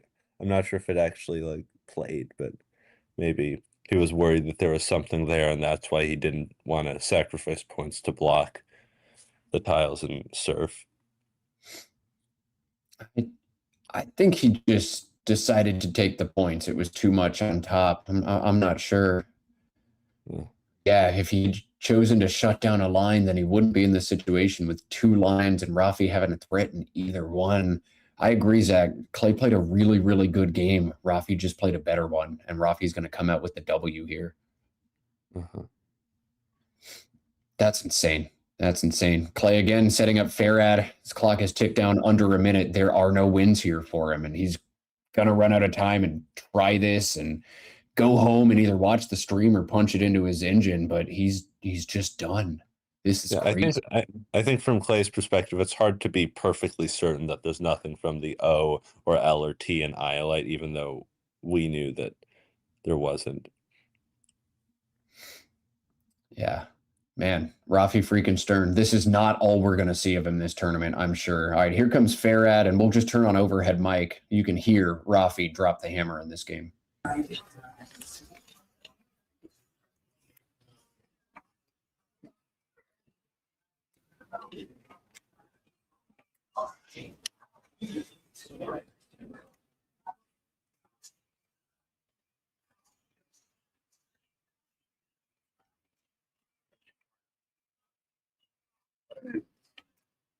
$18 gives you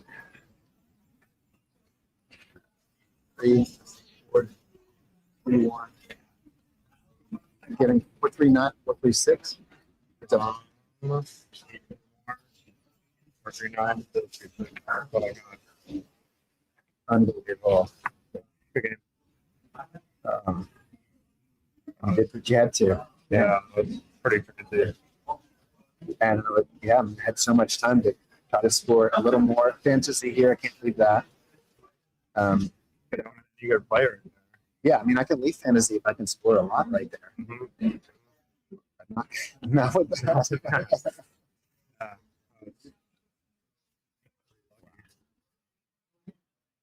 Well, I mean, yeah, I feel like I had this share of the luck ahead of you for a good game, but yeah, Styles with tripling.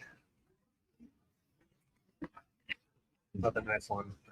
Thanks. Yeah, I think it's quite tough, awkward letters. Yeah, at first I thought there's nothing in there. And I'm thinking that's probably the only thing, right through the S.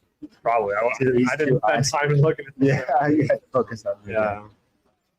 yeah. And then I just knew B or L for something with Kirby or Alterity was what I saw there. Yeah. I had an L too. I really. So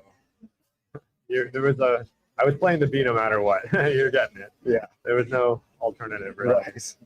I really didn't know what to do on this turn. That I hate doing that because it's like relatively easy for you to muck it up,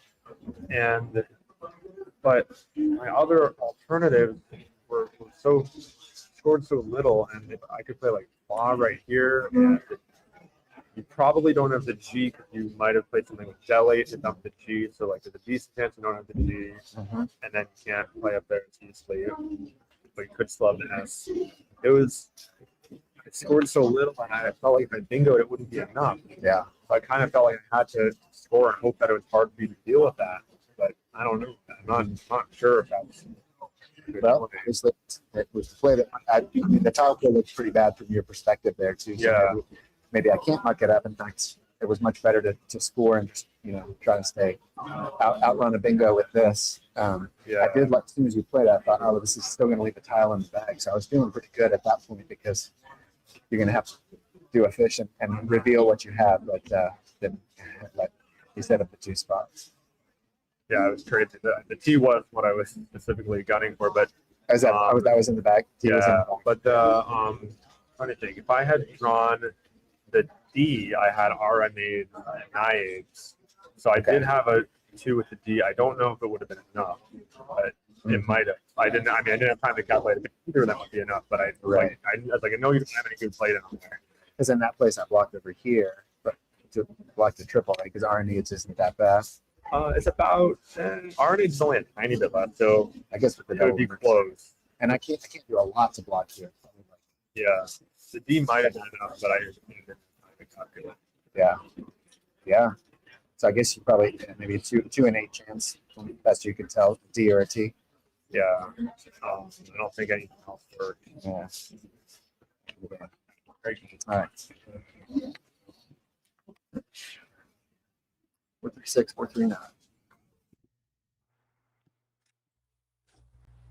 All right, we're going to cut away from that one. What a fascinating game and a 6-point victory for Rafi Stern. Round 6 coming your way from the Word Cup in just a few moments. You're watching Let's Play Scrabble. Don't go anywhere. We'll be right back.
2 more games to round out day 1 of this 2026 Word Cup. And look who we've got. Ori Swift and Jackson Smiley. This one going to be a great game. Zach Bitker in the booth with Matt Canick. And Zach, we saw Ori. Haven't yet seen Jackson Smiley.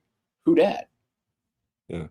Ori pulled off a great win over Evan earlier today where he was down for much of it and played positionally well, drew into some blanks, got a challenge on sidewall.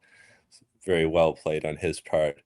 Jackson, no surprise to see him right here at 4-1, always a contender. He's won this event, I think, 3 times, 3 in a row from 2022 to 2024 before getting interrupted by the unstoppable force, Nigel Richards, last year, and back in business.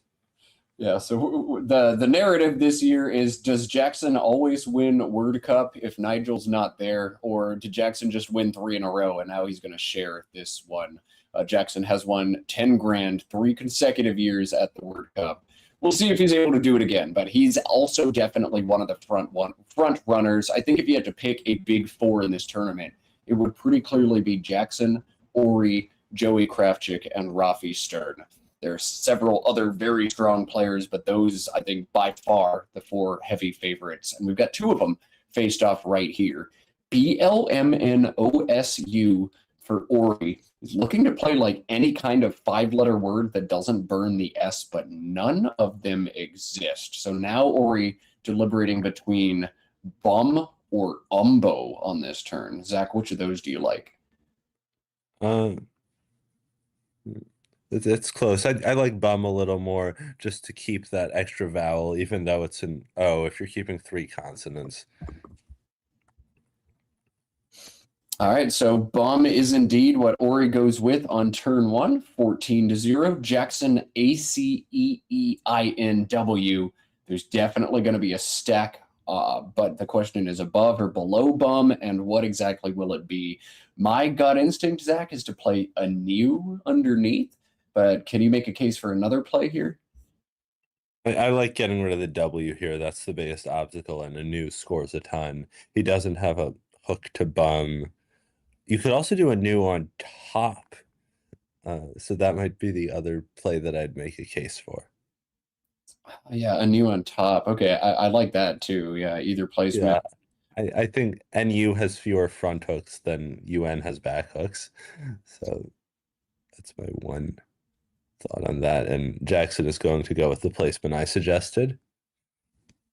All right, perhaps you are the Jackson Smiley Whisperer. I do think this is a little bit more defensive, so probably just a slightly stronger option here for Jackson. Yeah. DLNOSTT now, the rack for Ori. He does keep that 1 vowel behind, and that's looking rather important as he's got more consonants. Ori does have to fight through this rack. He's got the O for emo, and I think, Zach, it's just going to be told for 15, right? Yeah. We saw its anagram dolt last game, but I agree that just get rid of some consonants, not the best rack. Little does Ori know what's coming. Yeah, vesicle, the 7-letter word on Jackson's rack. It played before told. It still plays now. This is his only playable bingo. It is 71 points, making LAB.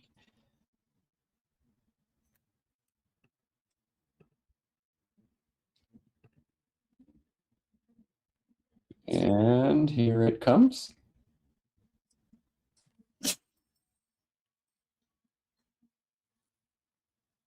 What is Jackson thinking about?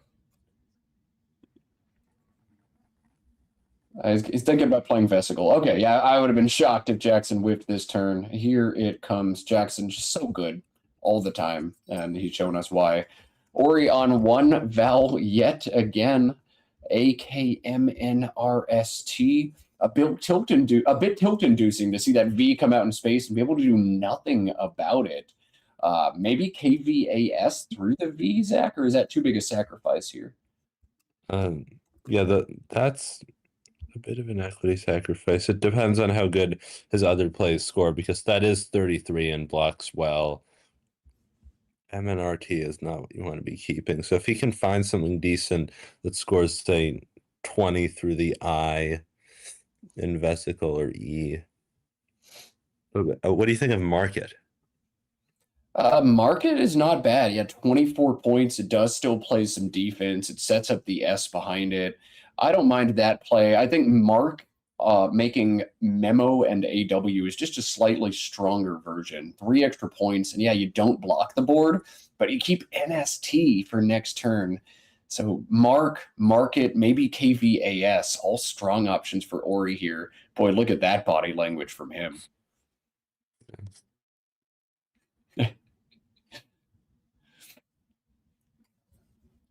Oh boy, look at that body language from him. Ori always looks like he has no fun when he plays Scrabble. He'll look like this whether he's up 200, down 200 on an easy turn or a hard turn, but boy, you feel it.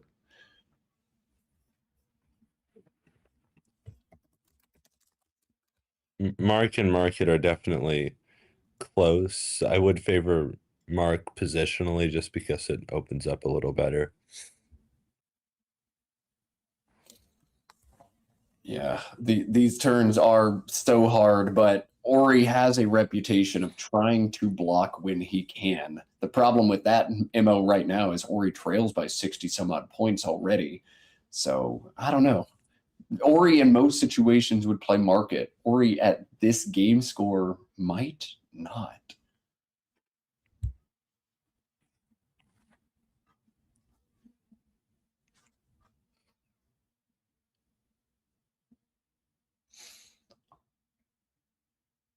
I could also see a case to be made for Mac, M-A-C-K, through the K in vesicle, setting up a front S. Does that feel okay to you, Zach? I prefer Mark because that still sets up a back S, and you want to get rid of that other consonant here. All right. Mark does also crucially take a back A for Marka, and while computers say go ahead and just set it up anyway, Ori is going to take the less aggressive option. He's going to play Market here, 24 points.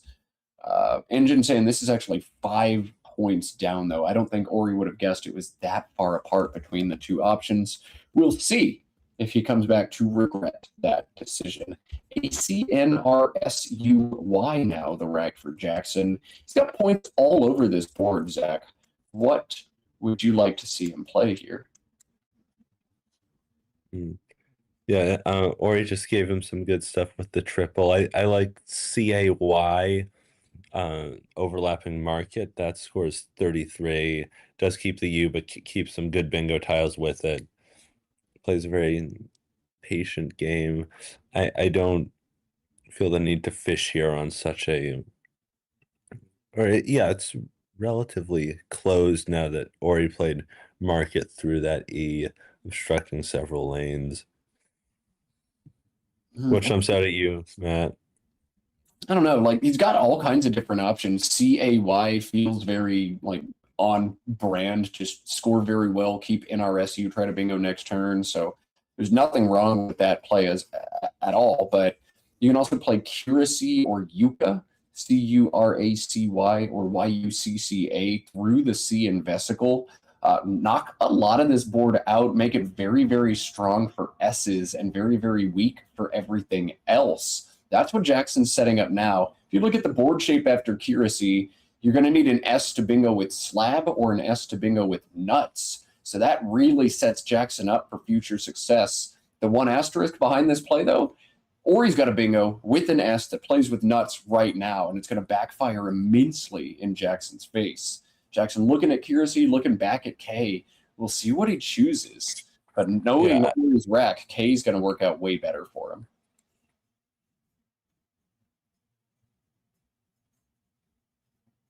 All right, Zach, how's this make you feel? He's going with your choice. I like this a lot more than Curacy. I think it's just so easy to score right there, and there's no guarantee Ori has a bingo with such a large play like Market. So all right, Ori's bingo is this Pinions, and of course, This is dangerous because it sets up opinions and Jackson drawing blank right on cue. Are you kidding me? And he is going to bingo Yes, so quickly. Sojourn. Or onwards. Yeah, anything. Holy crap, Jackson. blank as soon as the O comes out. What? That's insane, Zach. He's just put the O down to annoy Ori, and then he'll do everything else, just showing you, yep, I got it.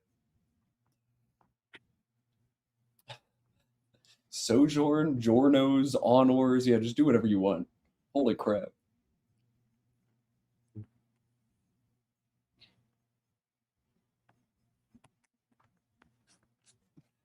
And then Ori drawing back into Selvage and Slab? What on earth is going on, Zach? Wow. Okay. He hasn't lined it up yet. No, or he doesn't need to set it up, or he's gonna see Selvage. Jackson taking quite a bit of time here. I would have just set down the O and then grabbed the blank slip and then made my decision. Holy crap. Yeah, it doesn't matter too much what you make the point. Actually, this is nuts. Jackson doesn't necessarily need to take the opinion spot. He's got 81 pointers here, but he's got both sunroom and sunroof as 6 underlaps between the INIONS, making nutso. Those are 79. Maybe that's why Jackson held back, but Sojourn just a little bit better. 81. The blank is a J. And now I wonder how long it's going to take before Ori plops Selvage and Slab. That's his only playable bingo on this move.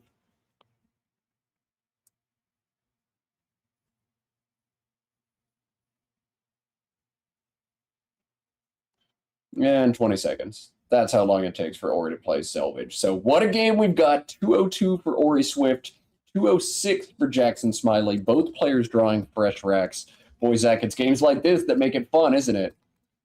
Uh-huh. 2 top players drawing well early.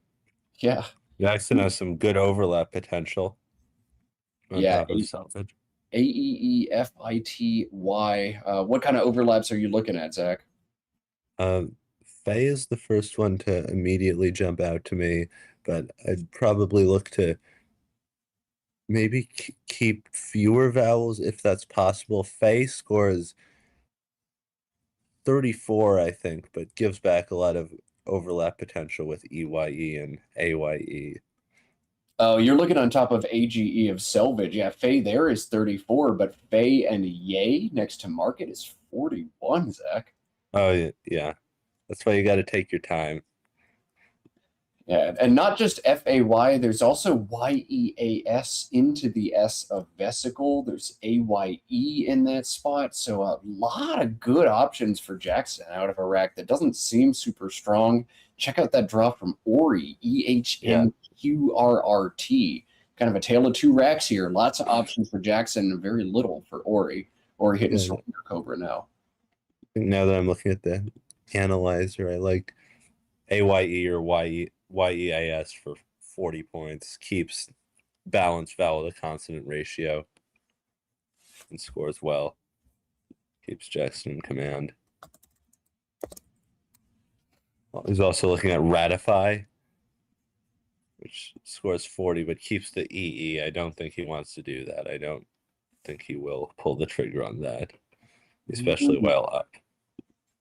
And AIYEE and AD is also 30. That's not the worst. I feel like anytime you have IE on your rack, just like play it, especially if you can get 30. But a lot of good options here. I do agree, Zach. I think YEAS, the top option. Engine also suggesting YEAS top option. And looks like Jackson Smiley feels the same. He's grabbed those 3 tiles. Let's see how long it takes him to score 40 here.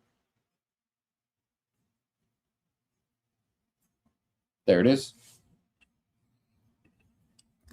And it's a decision time for Ori now. Hinter, Hinter through opinions looks good, but also QI for 21 looks good. So Zach, how are you navigating an awkward rack? Playing through the queue or just ejecting it instantly? I think playing the Q is a good idea here because he does have a small chance of bingoing if he fishes off the Q, whereas there aren't that many good Q spots. If he plays Hinter, he'll probably have to waste another turn. There are 2 U's left, so I wouldn't blame him for playing Hinter. It's very close in equity, only 1 point difference between them. Ori's also looking at THERE. This scores a bit more than Hinter's, 27 versus 26, but gives him 1 less draw into an I or a U that would help him play off the Q. Though THERE does allow QI to be played on top of opinions. So I think actually that might be the strongest play for him, playing there. Yeah, that does definitely give the Q more potential. I like that at least over Hinter. All right, so Ori gonna go with there. This is half the battle. Now you have to draw an I or a U to feel good about keeping the Q. But if you play QI for 44 next turn, that's a big win for Ori Swift. Ori trails by 17 after this play. EEFIPTU means Jackson's unlikely to drop the Q to block the QI plays on top of opinions. So will Ori draw the I? We'll find out in just a minute. Overall, I like this idea of Ori of not going necessarily all out on a bingo because this board is not good for bingoing and neither are the tiles left. Ori instead draws EHNT after playing off EHRT the turn before. So kind of back in the same place is Ori. Does not draw what he's looking. Zach, what do you think Jackson's going to do here? Probably fish a little bit with those U's. Keep a good leave. Yeah, that's about how you do it. I like FEU. It's just so standard. Yeah, that Right. seems super good. Nothing else could be better. Yep. And Ori with another tough decision of keep the Q or dump it.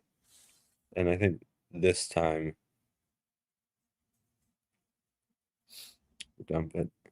Although there are a lot of eyes left, so it's close. There are a lot of eyes left. That means 2 things. 1, if I play the Q, I draw thinner a lot, thinner and nut. But 2, if I play off other tiles, I draw QI a lot. So Ori looking at Trench again through the C and Vesicle. He already lined this one up last turn. He could play thinner through the I, or he could play the Q right now. All of these make sense. Ori's going to slow down. This is a tough turn.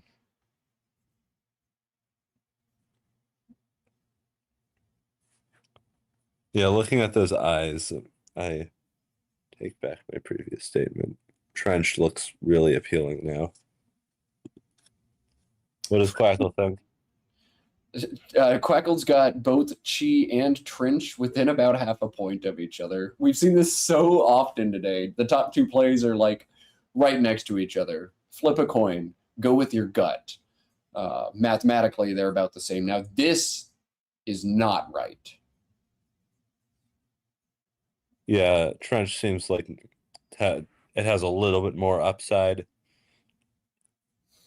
Yeah, I mean, even if you draw the I now, you've taken away the spot for yourself to draw into QI and QI for 44. So this sims 8 points beneath Trench or the Q eject. And I'm sure Ori's probably going to draw 2 eyes after this one to do nothing. And really regret it with all that turnover.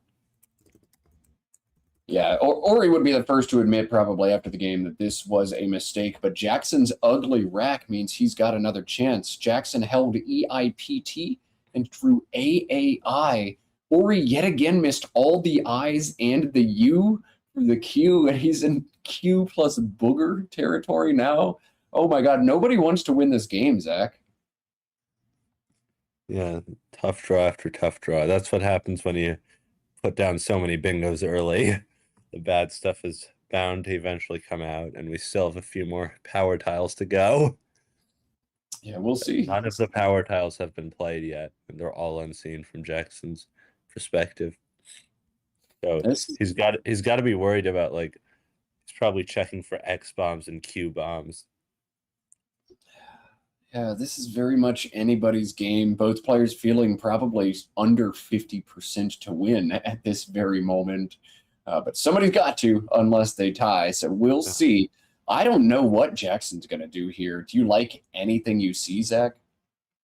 I like AI under salvage keeps about as good of a ratio as you can do while scoring 17. And I think Jackson, his best hope right now is to bingo before Ori, given his rack. AI underneath salvage, yeah, VAW and AI. Yeah, not bad. AEIPT. If I draw another I, I'm not feeling great, but otherwise that looks like a good path to success. And there's just not much else for Jackson to do on this turn either. Yeah. Could try to score. But go ahead, Zach. If he could also aim for some more tile turnover with Acai or Ajita. And if he wants to go all in on scoring, a tap on top of salvage scores 26, but keeps the ugly leave of EII. So I highly doubt he would go for that. Further thoughts, Matt? Yeah, EII is a tough leave with 3 more E's and 4 more I's to go, makes it even tougher. And turnover, there is a blank, but there's also just a lot of yuck. So this seems cool from Jackson. Play a T, just try to shed I's as quickly as possible with 4 more yet to come. All right, I don't hate this from Jackson at all. Block the board, block the floaters. Yeah, no, this makes a lot of sense. Yeah, this is a really nice adjustment by Jackson. Ajita was higher equity because it scored 2 more, but Jackson, very situationally aware, realizing that there's so many eyes left. He does hinder his bingo lanes a little bit by doing that. But Ori with Booger very quickly, hoping for some turnover to help with his Q, which he's now played off a lot of tiles since drawing that. So it's going to score pretty well. Ori's kept this Q for a very long time now. This will be the 3rd straight turn. Ori retains the Q on his rack, and there's just not much to do with it. Is the 1 U. Ori would welcome that in a heartbeat. The blank would be huge for him as well. What is it, Ori? GD blank is good news. Oh, God, but 2 I's and a G to go with it. We'll see. I don't quite think he's got a big play through the A in Atigi, but we'll shift over to Jackson. He holds P-tier on his rack, P-E-A-T-I-E-R. That doesn't play. No bingos available to Jackson on this move. He'll give the ET and the HA disconnected at the top of the board a cursory glance, but he'll realize pretty quickly no bingos available to him. Zach, how do you think Jackson should navigate a bingo-prone rack with this 2-point lead? I think his 2 best plays, if he wants to play a little bit longer and aim for the blank, he can do Apter for right above Told, or Ape for 23, keeping a slightly better leave above Booger. I think I'd lean towards Apter here, just because there's also a chance that Ori has a good power tile play right there, and so Jackson could potentially be blocking 60 to 80 point plays in that spot. And if he fishes with Ape, it's going to be tough for him to actually hit that bingo. So not knowing that Ori already has the blank from Jackson's perspective, I'm going to guess Apter sims really well. What do you think, Matt? I don't know. Yeah, after putting the floaters out there doesn't feel naturally right, but the pool's so drecky, like maybe you do just do it. Just keeping an eye with 3 more yet to go. Jackson's already shown he's really concerned about these eyes. And I don't know. This is really tough. Can Jackson make any kind of inference after Thinner and Booger? Those plays obviously didn't hold the blank, but there's a good chance Ori's drawn it here. I I don't know. Maybe you do just play ape on top of booger and see what happens.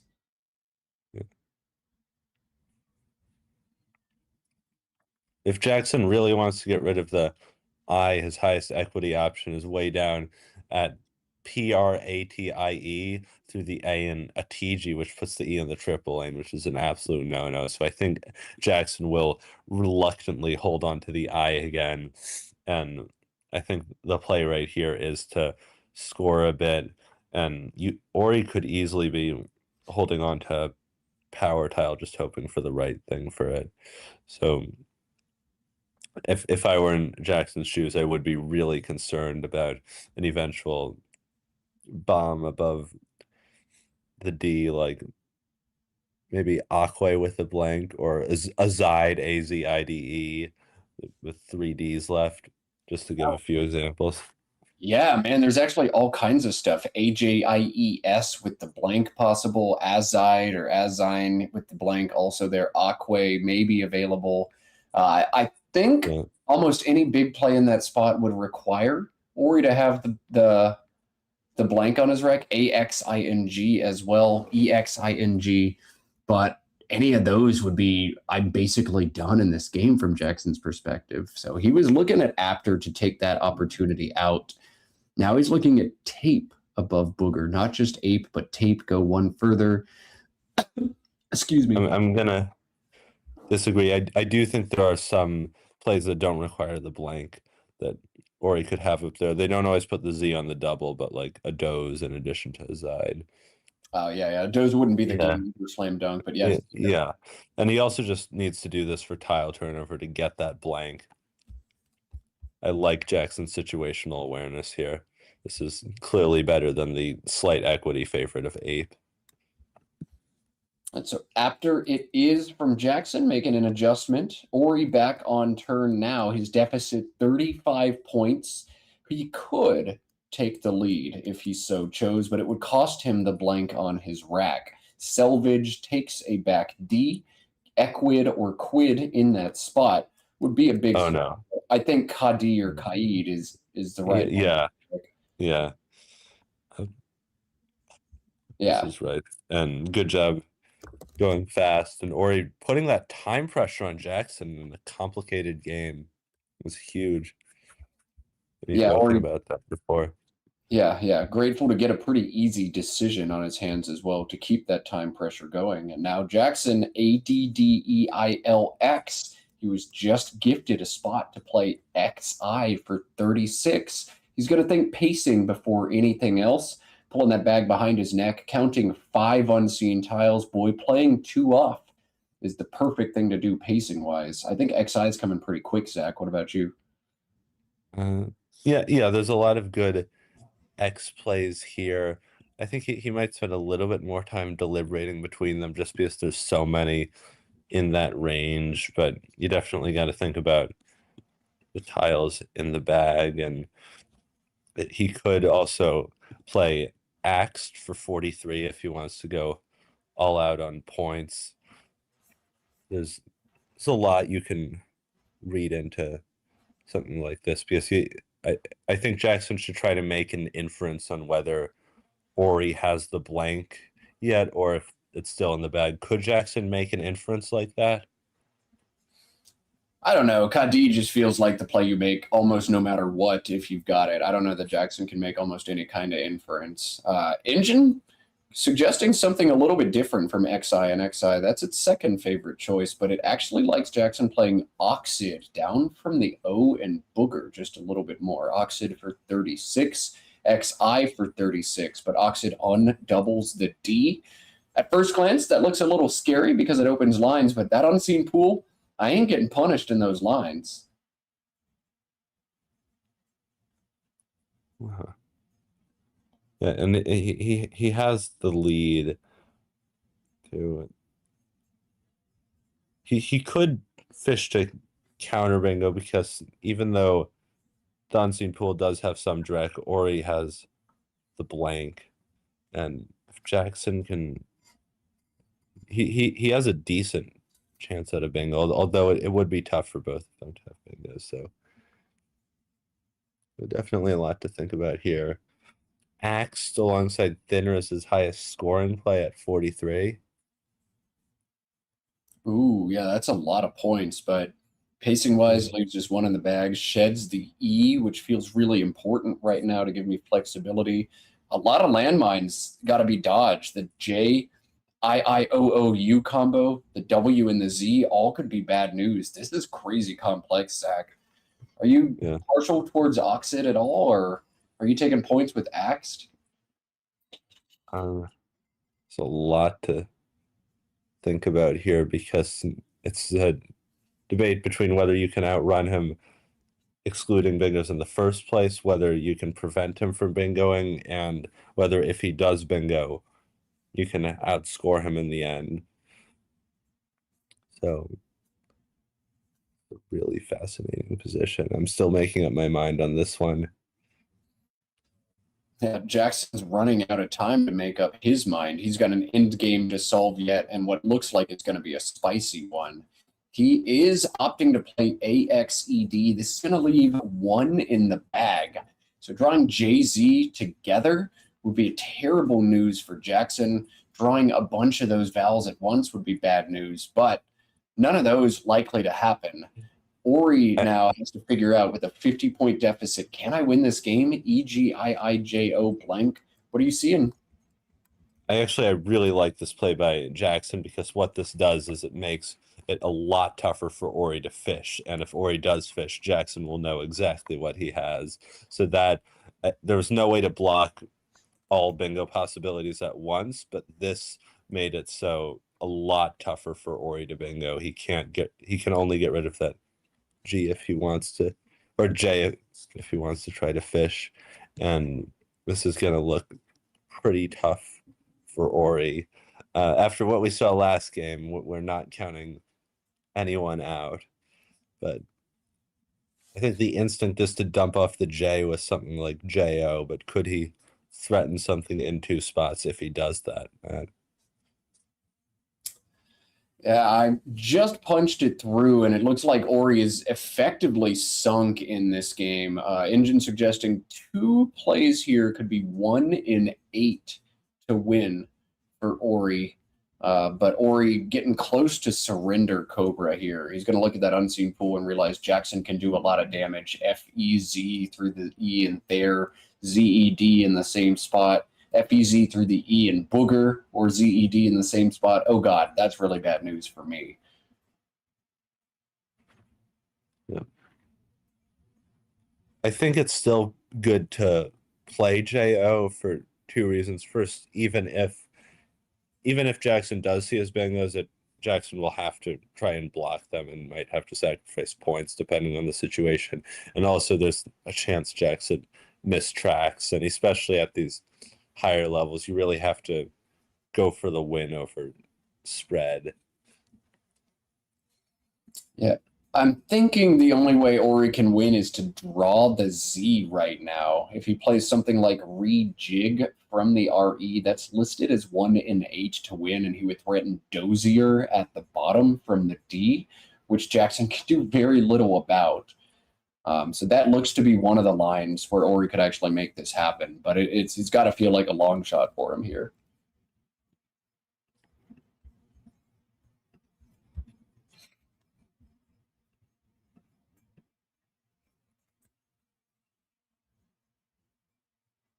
Or he might just be throwing in the towel and playing Goji and hoping to go out next turn. He's probably going to look at every single tile. If I play Goji and draw the D, the F, the I, the L, the O, the U, the W, the Z, can I win any of those? It looks like playing Goji from the G will never win, even if he draws the Z, even if Jackson has only 2 of those vowels. But Goji through the O and Booger is listed as a 1 in 8, the second and only other 1 in 8 win for Ori.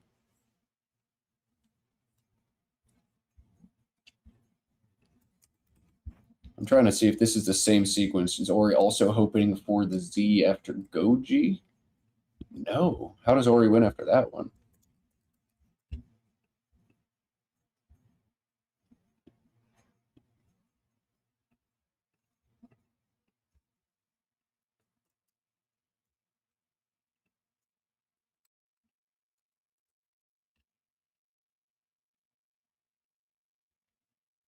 I don't know. Scrabble's too hard to think of on the fly.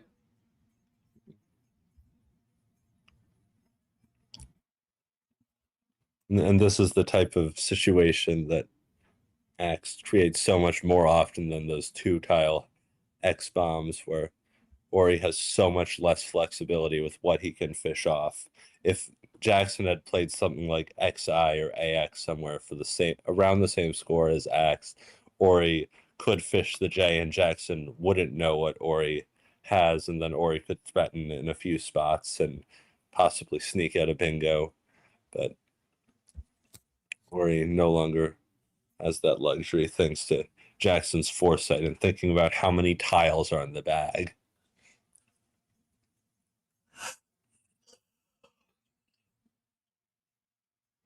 Ori's got all the time he banked earlier on in this game to try to salvage any kind of winning percentage here. He's looking now at just playing the J to see if he could draw anything. LXC Home pointing out in chat, potentially, if Ori were to draw the L after fishing the J, he'd have religion from the R and religios from the RE at the bottom of the board. So that looks like it could be a 1 in 8 as well.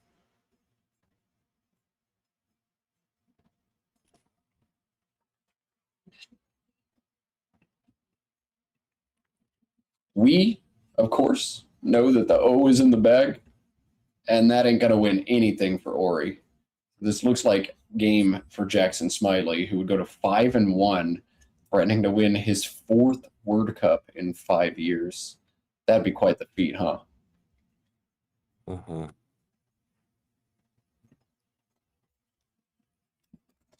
That would require a lot more of these exciting stream games. He's still got a crowded field ahead of him, but I'm sure I'll be happy to see Ori at 3-3, one of his biggest competitors. Yeah, to get this win this early on feels great for Jackson. Again, we've kind of mentioned a big 4 at this tournament. Jackson, Joey, Ori, and Rafi feel like the 4 strongest players in the room. To knock one of them off head-to-head, gotta feel really good, especially because the alternative is losing to one head-to-head. That's a 2-game swing.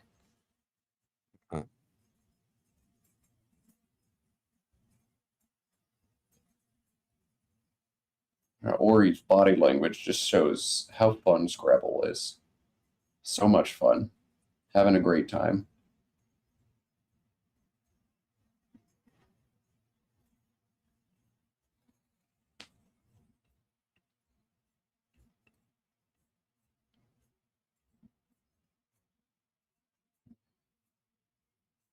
As Ori tries to figure out how on earth do I maybe possibly throw out a Hail Mary and win this game, we know it's not going to happen, so we'll chat about just a few different things instead.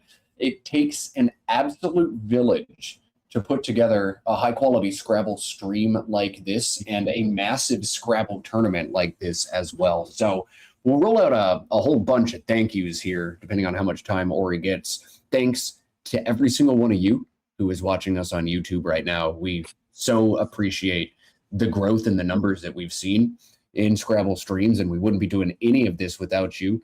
We especially like those who have given us a thumbs up on the video, those who have been keeping us entertained in chat all day, whether that's keeping us accountable or just blathering on with us. Shout out to all of our Let's Play Scrabble subscribers out there as well. If you're not subscribed yet, just hit the subscribe button. It is completely free to do so, and you'll be notified anytime Scrabble is being streamed on the internet at any of these big tournaments coming up. So subscribe to the channel if you haven't yet, and you'll get tons of Scrabble content coming your way. We'll also plug, real quick, a Let's Play Scrabble Super Friend opportunity. There is a button that says Join just below the stream. For $4.99 a month, $4.99 a month, you can become a Let's Play Scrabble Super Friend, get some special swag next to your name in the chat, but most importantly, help support and grow Scrabble streaming out there. I want to give a cheers and a shout out to all of the Let's Play Scrabble Super Friends who are already here today, hanging out with us. We appreciate you. Josh Greenway, Kieran O'Connor, and the Let's Play Scrabble team just take that money and reinvest it into competitive Scrabble, trying to get better gear, better equipment, faster internet, more tournaments where they can go out. Josh has told me that his dream for Let's Play Scrabble is to have 12 major tournaments per year streamed all across the United States. So he's looking for partners willing to coordinate tournaments in areas where he's not familiar, looking at partnerships in California, in Illinois, in Texas for some upcoming tournaments. If you've got a big tournament and you want it streamed, hit up the Let's Play Scrabble team. If you don't have a big tournament, we'll throw a big tournament and maybe we'll put it on the internet. Who knows? And of course, thanks to those who have given some financial money to help all of this happen. Cheers to all of you. I definitely want to give more love to Christian and Andrew K., our production team behind the scene. They do all of the work. Zach and David Eldar and Heidi and I, we just get to talk. So thanks, Christian. Thanks, Andrew. And thanks, Heidi, for your thankless work behind the scenes. I hope by saying this, it is no longer thankless. We love soaking up the glory, though, don't we, Zach? Uh-huh. And so do these guys up there. And Ori's going to go with Goji. All right, Goji and lose is all he's able to cook up, and that looks like the formula he's got. And Jackson is going to hammer this pretty hard. Fuzil, I think, is the play. Yeah, tough. I mean, Ori had to know this was going to happen a lot of the time, and it did. Ori's going to draw the O out of the bag and put his head right back in his hands. Fuzil would hold. Go ahead. I still would have fished off J.O. that, as we saw in the chat, there was a chance, and he might not have seen the possibility of a 9, but Ori just trying to preserve some spread. Yeah. There are a few players out there who have studied the 9s. I'm not sure that Ori is one of them. He may have taken a glance at some of the highest probability 9s at some point, but looking for obscure 9s to win a game, I don't think that's quite in Ori's wheelhouse. He's a great player, but that's one thing that I don't think he does that some of the other very, very freak performers out there can do. Fuzil is Jackson's top end game by about 17 points here. Jackson looking at Fez instead, I think, maybe trying to stop Ori from going out, but that's not going to work. Ori's got outs all over the place.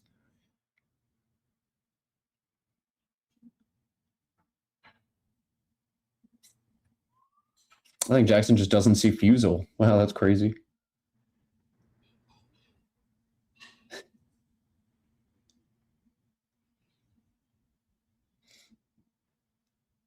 Wow. Doesn't Ori's going to go out, and Jackson will hang on in a close win. All right, so Fez committed by Jackson. Ori's going to play out, but it will not be enough. Jackson going to hang on to win this one.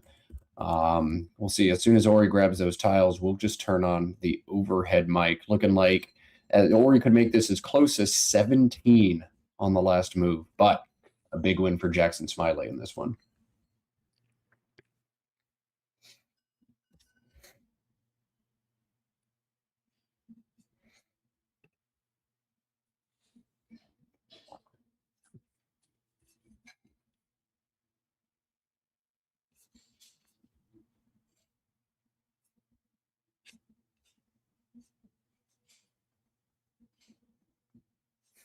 Ori really taking a sweet time on this. Maybe he's trying to see, could I possibly go 2 moves instead of 1? Is there a way I can score 22 and then 24 while Jackson's got some unwieldy tiles? But no such sequence exists for him. Yeah. When in doubt, go out.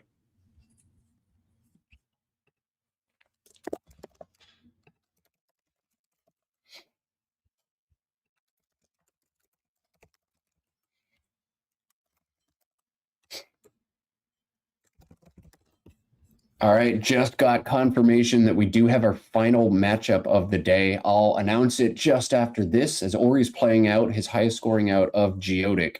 It's going to be 372, 389. Let's cut to the mic.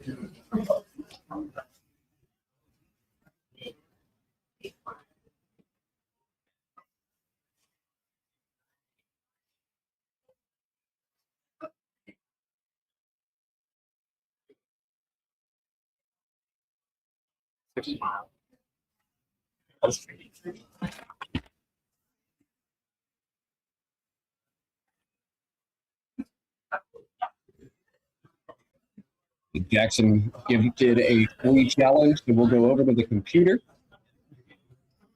It'll turn green. I didn't even need to see it. I just had to play. Yeah. 372, 389.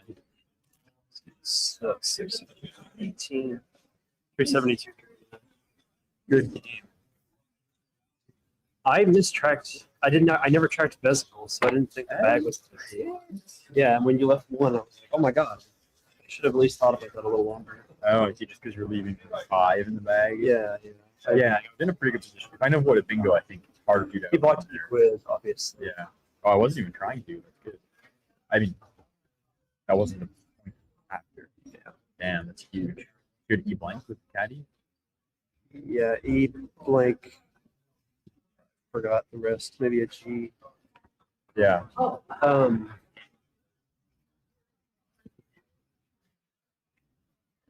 I thought about doing some one-tile fishes there at the end. I don't know if I'm making up regionized if I drew a Z. Regionized? Yeah. I don't know it. I don't. Something. It might just be regionalized or something.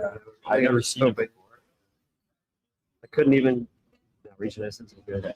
I had a sick fish that didn't exist. So pigeonite actually fits through here, but I needed to peer it in. Cool. What was it? Oh, I mean, it wasn't interesting. It was just another valve. So I was I can looking fish for religion or reoiling, but you're going to block it. I was looking at if you play Goji and if you draw the Z. Yeah. The Z play. I went to draw the Z and then I threatened this. Or the O. So I don't know. I didn't calculate it through. Obviously, I had the Z's. I was. These still have wolf, but yeah, ZEIN is a lot. Yeah. And you don't go out with DUI? Oh, you do. Yeah, you do. Benzene is a ton. I mean, we can see if I do wolf, that's 392. Get 5. No, I think you're losing. Losing. Yeah, I lose by 10. Maybe I'm supposed to fish, even though I don't see any of that work. Regionized's not good. It's so hard to hit. Rejoining is impossible. Pigeonite's at the pool. It's just like the L. I didn't see anything here. There's no T.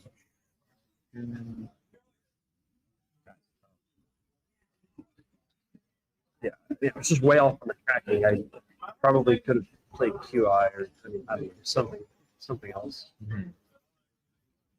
Something more aggressive. Yes. Yeah. Well, I mean, I guess I don't know that you're going to score that much. I mean, it's gonna be hard for you to score here. I think I just have there's so many good pals. Maybe you can draw all of them, but like. Yeah, no, actually, if I just do this, I draw the seed and I'm in business. Have the plane. Just didn't. Yeah, I guess I wouldn't have changed the play too much. I was considering playing blocking Fez. Yeah, I calculated Keeping Getty. Goji. I calculated Getty as a win Yeah. free. So it's pretty. Yeah, it's quick bet. Yeah, it's not hard. Even if you play dojos after, I'm just going.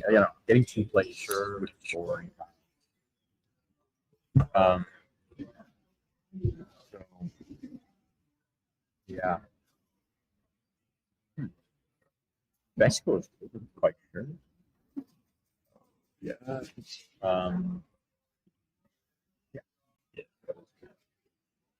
Trying to make sure Vesca took everything. Yeah. Yeah. Market kept NS. Looks good for me. Selvage is The where I had landed. salvage. THER kept QRN Yeah. because I have this QI spot, right? Okay. A ton of eyes. And I drew THEN after THER. Oh, like at the Q thinner. I kept the Q simple. Oh, with booger as well. Booger Q. I mean, going for the blanks is really important there. It's that kind of cool. Yeah. Even though the bingos are going to be tough on the And position. with the Tiki too, now I've got 2 spots in 74 Yeah. plays. I was not wrong with the Tiki. I liked it a lot. It does set up a big score. Yeah, I could have held the. Oh yeah, that's what I could have. I could have held the Q here and gone for a 74 play. It might be the Yeah. I know you have the Z draw, but like it's gonna be annoying for you to block that. Yeah, I just misunderstood. I thought I could go for a big one, but I just misunderstood how intelligent was better. Sadly, none of this stuff hits Jeff, but you had the Well, that's wrong with Delta. So that was the last one. well, I have Zest and Jest, but I think this was the last T that you dropped that made it harder.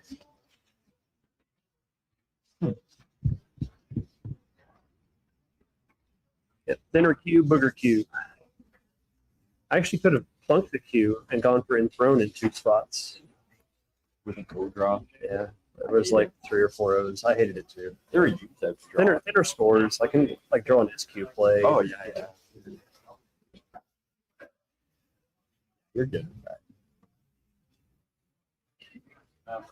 You're racing like Yeah, don't hold against RST, but I drew on a constant. You don't have to write my racks. You have the stream, Jackson. You can go look at the stream, man. boom. You can calculate it right now. Bum was LONS. That was actually kind of weird. Really? Yeah. You want to go second with that one? Yep, for sure. I thought of that. Really? Numb? I do numb. I missed them, but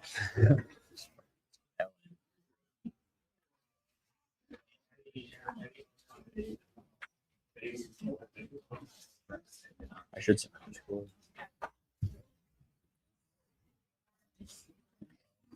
always a pleasure. It was a pleasure keeping a queue on every single rack. I had a great was freaking time, Jack. That was the moral of the story. This one. They had a queue on every single Well, yet again, Ori displaying how fun competitive Scrabble is. I had so much fun keeping the queue on every turn. It was one of those moves that seemed to be the pivotal moment as Ori played thinner instead of trench. Cost himself quite a few points, and he ended up losing by just 17. Jackson Smiley at 5-1 has a hot start to this tournament, and that's all we're going to see of him for day one. Round 7, we're going to shift gears, showcase 2 players in this field we have not shown yet. It'll be John Shreve and Richard Spence. And boy, I'm stoked for that one. We're going to cut away for just a moment. Round 7 coming shortly. You are watching Let's Play Scrabble. And we'll be back with round 7 soon.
Alrighty, folks, one game left to play here from the first day of the 5-day Word Cup, and it's going to feature two very strong players, John Shreve versus Richard Spence. John is someone who is so important to Scrabble. The John Shreve Family Foundation generously donating large amounts of money to WGPO every year to beef up some of the biggest prize funds at the biggest tournaments, including this one here. John, also an extremely strong Scrabble player. In fact, he was the only one who stood any chance of catching Nigel Richards at this tournament 4 years ago. He was the victim of Nigel's insane and famous at leisure endgame to watch Nigel clinch that tournament. Richard Spence, also a very strong player coming out from Arizona. We're underway. Let's play Scrabble. Zach, AFHNORD? Horde? Maybe the 5-letter word or something shorter here. Yeah, it's pretty close between those two. Maybe FOH if you want to keep some better bingo tiles, keep it a little more congested. Hadron, Honda, Frond, also like longer options here for John, but FOH setting up the back end feels pretty good too. This is a neat opening rack for John. Nothing jumps out as a strong option. Lots of intermediate plays. Ooh. John setting up Frond. This feels like a reasonable line. 26 points, AH a leave. Now setting up FOH, 18 points, but a nice leave. Points now versus points later, Zach. What do you like? It's, again, very close. Hadron looks good for the tile turnover. Frond, also AH. A is probably the best vowel you can keep. H is the best consonant you can keep. Very close, but this is a reasonable pick. All right, Frond is the engine's top play and just about a point ahead of the other option. So John getting these slight percentage points out of the first move, 26-0. Welcome to the stream, Richard. IOUVW plus an E and an F for you. We see this word once in our Scrabble career, Zach, and we realize immediately how useful it is. VROUW. Is that the move here? Oh, yeah. It gets rid of all of his garbage at once. I love playing that every time I can. Yeah. Richard hasn't seemed to spot it yet. It's just such a good word. And if you have it, you need to play it almost every single time. Now he set it up on his rack, and yep, here we go. Exactly what Richard needed to shed the garbage, 26-22, the score in this one. John into AH draws another A, an I, an L, an S, and a U. Oh, God, this one looks tough. I guess you cash the S, right? It looks like it's enough points, and there's very few other options. Halls scores a ton. Yeah, Halls, Hauls, or Hulas, or Hales, or Hilus, Hilsu, or Hilus, all great options, all 36 points. So, yeah, I think you're cashing it in. If you don't want to cash the S now, you can actually strengthen it by playing in Hall through the N and Frond. That's just 14, but makes your S really, really good and doesn't give much back. Is that insane, Zach? Yeah, I think it's enough points to take the 36. In Hall, it's a 22-point sacrifice. Also opens up a good lane for his opponent to work with. Yeah, just dig for those blanks. You've seen some garbage come out already. The good stuff is yet to come. Oh, man. This is the craziest sim result I can remember seeing in recent memory. In Hall for 14 wins the sim. This looks like a little bit of a mistake by John. Yeah, this is not a strong play compared to some of these years. It just gets hit so hard with overlaps. In Hall, And he's keeping the U. I do not like this. So he's going to draw. So he does draw into 2 bingos just by luck. Hey, that's Scrabble, baby. All right, so AHI, and then Richard on BDEEFII on his rack. He trails by 21, likely taking the lead here. Zach, the highest score for Richard is Deb for 32. Richard looking at Bifid instead for 26. Bifid holds 3 vowels. Can you play Yeah, that? and it has a big A hook, and from Ahi you can infer that John's slightly more likely to have another A. So I don't like Bifid in this situation. I slightly prefer Deb. Yeah, this is hard. There's also BIDE alongside Ahi, 22 points, but sheds one of your 2 eyes. No strong plays here for Richard, but several different plays that make sense. I think I'm in agreement with Richard and with you here. Just take the points, play Deb, and muck up the board and try to get out of this soon. Looks good. John is a lock to bingo here. He has 2 high probs. Chat, can you point them out? Yes, Chad has not actually said any of them yet, though. Alex C. Holman chat saying there are 3 bingos here, and that is indeed correct. None of them more than 61, though. And here's 60 with roulades. Oh yeah, the 3. Well, one which you definitely wouldn't want to play of Neurosal. Yeah. Yeah. Yeah, so Alirons, Neurosal, roulades, the 3 playable bingos there, and a player of John's caliber will never miss a bingo in the top 200 Yeah, probability. Ailerons and Neurosal opened up a little bit more, easier to overlap to the triple. Yeah. So Yeah. Richard back on turn, felt pretty good about his play of Deb, did not draw that 3rd eye he was really scared of, but DEFIIOT is another odd turn for him. He can go real long here, he can play a little bit shorter. Zach, what jumps out to you on this turn? It's close. I like keeping good bingo leave. Maybe FIDO, getting rid of the F and scoring a bit while shedding one of your eyes and the toxic O. Yeah, FIDO, at least from an equity perspective, good. Yeah, that's huge the top possibilities back. That'd be FIDO along the ES of roulades, opening a big triple word. But this is an awkward turn. 15 available in FILO through the L in roulades, keeps the tasty DEIT leap, but only 15 now on a board that's only got like 2 decent bingo lines.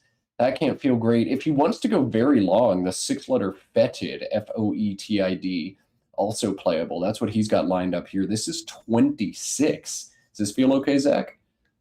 Yeah, that aims for a bit more tile turnover, can get some blanks, and it is actually Fido puts the O in the wrong spot. So on second glance, I do like Fetid.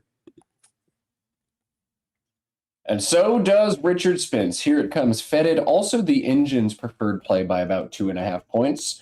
Richard getting a hard one correct. And John's post bingo draw is fun. CEKPRZ blank. I think this first move is going to be very straightforward. Kep alongside the ID is 36, holds CRZ blank together. This could get absolutely crazy for John next turn. Zach, do you see any reason not to play Kep here? No, it looks amazing scoring wise. The Z among the power tiles is the best for bingoing, although it's not like extremely good. It when it does bingo, it scores really well, 80 to 90 range.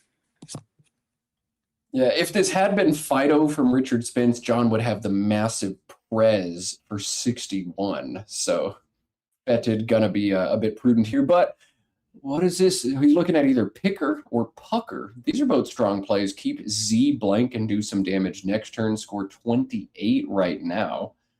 Also not a bad option from John. We'll see what he chooses.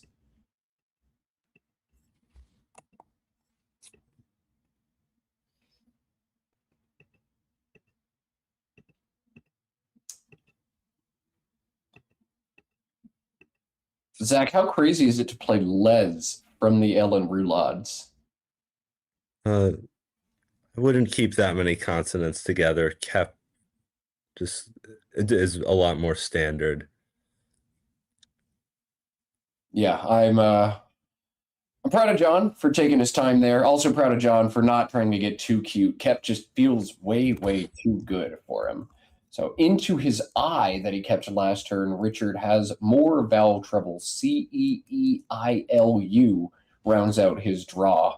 Another rough turn for Richard Spence. I don't think he can score more than 18 on this move, and I'm not sure he's going to score at all. This may be an exchange, maybe LIEU from the Ellen Roulades for 6. What are you doing here, Zach? I like Tuile, TUILE from the T in fetid.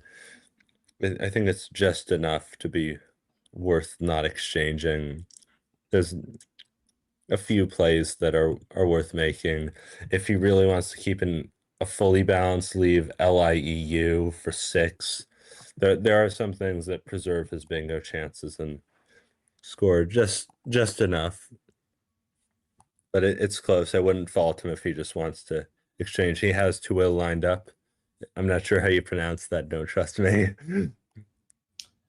Yeah, it could be Twill, could be Curie, Curie through the R in Roulades, but that starts to close this board up, and I don't think that's what Richard wants to do right now.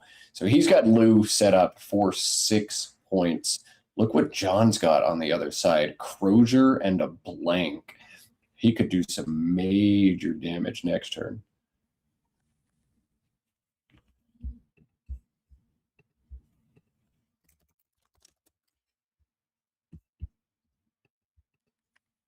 Oh my God, and Lou is going to get hit back insanely hard.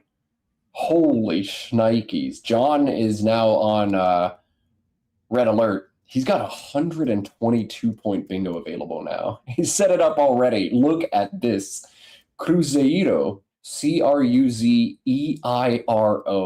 It's going to take longer for John to do the math on this than it took him to spot it. That's crazy, Zach.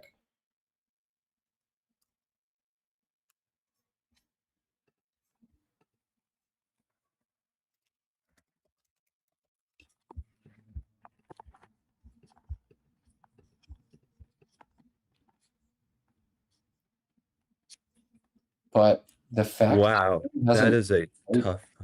Yeah, the fact that John hasn't played this yet, is he wondering, is it like IE versus EI? Is it, am I certain I've spelled this right? Let's watch Richard slowly die inside.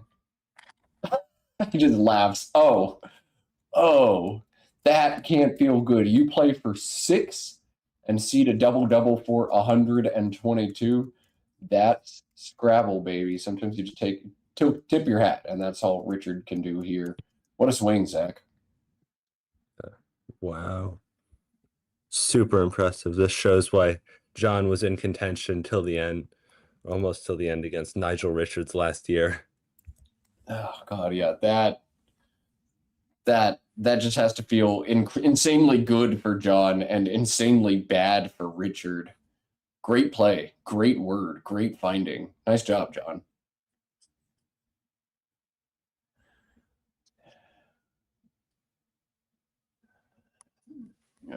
Richard now looking at cycle from the C in Cruzeiro. You know, generally the conventional wisdom says don't put the E in a triple, but if there's any time to do it, Zach, it's right now, isn't it? Yeah, right after he drew 7 tiles out of the bag. Yeah, and it scores well.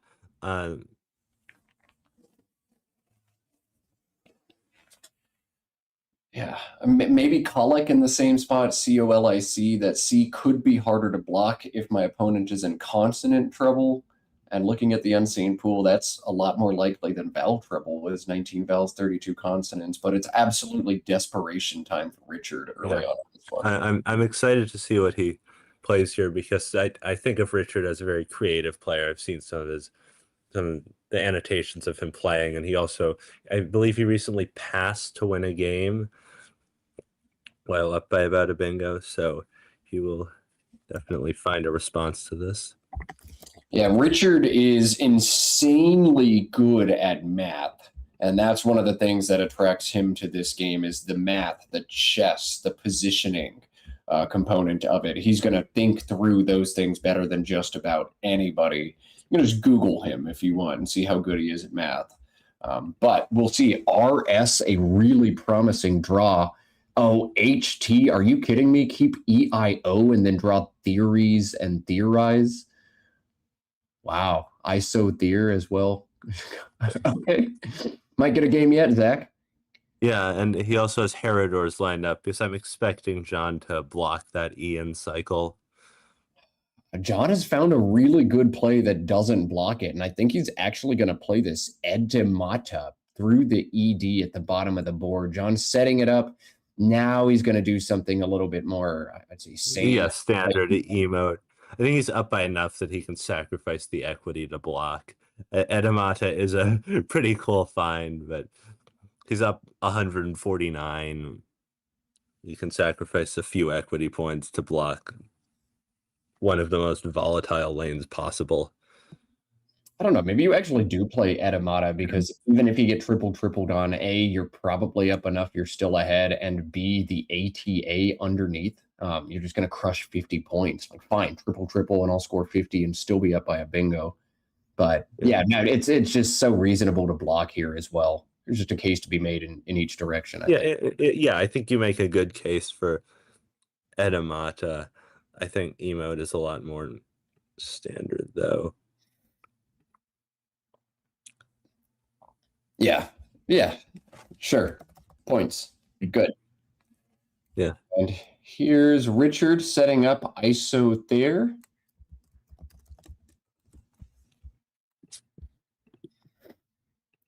He's got bingos all over this board now. The T in emote gives him 2 bingos. The R, as Zach already pointed out, gives him Heritors. So we'll see if he chooses to bingo on the bottom or on the top. I think I'd go up top, Zach. Is that what you're thinking? Yeah, I would also go up top. Score's fine. And it also opens up a little bit more. Yeah, either way, Richard will still trail by over 100 points after getting this bingo down. So he's going to need probably 2 more.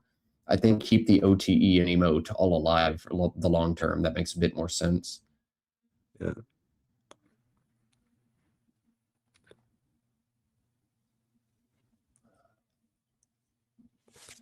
I need to look up that double that was played. I have never seen that word before in my life. Cruzeiro. Yeah, it looks like it comes from Portuguese and indeed a former monetary unit of Brazil. 15,912 by probability puts it almost in the bottom half. And John found it in like 1 second. Sick stuff. Here comes Heritors. That's what Zach wanted. That's what Matt wanted. That's what Richard wants. And now Richard needs to draw 2 more bingos to have pretty much any chance in this game. And this gives John some really strong overlaps. Yeah. John's got all kinds of points available. I think it's going to crush it. Yeah. YOWE is 42. Yeah, just do that and win. Yeah.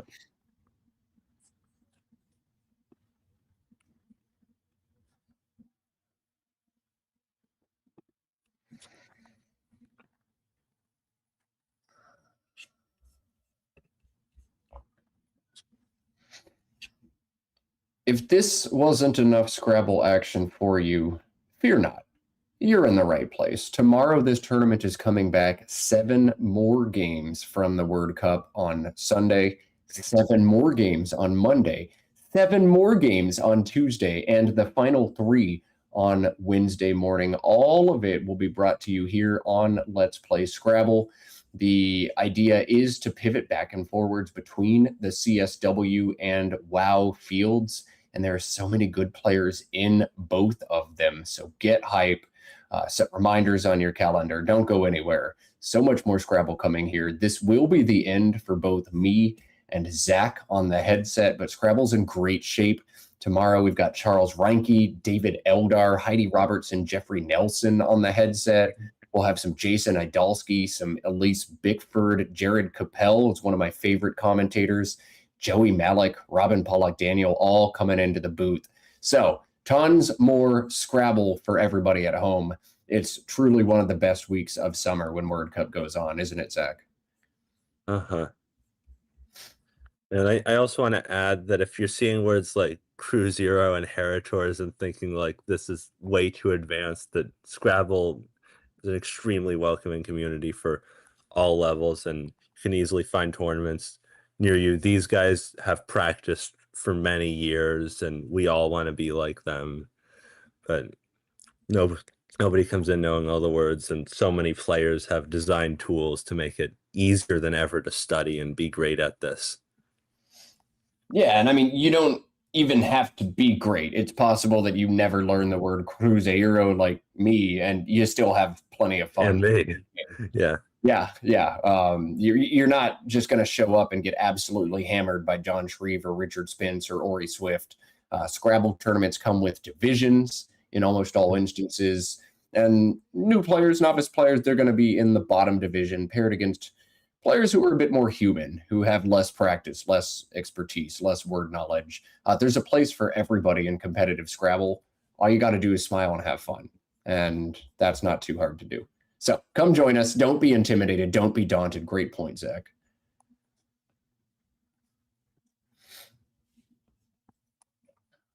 All right, we're going to see a quick X bomb followed by a quick Q bomb. I think, yeah, if you're John, if you're Richard, just score the X. And then if you're John, just play the Q before you get into any trouble. So two very straightforward moves puts us at 365 to 299. AAGGINR, the rack for Richard. No bingos for him. Zach, how long should Richard play here, and how much of this nucleus should he keep together? Definitely get rid of one of the G's, but the ING is very important right here, especially while down and hoping for a bingo. Try to find a place to get rid of an A and a G, maybe while opening. Ideally keep ARING together, but if getting rid of the R scores enough more, like I'm looking at Rage for 15, although if there's something that scores close to that while keeping the R, it's probably better. Yeah, I have no idea how Richard is supposed to win this game, but he's gonna try to figure something out. AG plays in a few spots. So AG right to the left of Crew Zero for 15. Or if you want to be really crazy, AG for 12 right above Heritors. That opens up a lot, and he can try to hope that John can't counter that, and he can hammer that triple for 100 or something. That's what I'd go with. It's kind of bold, though. I mean, you got to get lucky to win the game. Who knows? Try something. You're a long shot no matter what. So give it a spin. Yeah, and he has AG lined up. So would you go with the 15-point placement or the 12-point placement that sets up another volatile lane, Matt? I don't know. I honestly probably depends on my mood. AG just gets hammered too much. 4 A's, 2 E's. The lower scoring but more volatile placement. I think I'd just roll over and die here. Yeah. That ain't an option for either of them, though. Roll over and die, meaning just score some points. Yeah. I don't know. Play friggin' Augur between it and Cruzeiro and just like lose the game. He's looking at Gag or probably Gauge. That sets up the ING hook. I really like that. That's going to be tough to block. Cool. Yeah. It's not as high on equity because it doesn't keep the ING together, but I'm sure it sims well. It's 18 points right on over the top of cycle. Setting up Gagarin. I'm not sure if this is on purpose or not, but that's pretty epic. If you don't know who that is, you can just look it up real quick.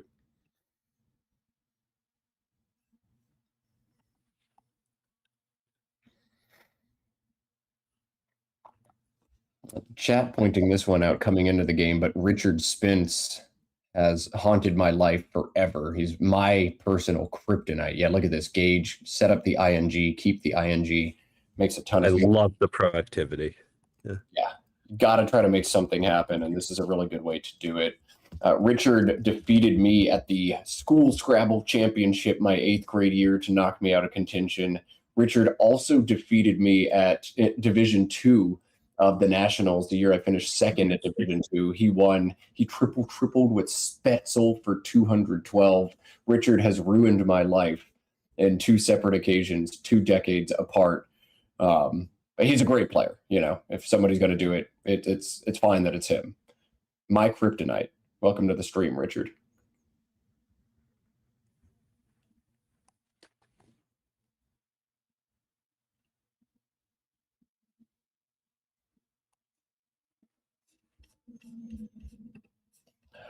ABEENNS for John. He has seen the new line open. So we're going to see, does John want to block it, or is he just going to kind of do whatever at this point? He has a very strong play of PEEN underneath the OWE of how. 29 points, keep the S, but he's also got this block. Are you blocking here, Zach? I think there's enough lanes open that he should just take the points here because he doesn't know what's going to get hit. But John is going to sacrifice a few points to block. I still stand by my assessment that there's a chance Richard hits something from the E or the Y. And there's also a chance that he draws into nothing to the G, which is actually what happened. So I don't really like this play by John, but it's very reasonable. What do you think, Matt? I don't know. It makes sense. What I don't like from John is drawing NN. Look at that rack now. EENNNNS. I want to go throw up. I'll be right back.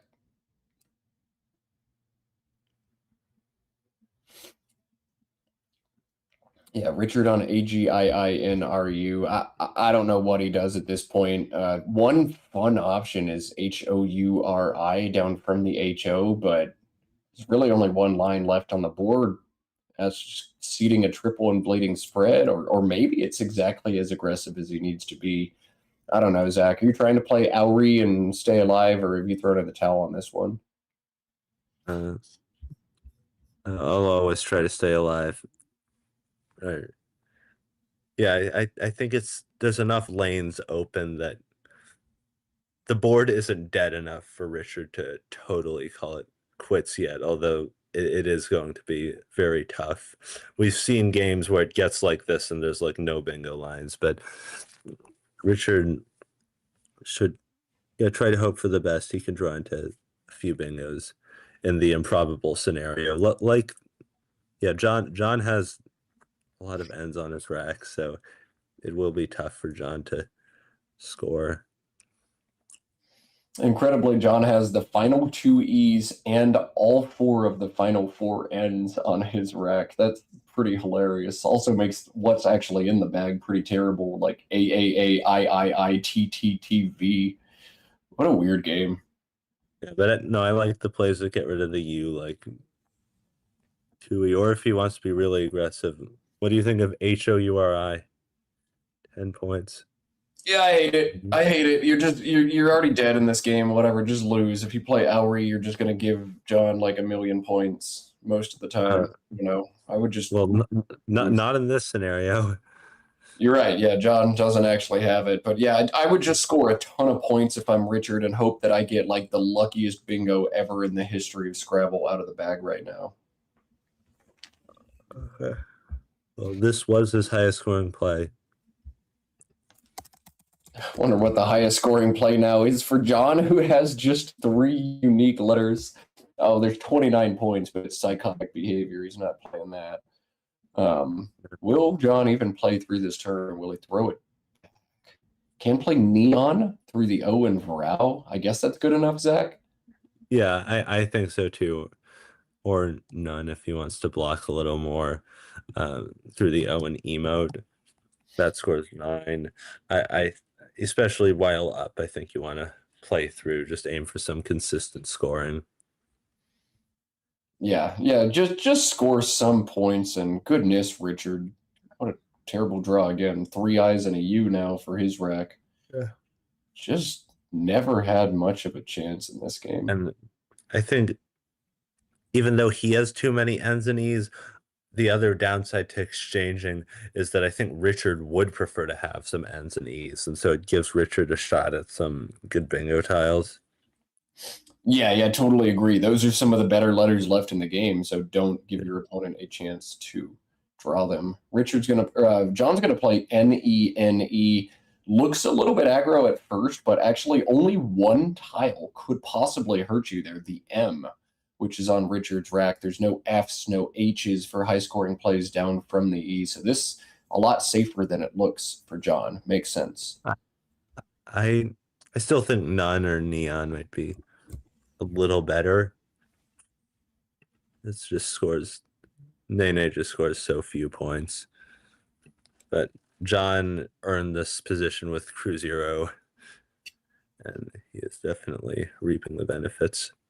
Yeah, when you make finals like Crew Zero, you can do whatever you want late in the game. And John doing whatever he wants late in the game. He's also drawn Tannist. So, all right, cool. Do you think Richard could infer more N's and E's and be like, this is done, I'm no longer fighting? Because I might make that inference that John is sitting on all these bingo tiles and I don't want to give up more spread. Yeah, just infer E blank or EN on your opponent's rack. That's it. And already the unseen pool looks terrible. How do I draw bingo into my remaining tiles if that's what's left to come? So yeah, if I'm Richard, I'm not looking to try to win this game anymore. I just play my right and lose.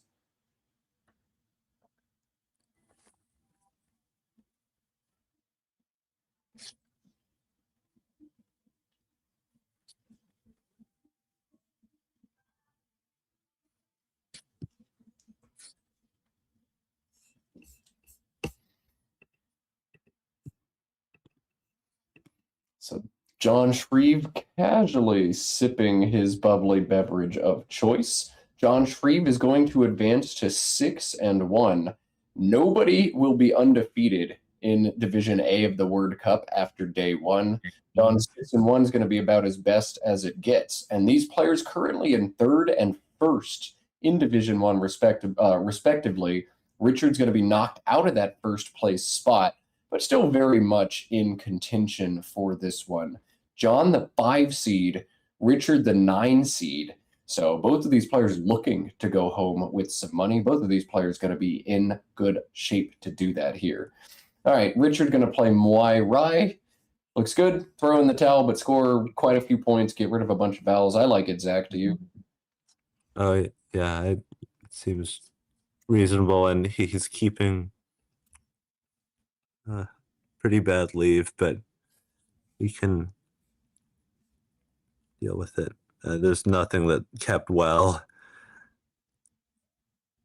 and at least Richard's gonna get that last blank.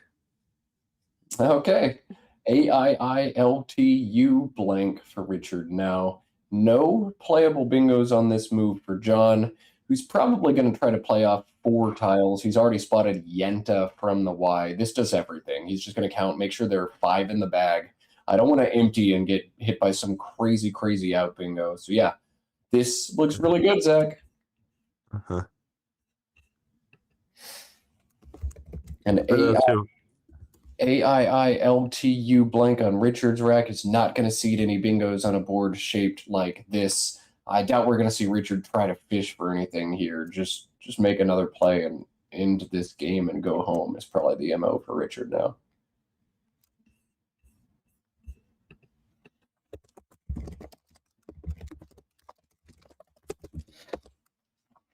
All right, a question I do just want to address while we're here. It's been pointed out in chat, and I'm sure many people probably aware, WoW Lexicon does allow slurs to be played. That is the key difference between it and NWL. And some streamed tournaments will have like a, hey, if you're on the streamed board, you can't play these slurs because the channel may get taken off. There is no such a protocol at this tournament. All slurs are valid all across Division 1, even on the stream. It looks like we've dodged any insanely offensive words being played through day one, which means I don't have to go on the internet and say bad words while narrating a Scrabble game. But that's definitely a storyline we get to watch across the next 24 rounds. Is someone going to say a really naughty word on stream? Is Robin Pollock Daniel going to have to say something offensive? Is Joey Malik going to utter a swear? So I'll be watching, glued to my seat to figure that out. But if you had that question, everything goes. There are no special rules for the stream to protect the children or protect the channel on YouTube. And if the nightmare situation happens and the word gets played, well, Let's Play Scrabble will just not exist anymore.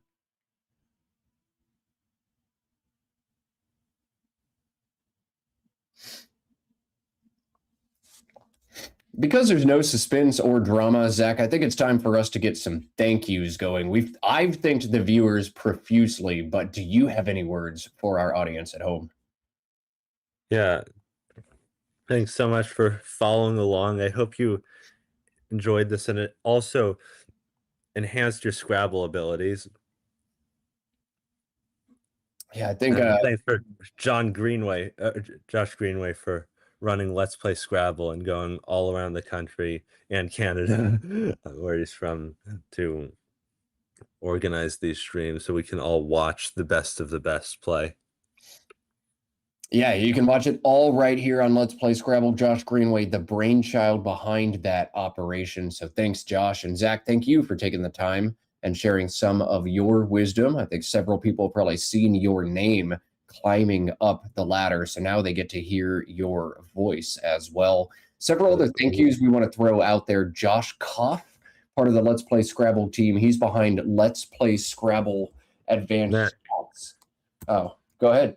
Sorry to cut you off, but we have a big play right now.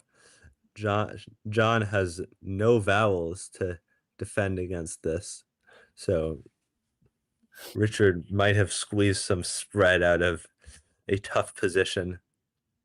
Yeah, that's nice. ADIILT blank on his last draw. He's got digital or dialist. He set up the spot, and John can block. He can play JUTS and take away those threats.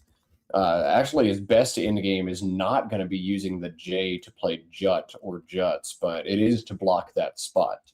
Richard can bingo, but he can only bingo in that one spot. So John can stop Richard from bingoing out. This is not the best way to do it, though. It gives jail or jailed back.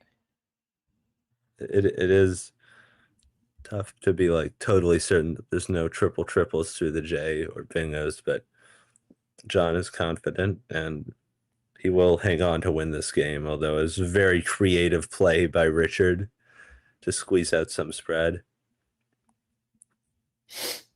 Oh, yeah, no, I'm Tolarjev, Tolarjev, just a couple dials away. So like that, you know, I think you can be pretty certain you're not going to triple through a J in the 6th spot, but yeah. Yeah, or even a bingo could probably catch John. Yeah. Just a little moment of intrigue. Richard trying to keep us interested here. Thanks, Richard, for that. But the block, now no bingos for Richard on this turn. I want to keep the thank you train going. Again, thank you to WGPO and COCO, the two players organizations making this tournament happen. It takes so much planning, effort, money ponied up front, touring venues, setup. So to everybody who made this thing go, thank you.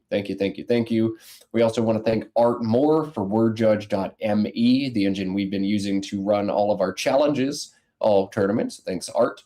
And VDO Ninja, some back-end streaming software we use to connect everything. That was made completely free on the internet, and we could not run Scrabble streams without it. I want to give one more mention to woogles.io. That's WOOGLES.io. Heidi and I were talking about it this morning, but Zach, what does woogles.io mean to you? Yeah, Woogles is an online Scrabble site specifically designed for competitive Scrabble players by Cesar del Solar, who's an incredible software developer. And it has features like say challenges, and you can adjust the times, and it's used by a lot more players. Also take games, it gives estimated ratings for players based on their performances, and you can look at the simulation percentages of your games. You can play various levels of bots on various time constraints, connect with your friends. You can play, they recently added a correspondence mode where you can play long-term games similar to other apps where you have like a day or two to make returns, or you can play typical competitive style games. But is the go-to platform for anyone who wants to become really good at competitive Scrabble. They also have tournaments, online tournaments with standings, and leagues, which if you want to be playing almost every day, you can play several players at once with a massive time bank. I cannot thank Cesar enough for all he's done for the community, and I'm really fortunate to live just a few blocks away from him in Connecticut. All right, let's go to overhead mic, see what the players are saying here. Oh, very nice. And also Bingo's here, so it's not enough to win, but keep it interesting. Yep. After this, those are my last two vowels, it turned out. So I drew JV afterwards. This was the turn that decided everything. Oh, yeah. I was not sure. Well, I was, Croziers and Cruising Arrow that way, and then played that. And, oh, you blocked him. Oh, no, you didn't. I had 5 vowels and Yeah. blocked the tile. I think TUILE is good. You. Was it 2 L's? No, I think it's Something new.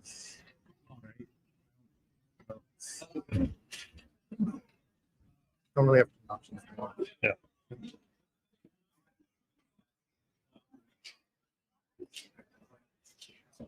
Yeah.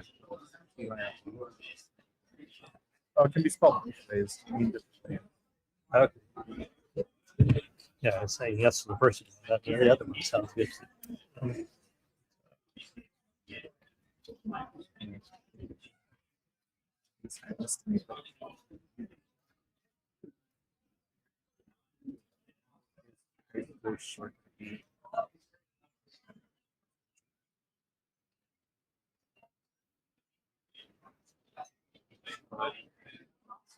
You have a blanket? You did that? No, No. and not you. Garbage. I knew you had that. Yeah. The closest I was, like when I played again, I almost had to be dialing.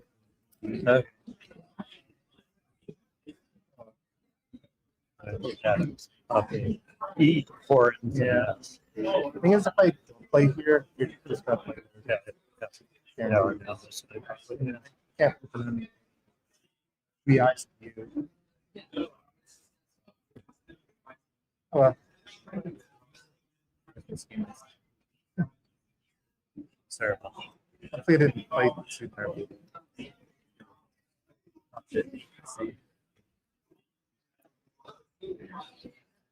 All right, well, that's going to wind down our coverage of day one. Fear not, 3.5 more days of Scrabble coming your way. Coverage tomorrow will begin at 9 a.m. That's when we're going to bring you round 8. I'm just going to quickly read off who we've got leading the other divisions. In Division B, through 6 games, Robert Kern and Chris Lowe atop that one, each at 5-0.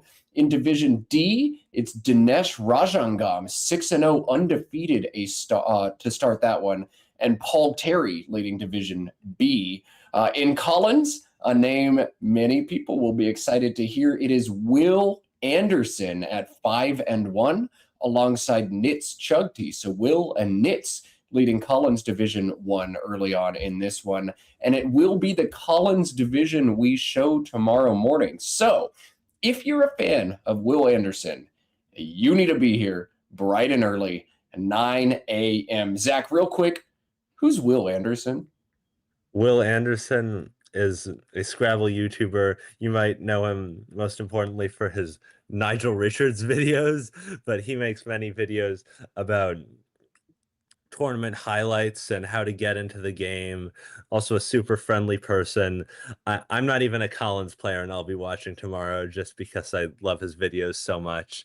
And he's made the game a lot more accessible, just like in the way Woogles is friendly to competitive players. Will Anderson introduces a lot of key concepts while combining some of the coolest highlights in Scrabble history into relatively short videos, so you don't have to go sifting through several hour streams to find that one incredible play like Crew Zero.